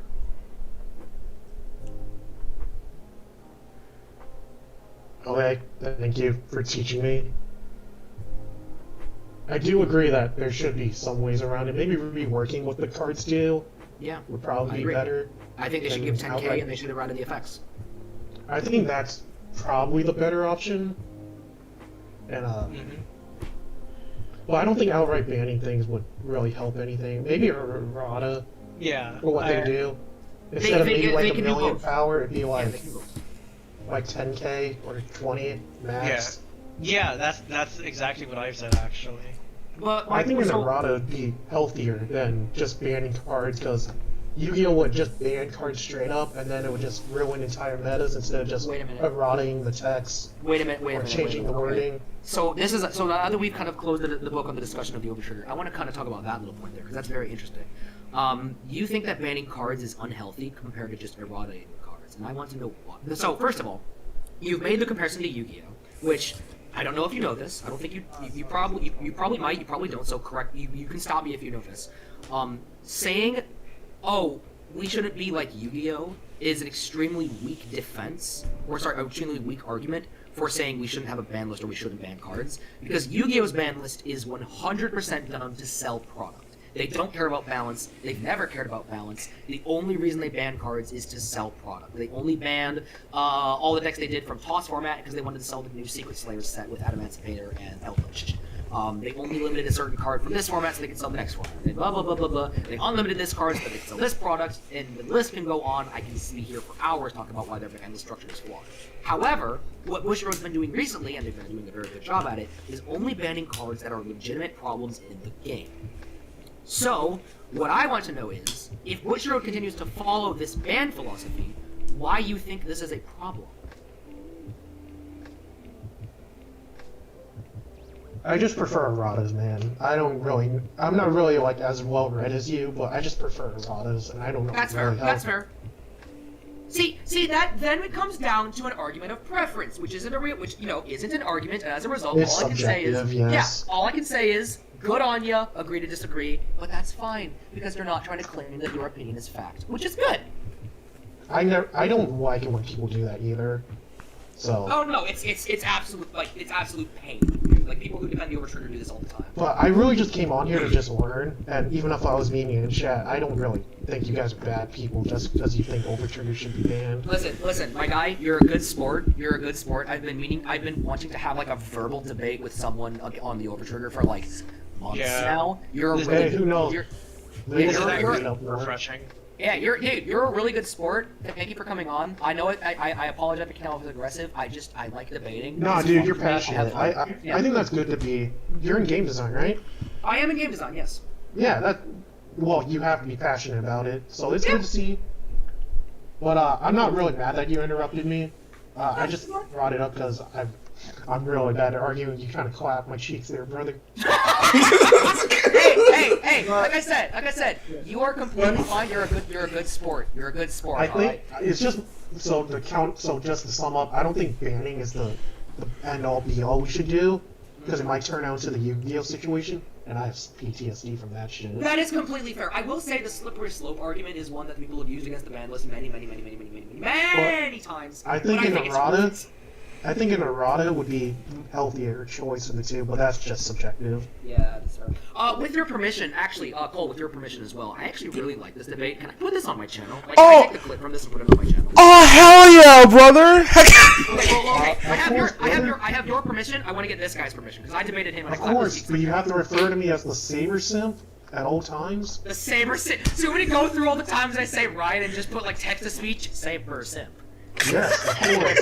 That's my only stipulation, brother. Also, there was another comment made. And when you post it, just post it in this group chat and I'll watch it. Oh yeah, but actually no. Here, let me give you my Twitch where I do this all the time. You can come 1 second. Don't worry. Also, if you're listening to the podcast live, or if you're listening to it after I'm done streaming, right? I will link Ty's Twitch in the description below. I don't know if it'll mean anything since I'm a tiny ass YouTuber with 60 subs. YOLO. Listen, everyone has to start from somewhere. What's gonna happen? Hey, this is good talk. Yeah, what's gonna happen? I'm gonna be putting this on YouTube, but then I'll be putting your podcast and your links in the description of my video, so you get views that way. Let's go. We moving up in the world. I'm an influencer, so Hey, I promised my brother I'd play Fortnite with him because he's sick with COVID, so I gotta head off. Alright. Yeah, Thank you guys so much for coming on. Good sport, my man. You were a real homie. I love you, man. Good sport. Nah, next time I'll just be toxic. I'll just be toxic. That's it. I'm toxic. I'm not gonna be a little bit toxic. I'm gonna be super toxic. Toxic. Alright, well, every stream, I'll be toxic in your chat. So, yeah. Yep. Nice. Honestly, like that talk was like super refreshing compared to our fucking Facebook arguments. Oh my god. Honestly. Facebook is a cesspool, dude. This is why I want being people on Facebook. This is why I want people to come on stream, because every opponent I've had in a debate that came on my stream eventually ended up being like a really nice guy, and I didn't want to stab them in their throat every time they spoke. With Facebook, I just want to kill everybody on the side that I get. Well, that's because they see some pretty nasty shit on Facebook. Yeah, really. But like with Facebook, I see them as like subhuman at that point. But like when they come on my stream and they debate me, and then we end up coming to an understanding, I'm like, you're actually a chill dude. Why are you like this on Facebook, bro? See, because like people act a lot differently when they're face to face someone when they're behind a screen. So people who act toxic on Facebook are actually pretty cool in real life. You guys gotta play the Bible trading card game. Dude, I actually have cards from that. No, I have cards from that. All the cards from Old Testament to New Testament are free. Just print them out and we'll host tournaments. Hey, yo, I heard that the Crusades are a pretty good pick for the meta, honestly, if you ask me. Nah, dude, it's all about Moses. Wait, hold on. Yo, SP, Dan wants to join the debate. What? Dude, I drop Moses and I always say, I'm about to split your ass like I did the Red Sea. No, the N for Noah stands for Nibiru. That's what they don't tell you. Dude, can you imagine, like, I actually unironically want to make this a thing? On God, we can do a stream. Yo, oh my God! I've had it's like on tabletop sim last time I checked. What has happened? Like I've actually like sat down, like I Uber drive, and every now and then I'll like take a friend with me to do Uber deliveries for Uber Eats and stuff. Because you know you gotta make some money while you're still in school. You know, just a little bit of money. Well, bro, I'm a college student. I understand. Yeah, exactly, bro. But what'll happen is I'll do that, and then they'll say, like, we'll literally spend the entire car drive like making up trading card games for fun. And then we had one about Fate that was actually kind of interesting because it was the idea behind it was what if both players took their turns at the exact same time, and then we kind of worked from there and stuff. And like the Noble Phantasms worked like the Evolve points did in Shadowverse. It was really interesting actually. So we went from arguing about overtriggers to talking about made-up archetypes. I see that this is a good podcast. Yeah, exactly. It's a very good podcast.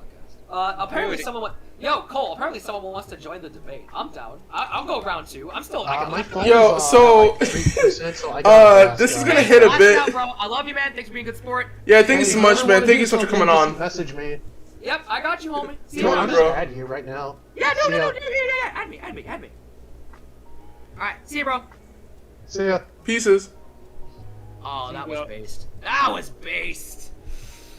Oh, that was so fun. Yo, so the guy coming on right now, it hits a bit close home to me because the guy who wants to debate is Danny T. Tai, and he's actually a friend of mine. Oh, wait, all right, so I'll try and be nice to him. He sent me a friend request. God, this is gonna be so weird. I'll try to be nice. It's gonna be so weird. Oh my god, this has already been a. So, for y'all listening in, right, this has already been a crazy stream. This has probably been the most entertaining stream I've ever done. Thank you so much, Ty, for coming on as well. Oh my god. Hey, if this guy wants round 2, I can do one more debate before I go. I can let my brother know I'm gonna be a little late. But alright, let me see here. Where are you? Oh, that's not the name. Hold on. It's about names. Oh, there we are. I'm just gonna Yep. Add an Oh, come on. What's happening? Come on, did I reach the limit of people to actually... Okay, let me try that. And then let me... No, let me try. Okay. It's not coming on. What the heck? This is so weird. Alright.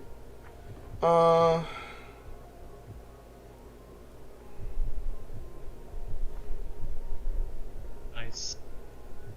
Oh, just so you know, like, while you're, like, debating, I'm just here playing Smite, so... Oh, yeah, no, dude, usually when I debate on stream, I'll usually either play Shadowverse in the background, or I'll play Bloodborne in the background. Yeah. One of the two. Crazy. I'm gonna try and get this guy into the group call. Hell yeah. If it'll let me... That's not what is happening. Oh, shit. Yo, Tachi cards. Oh? Tachi cards. Yeah, Tachi cards got spoiled. Oh, spoiled? Yeah, Tachi cards. When we do it, so I'm fixing this right. Y'all can I'll do Yeah, you do that. What I'll do is I'll put each of the cards and effects in the group chat. People can see it on the screen. Here's card number 1. Y'all can talk about that when I fix this. Alright? Oh, hey, Raptor Colonel. I forgot that card hasn't come to V yet. Yep, here you go. Here's the effect. Let's go. Ooh! Dude, imagine getting a double kill as a support. Let's go. Yep. Dude, read this fucking card. It's actually kind of funny. They're going back to eating their friends. Oh my god.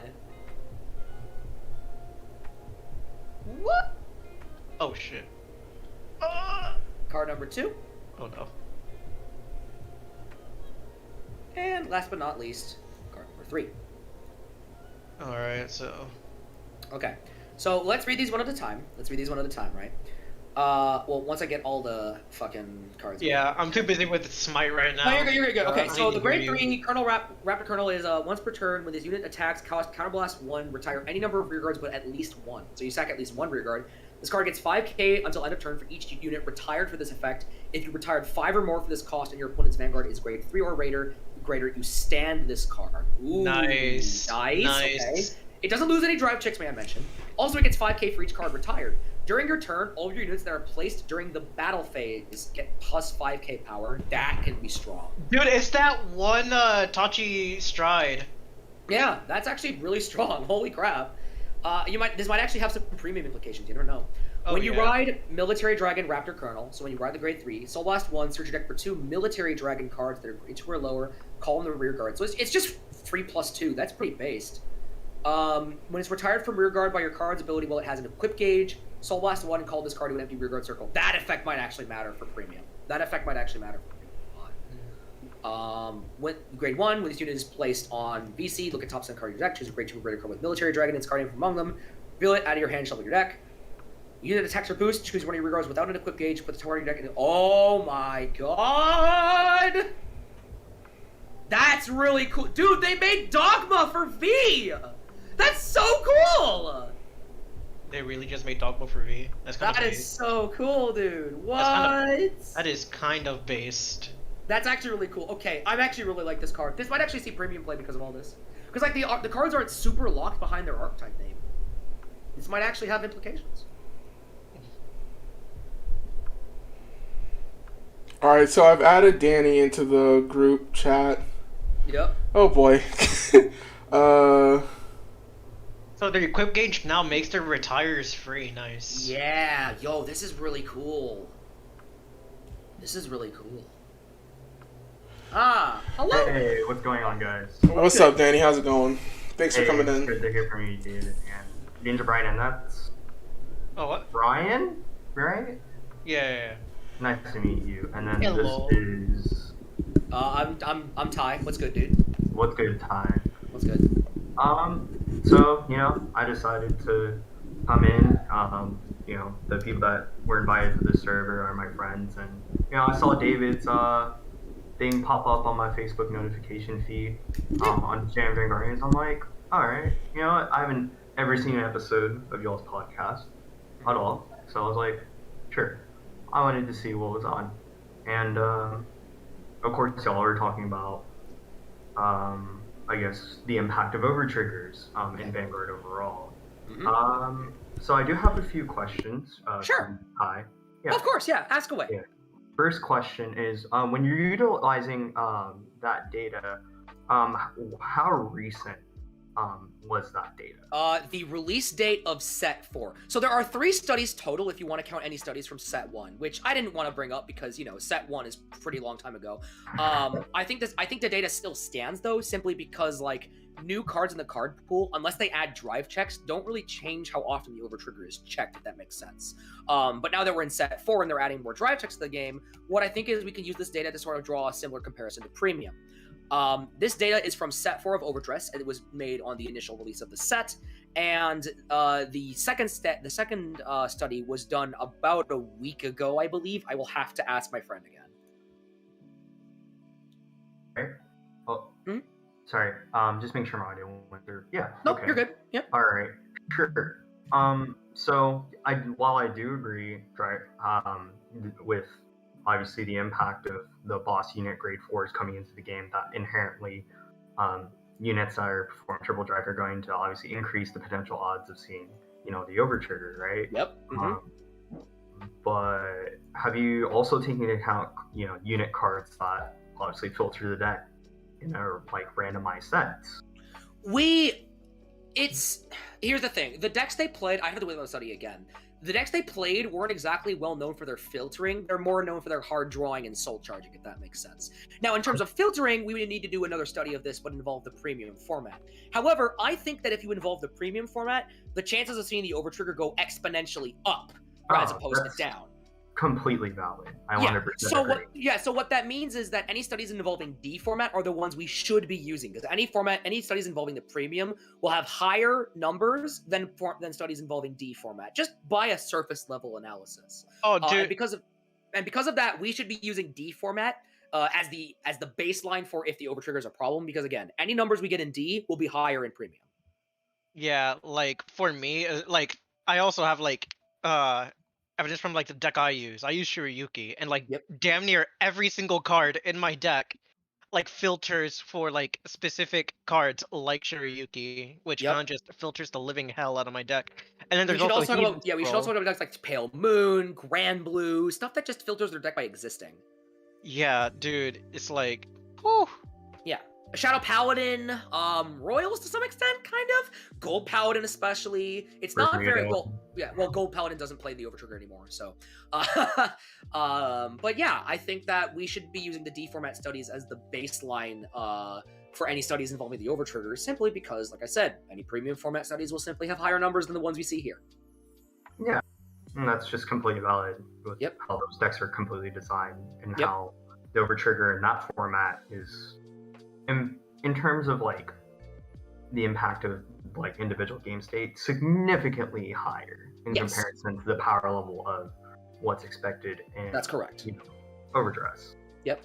So I am definitely taking a stance similarly to my friend in regards to I guess how do I phrase this? Take your time. Yeah. TLDR, I think overtriggers are fair and standard. All right. Yeah, I do not think. Obviously, I do not think that about premium. Okay.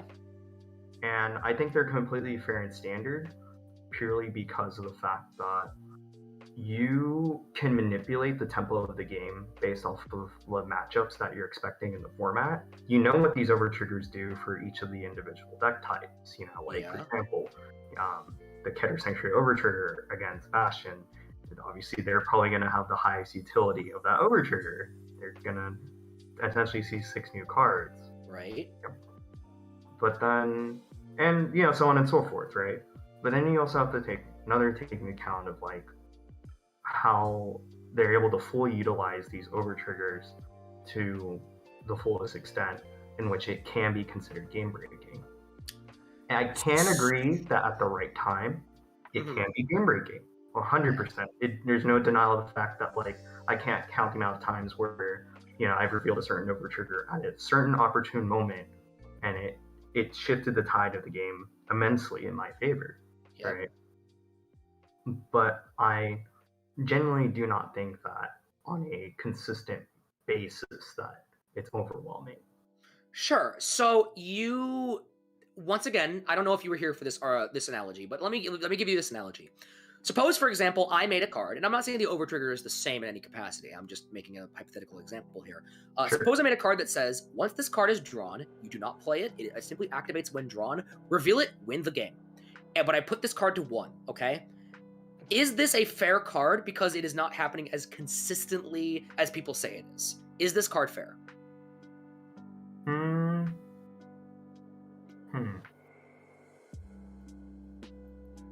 I feel like if every over trigger obviously said that, yeah. Well, no. Take that out of the vacuum of over triggers for a second. Like, separate the two cards, okay? This is a new card.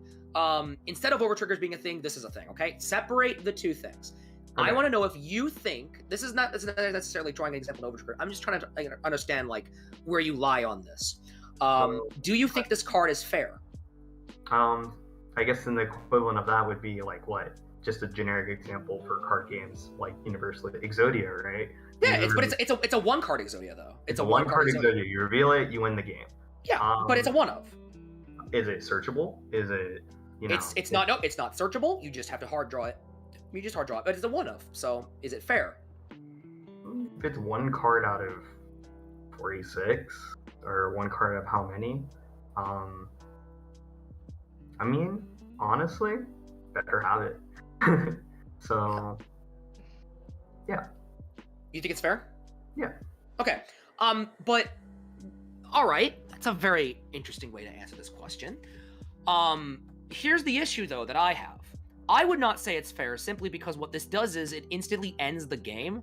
And what it does is it gives an unfair advantage to people who are able to draw more cards than your opponent. And so it simply becomes a race of decking out rather than a skillful back and forth between players. Now, it being that's part of the hypothetical example though, but I think that a card being a 1 of doesn't necessarily make it fair.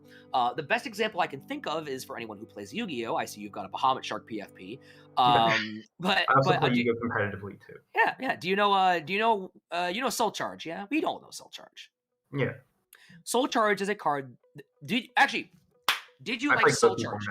Yeah. Do you think Soul Charge is fair? Not do you like it, because I know the answer to that is yes. You play Goki format.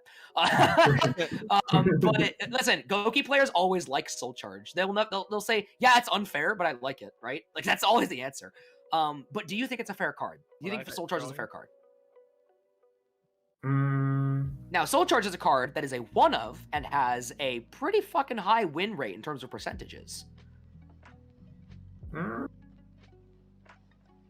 think if you take as a standalone card, I'm not talking about standalone card. I'm talking about like it's a card that it is a card with a let's make it up an arbitrary number. I want to say 80% win rate because like every time the card was activated, it won the game.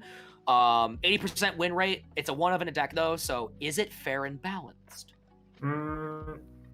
I'd say depending on the format, because right now I don't think you can make that argument with Yu-Gi-Oh! Because the game's card pool continuously expands and counterplay honestly like stretches out. I mean, well, regardless of counterplay or not, do you think that a card with a win rate that high should be in the game? Depending if there are silver bullets for it. Well, if there's a what? If there are silver bullets for it. But if there are silver bullets, then the win rate wouldn't be so high. And also, I'd argue that silver bullets aren't necessarily fair. They're just band-aids. In other words, this is the same argument the last guy made, right? This idea that you can just make a card that counters the overtrigger. The overtrigger is fine. Why not just ban it, though? Like, why keep it in the game but make answers for that card instead of banning it? It says something to me when you have to make a card specifically to counter another card instead of just banning it. It says something to me. While I can completely understand outright banning would be obviously like the easiest solution. Yeah. I think silver bullets keep the game engaging. I think variability in card games like that keeps the game engaging. So let's go back to my example that we have from before. Oh wait, no, I got it actually. Do you think FTK formats in Yu-Gi-Oh are fair because you can counter them with like 12 hound traps?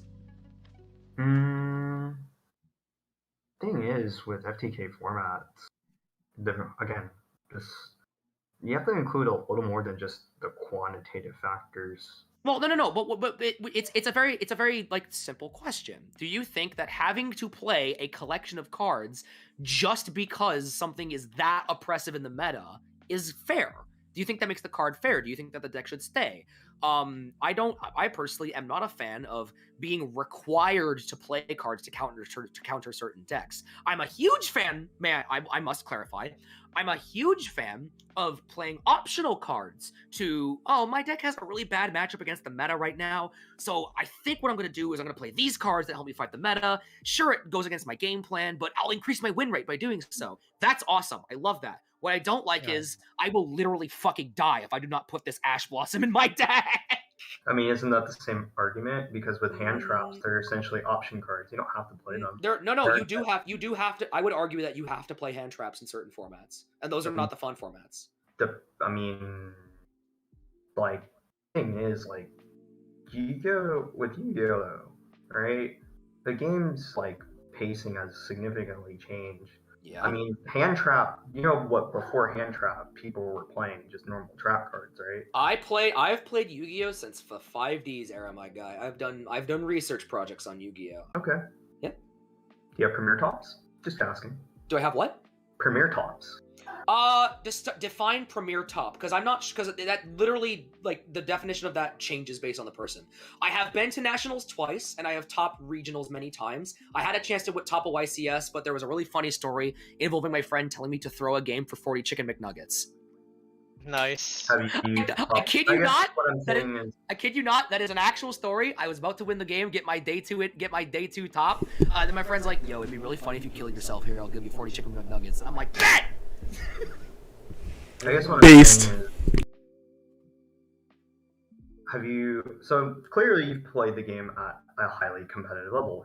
You brought meta decks to these events? I've brought meta decks, and I've brought some non-meta decks that I thought I could tech to fit the meta, and they ended up working. Okay. And that I like. One of the anti-meta decks that I really like playing is Pendulum didn't have the room to play hand traps, and so I had to get really creative with how I dealt with the meta, and I had a really cool build that actually did work against the meta pretty damn well.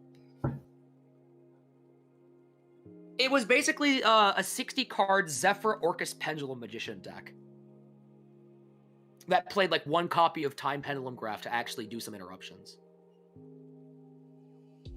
But basically what I'm saying is that I like the formats where I can build my deck to fight the meta, but I don't like the formats where I'm required to play a card. I don't know how much Yu-Gi-Oh YouTube you watch, but there was a YouTuber, Farfa, I'm sure you know him, who said I'm not sure if it's Farfa that said this or if it was a fan of his that said this on his stream, but he said that any Yu-Gi-Oh is fun when you're not required to play a certain card for the format. And what people are saying, just, print counters to the overtrigger, is the same. You would be required to play this card so you don't get sacked out by the overtrigger. And even then, I think people wouldn't play it because, the overtrigger is so unpredictable. It only happens 44% of games, apparently, but it has such a high win rate when it does come up.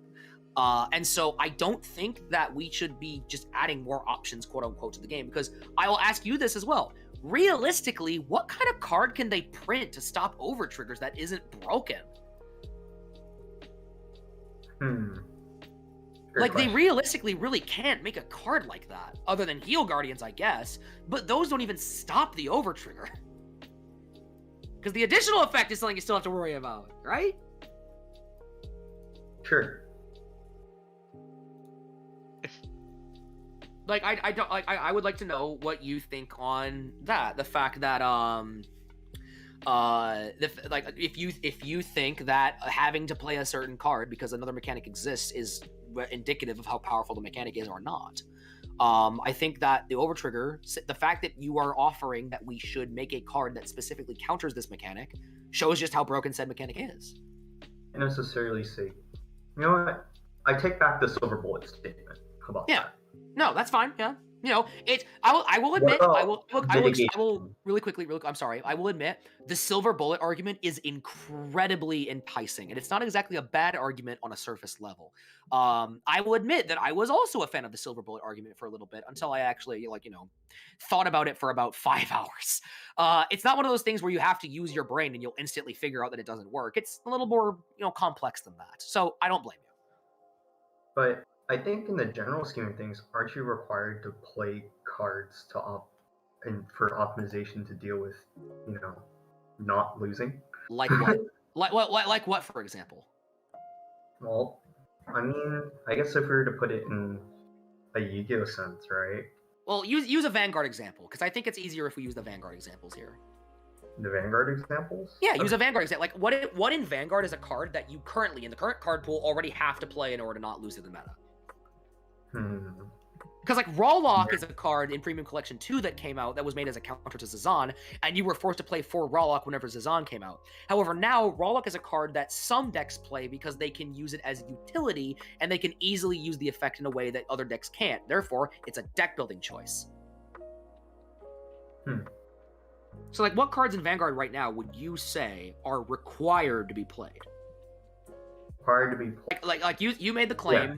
Unless I misunderstood your claim, so if I did, correct me. But you made the claim that there are cards in Vanguard right now that are required to be played so you don't lose to the meta, or so you don't lose the current decks and format. So, I can give a good example for Bastion, Fleet, and Fasado. Both cards are very, very optimal against the prison matchup. Yes, but that's a deck building choice. The reason people play Facade isn't because if they don't play Facade, they will lose every single game that they play. The reason they play Facade is because he has utility outside of having that resist keyword on being on hit, countercharge, and soul charge, but also he helps with their weakest matchup. So that's the Rawlock example and not the hand trap example.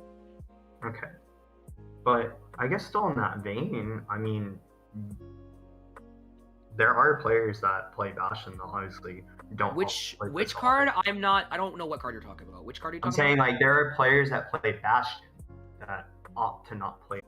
Yeah, exactly. They can play. They can not play Facade if they don't want to. Like, you know, they and therefore I say it's not exactly a requirement to play in the format, but it's a staple. It's a staple card. At least you agree it's a staple. But the one argument you could make, actually, I'm going to do something in your favor here. Sure. The argument you could make as a card that you have to play in this game or else die is PGs. That is something I will say. I don't like the fact that PGs are such an integral part of the game that you have to use 4 of your deck slots for PGs. However, Bushiroad has done an extremely cool thing. But like back when original Vanguard came out, PGs were a requirement. You played four of your clan's PG. You played them, and if you didn't play them, you sucked at the game, and you should die. You should die. Okay, you're not gonna win if you don't have the PGs. Now, Bushiroad has made it so that yes, you still play PGs. However, many PGs with different effects that it's actually a deck building choice, which is brilliant. They're so smart for doing that. And so I'd argue that PGs are a mechanic that started out as the silver bullet that I don't like, but ended up as this really interesting dynamic of, do I play the grade 1 PGs with an effect? Do I play the draw PGs? Oh, there's 30k Sentinels I can play too. There's a lot of choices in there. But doesn't that argue on behalf of putting cards in your deck to counterplay, essentially? Well, I mean, yes and no. Like I said, I don't like PGs when they're like vanilla PGs with no effects. I've never liked them, but I think that PGs, when they're given different effects, so you can have utility with your PGs, and make them a deck slot rather than like a required staple you have to play or else you'll die to the meta. I think PGs with effects are cool. I think that different kinds of PGs are cool. I'm really glad that they didn't keep making just vanilla PGs with no other effects, because that would get really boring really fast, and it would be kind of boring to just go, fuck, I have to play 4 PGs, god dang it! But now it's like, oh yeah, 4 PGs, what are my slots for PGs? Okay. What about trigger lineups? With D, we've got the introduction. Sure. Trigger lineups are a deck building choice. When you are required to play 12 crit in a certain format, that's not fun. No one likes that. When you're required to play a certain amount of triggers in a certain format, no one likes that. Triggers for most of Vanguard's lifespan, I'll say most, I will not say all, because I mean someone will find a fringe example. For most of Vanguard's lifespan, triggers have been a section of cards in your deck that are very versatile and are very open to interpretation. Like triggers with effects, awesome. We love them. We don't like vanilla triggers. By adding triggers with effects, though, during G specifically, you've gone, all right, shit. So I play this trigger or this trigger, but this effect is better than that effect. And so once again, it becomes like just styling a section of your deck rather than I have to play fucking triggers. God damn it. And with the only trigger that's a 4 of staple is like heal triggers, but they fit in making G guardians. What Vanguard has definitely had a problem with making cards that are required for certain like metas so that you don't die to the best decks in format. But what they've done is they've taken those concepts and they've made them into open toolboxes. Okay. And so I would not say that they're silver bullets nowadays. I would say they're just an extension of what your deck can do, rather than being a silver bullet because, oh, big number, I die, I guess I have to play PGs. Can't you say that it's also the climate against those specific matchups too, though? It's like their own. I wouldn't say silver, but you know. Like what for example? Like what would you say? Actually, no. That's exact. No. Actually, I understand what you're saying. I am making the argument that vanilla PGs are silver bullets, so you don't die to. Let's take a hypothetical format, for example. Okay, let's pretend. Oh, I got it, actually. I don't know how accurate this is, so I'm probably incredibly wrong on this. But original Vanguard, Overlord's restand effect is really freaking good. It's so crazy. Whoa, if it hits, he's gonna restand. Oh, no! So what you do is, you play PGs. You are required to play PGs so that Overlord doesn't restand. Uh-oh, stinky. I don't like that. But when the PGs have effects, and so they're kind of just like, yeah, I play them to stop, just blank attacks, it's fine. And they have extra effects attached to them, so it's like they have utility outside of just stopping attacks from happening. In fact, in some matchups nowadays, when I'm playing Narukami, I find myself discarding my PGs for my card effects. I don't need them in this matchup. I can just get rid of them. It's fucking get out of here, bro.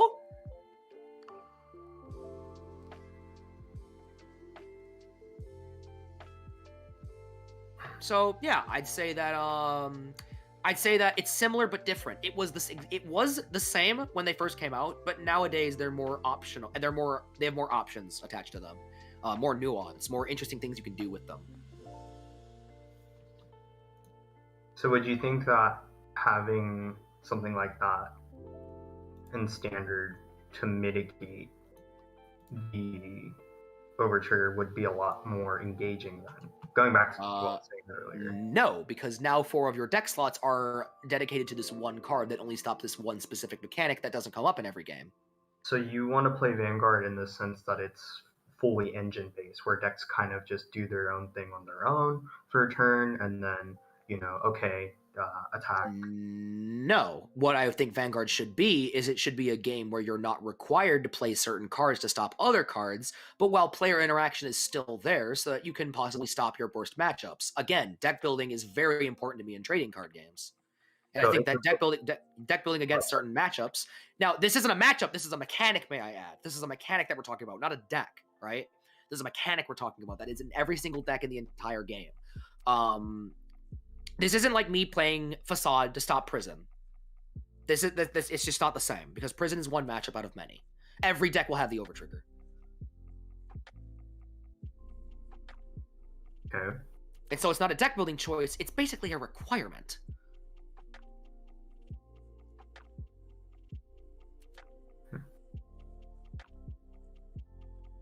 One moment. Sure. While you're collecting your thoughts, I will mention that I think that Vanguard should have more reactive card design.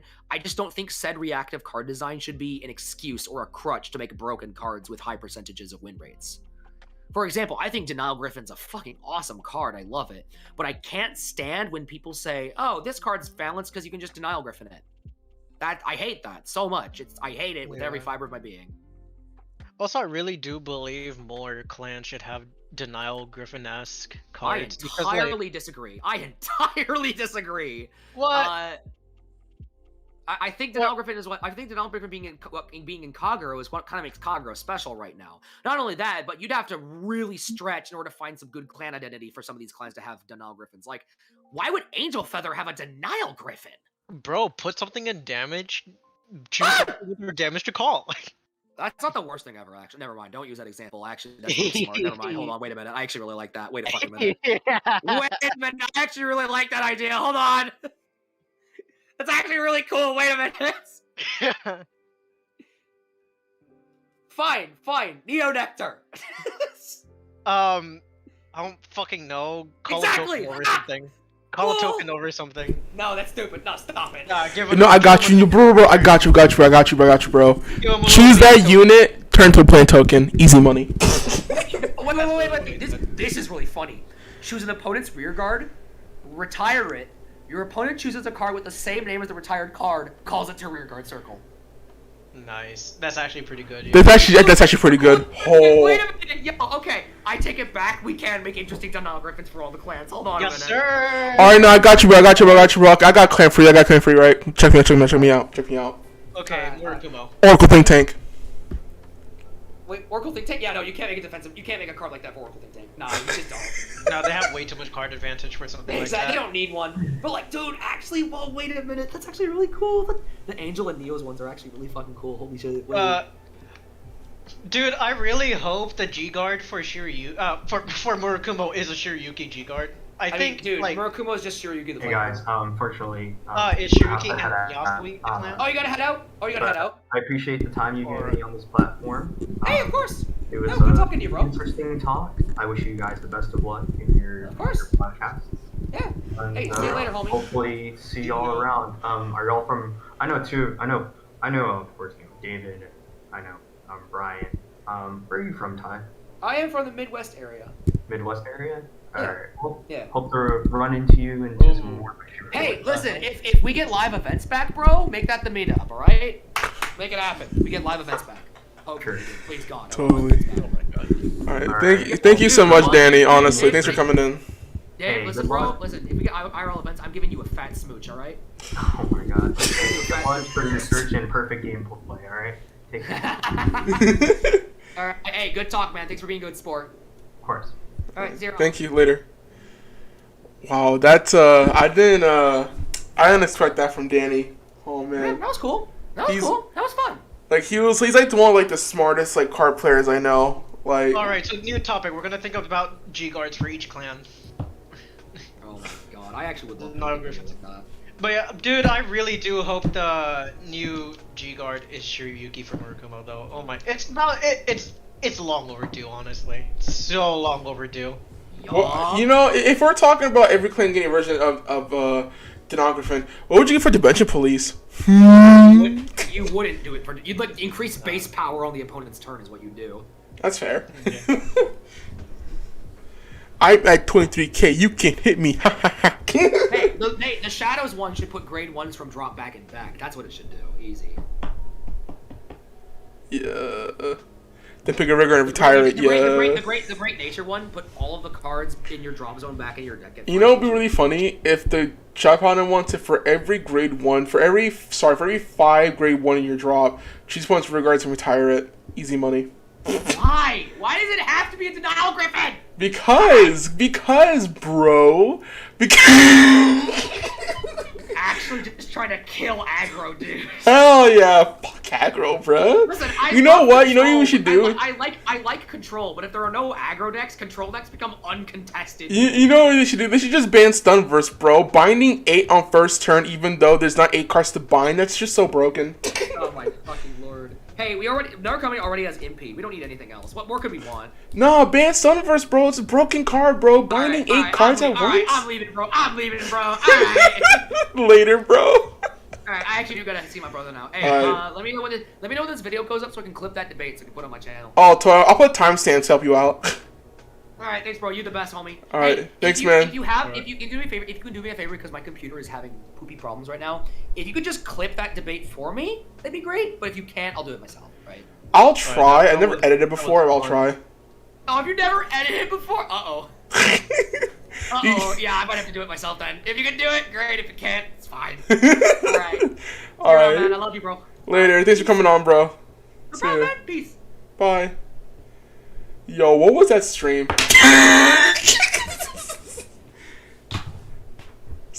Bryan. Yeah? What a stream. Holy shit. Yeah. Oh my god. Well, I don't know if anyone's... I think it's just us now, because everyone in the chat just left, and Ty took his ever-loving presence and whisked off into the sunset. So, thank you guys. You know what? No, hold on. I gotta check something real quick. I need to see how long we've been streaming for. Jesus.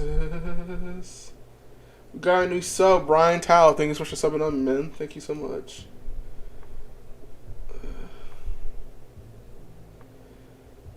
Yo, so obviously the goal, right, is to hit 100 subs by the end of the year. But you know, with this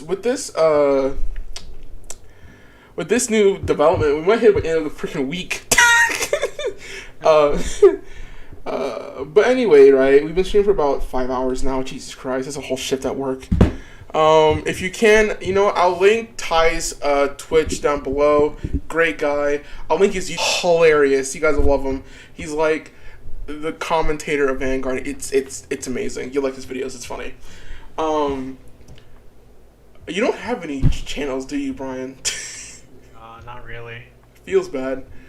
Alright, ladies and gentlemen, it's been real. I'm very tired. I'm going to eat and go to bed because I got shit to do tomorrow. But if you're out there, Overtrigger Defenders, I will find you. And I will debate you hard. And if I can't do it, I'll find someone that can. Alright, so thank you guys so much for sticking around. That was our comeback stream, VCast number 6. And we'll see you guys. Oh, it's 7, isn't it? Oh my god, I can't count. Next week I'm hoping we'll be back next week. I'm kind of hoping that we are next week, Tuesday maybe. If not, we'll be back at some point in time next week. I'm praying there won't be another 1 month, 3 week hiatus. I'm hoping. Don't call me in that, because I'm very sporadic with my uploads and it's weird. But yeah, thank you guys so much for watching, and I will see y'all later. Deuces. Say bye, Brian. See ya.